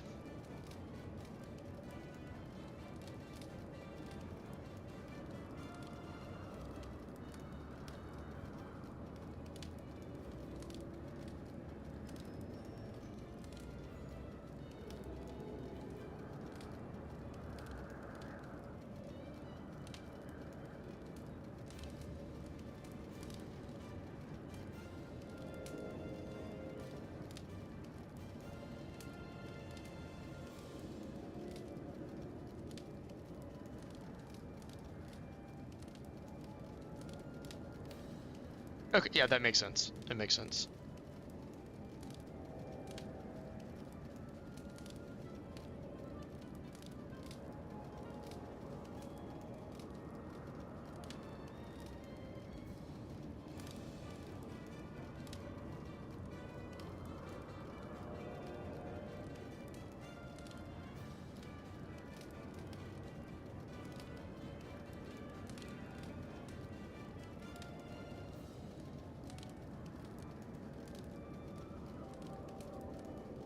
That helps too.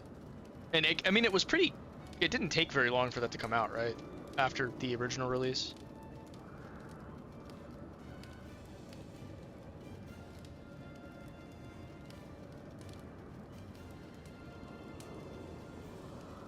Oh, 8 months, apparently, for at least for us in the West. So that wasn't even a year.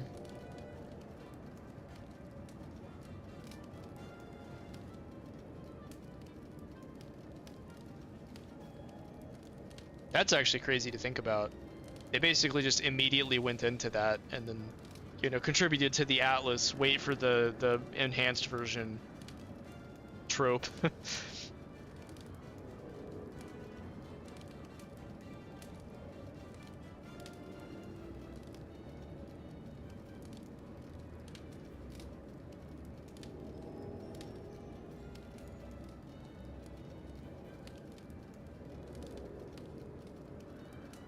Yeah, that makes sense. I'm glad that doesn't happen so much now, but it was definitely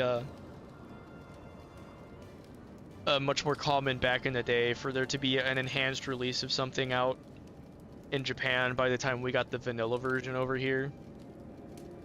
And then a lot of times it wouldn't even do well because everybody knew there was a better version.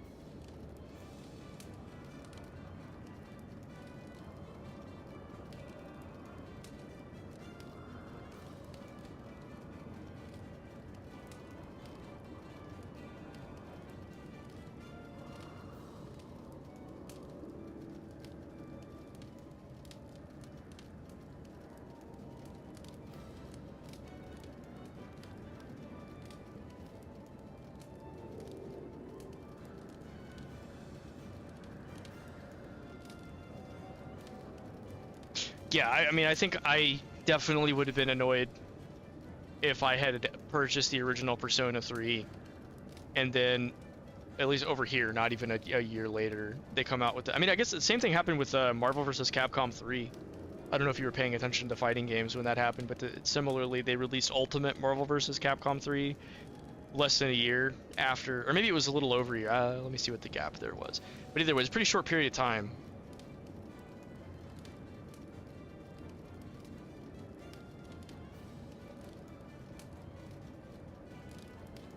Oh yeah, 9 months.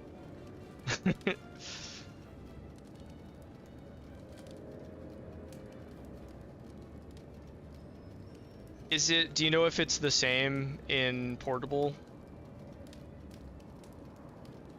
Because I definitely maxed all the social links in portable.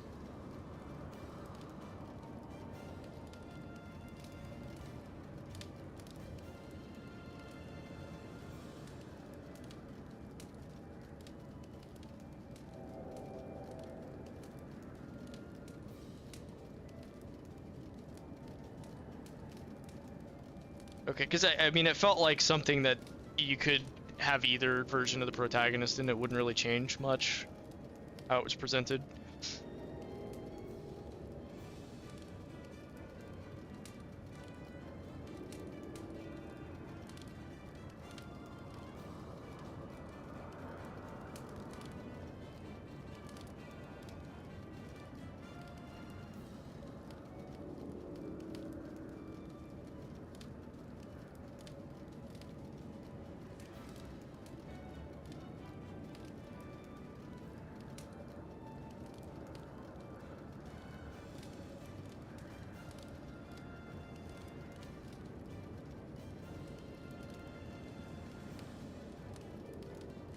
That's fair.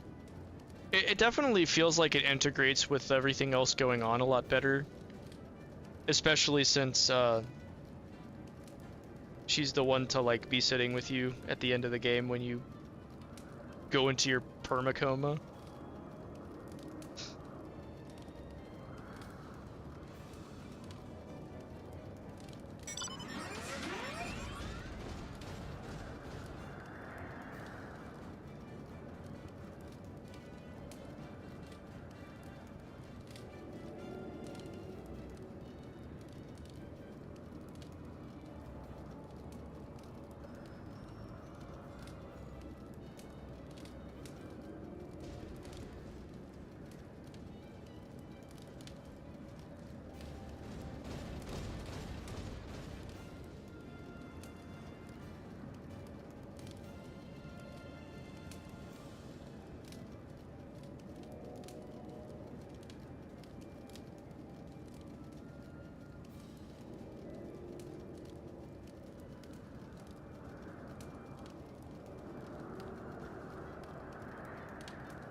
Okay, that makes sense.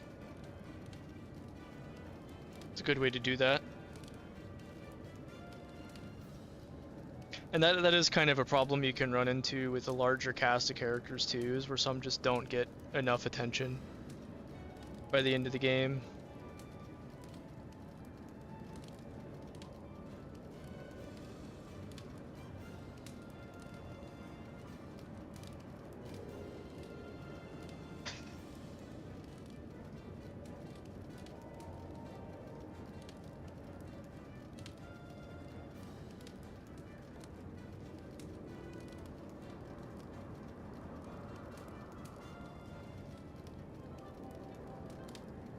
It's kind of funny in retrospect, I don't see people talking about Persona 3 that much right now, or in general. It's almost like the remake kind of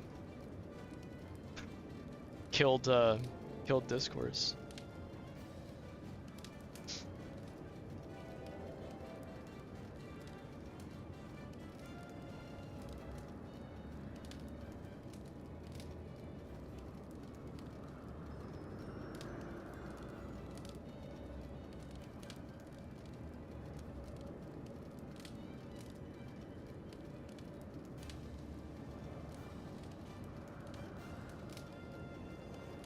I mean, that doesn't surprise me at all.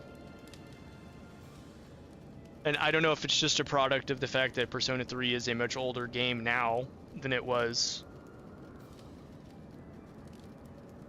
several years ago, but I don't feel like it comes up in conversation as much anymore. I mean, I guess that's just normal in general when something gets older. Because it feels like Persona 5 really dominated Persona discourse for a long time.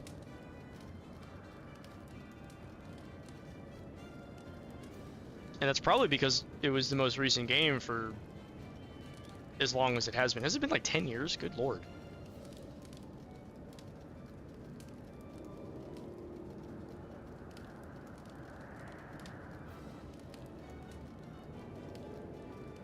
Yeah, I guess that's sort of like the similar to the Star Wars sequels, kind of making people like the prequels more, or appreciating more about them. Not exactly the same, because you're talking about remaking a game poorly.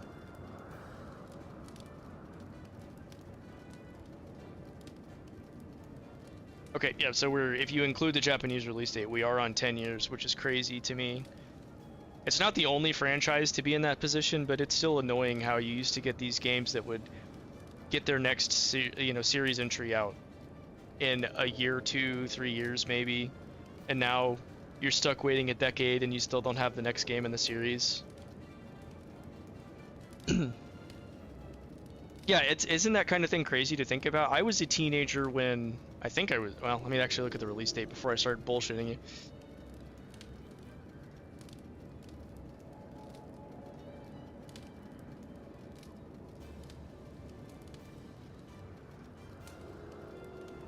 Okay, yeah, when Persona 3 originally came out in Japan in July of 2006, I would have been a teenager.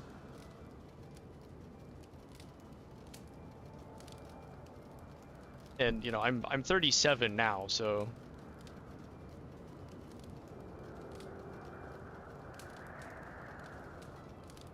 all these games that came out on the PS2 when I was a teenager now. We got 2 Persona games, I mean 3, I guess if you count. Yeah, that's the other thing that's kind of weird. It feels like we've been stuck in this era of gaming for like I guess because we've been stuck in this era of gaming, it feels like less time has passed than actually has.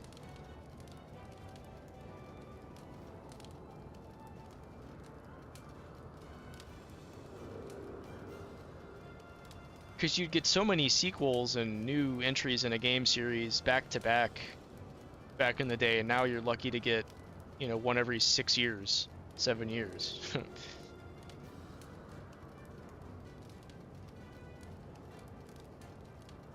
Yeah, that too. Like all the big releases just stopped coming out. We haven't had a new 3D Mario since Odyssey, whatever year that came out. When I think this year, the same year the Switch came out. So was that 2017? So we're like 9 years out, if I'm right. I'd have to double check on that, because I didn't even play Odyssey, but... You know, we get one Final Fantasy game per console generation now, as far as a new numbered entry.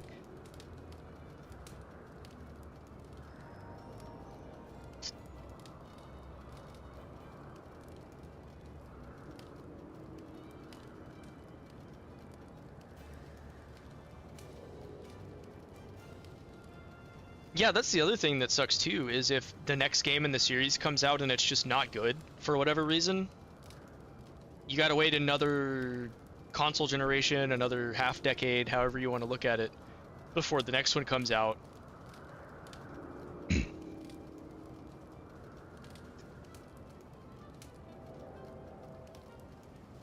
And then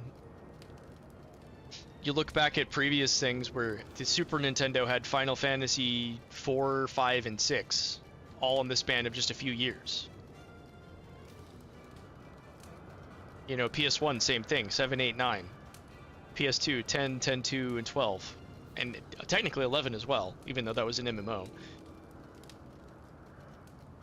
Even PS3 had all 13 games in one console generation, and then the PS4 is just Final Fantasy 15, and PS5 is Final Fantasy 16.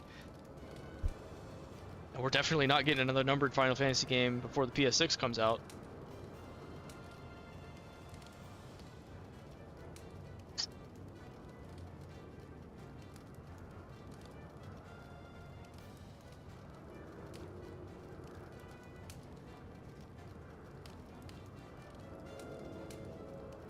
Yeah, and that's the other thing too. If you didn't like an entry, it was just, okay, I'll wait for the next one. It wasn't, oh my gosh, like half a decade at least is gonna pass before I get another chance at this franchise to, you know, make me happy. It really seems like the only companies that can do that anymore are the ones that have more of the middle market style of game, where they do iterative sequels instead of, we gotta reinvent the wheel every time we make a new game. Because, like, there's a new Atelier game almost every year. There's a new, and maybe not Trails specifically, but Falcom has a new game every year, even two sometimes. They've been doing 2 games a year the last couple of years.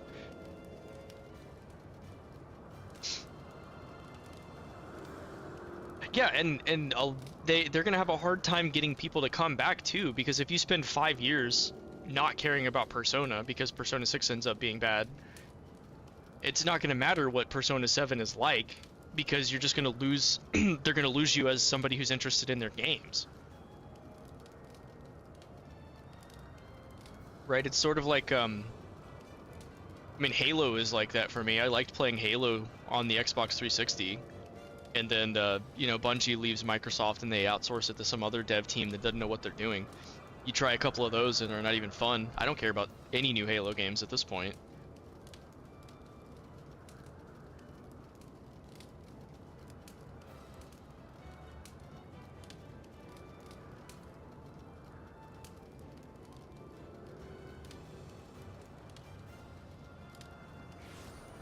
Oh yeah, that's another thing. Like Persona 5, I don't think I've played any of the spin-off games either. So I mean, I didn't really get very far in Persona 5 itself, so that didn't help. Actually, I take that back. I did play the dancing game. I played Persona 5 Dancing Starlight or Moonlight. I think of Starlight, and I think 3 was Moonlight. But I played that. That's the one Persona 5 spin-off game I played.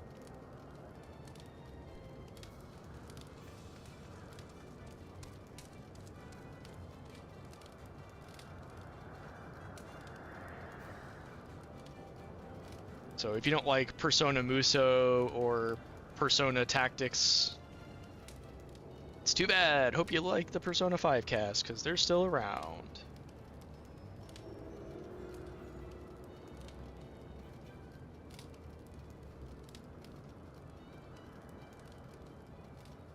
I will say, at least I liked Persona 4's spin-off cycle a lot better, even if I only played dancing and the fighting game.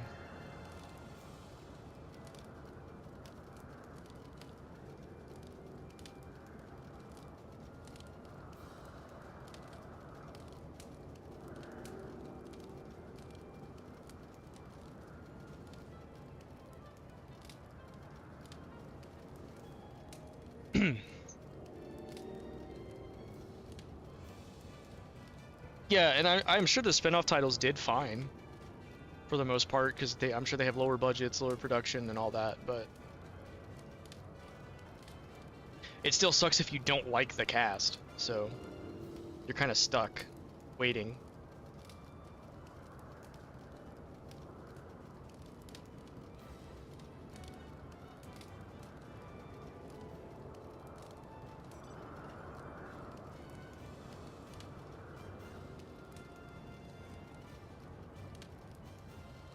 And then they can make you wait so long that you just stop caring, so...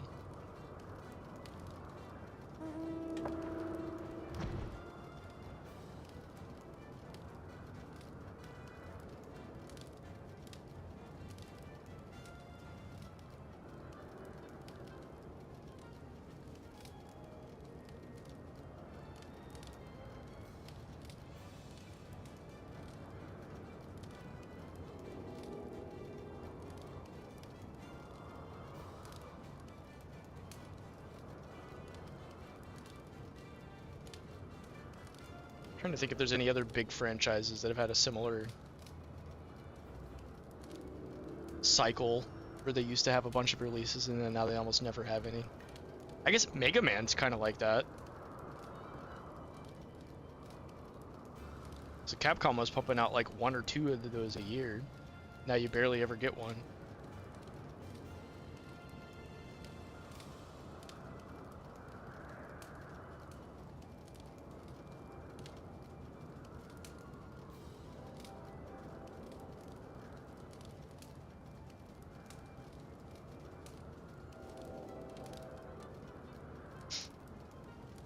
Yeah, it's they will obviously eventually move on because they have confirmed Persona 6 is in development, but being that stuck to a game and a franchise for that long, it just does some weird stuff to discourse, to how people that are fans of the series feel, to how it feels like stuck culture where you're dealing with this one entry for this long.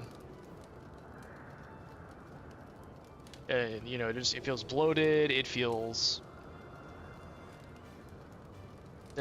like creatively bankrupt at a point. Yeah, I mean, and imagine you are like a teenager when you play a game, and then by the time the next game in the series comes out, you're in your early 20s. You know, that's a lot more substantial than going from like 28 to 34. But if you went from 18 to 24, you could be an entirely different phase of your life. You know, that's like going from being in high school to somebody who's done with college. And they still haven't released a new game.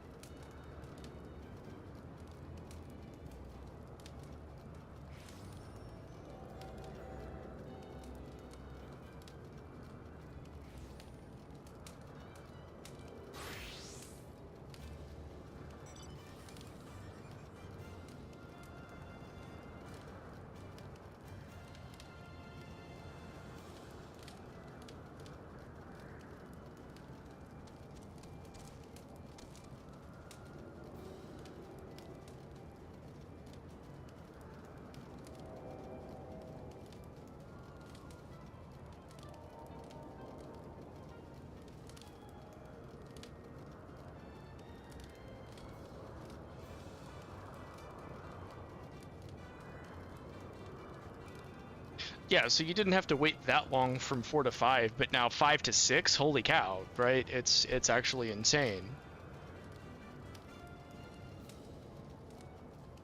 To just have an entire era of your life defined by one game in a franchise. Because when you look back at how frequently games could iterate and release new entries on the Super Nintendo, on the PS2, the PS1, even the PS3.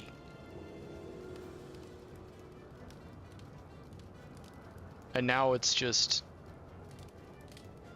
you might get a new game in 6 years. Have fun, bye.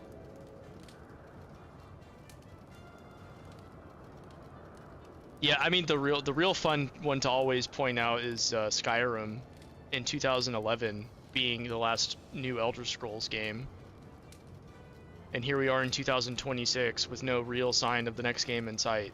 It's been 15 years.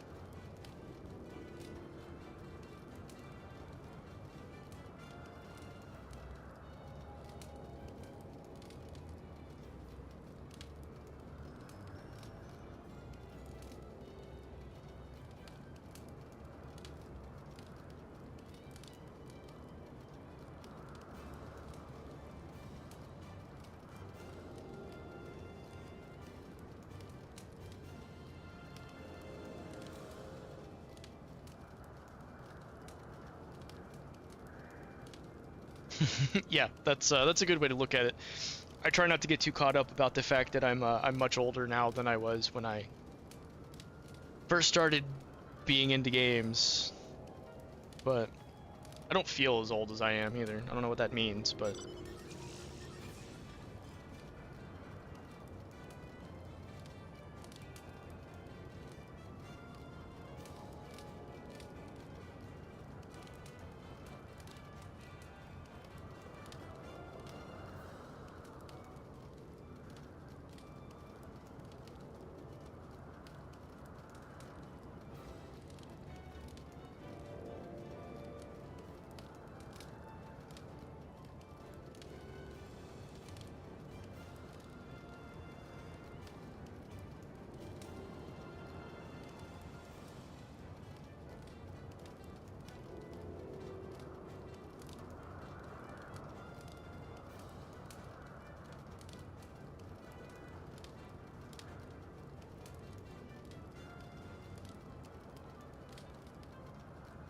yeah, she is oddly relatable in certain elements. Like her eccentricism is not something I would be like at all, but you know, that kind of that carefree, like I'm free spirited, I'm young at heart.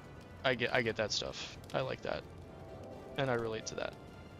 But I would not cosplay to my art students and wear 13 costumes layered on top of each other.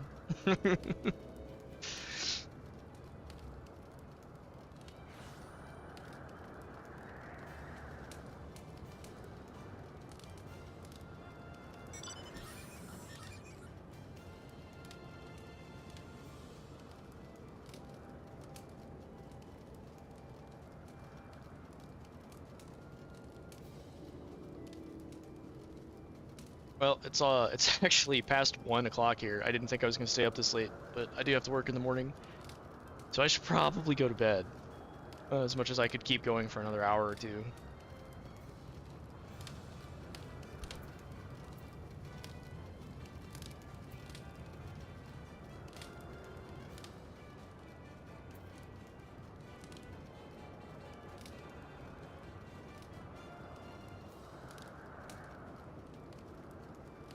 Oh no, I appreciate having a chance to chat. Keeps me going, and I like having something to play off of, because one of the reasons I started doing these streams is so I could get better at communicating my thoughts in longer form speech, and having people to play, you know, interact with helps that quite a bit. So I appreciate it when people are in here chatting. Thank you for stopping by today. I don't know when the next time I'll stream is, but probably do more Final Fantasy at some point, as long as the other guys keep enjoying it.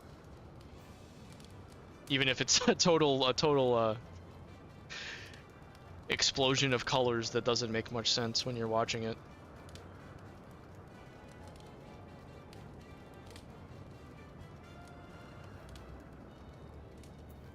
But well, I appreciate that. Thank you for stopping by. I will keep trying to do them as much as I can. The last couple weeks has been hard just because work has been kind of crazy and I've not had the energy to do this, but we'll get back to it. For now, I'm going to go to bed. Thank you for stopping by, and have a good night.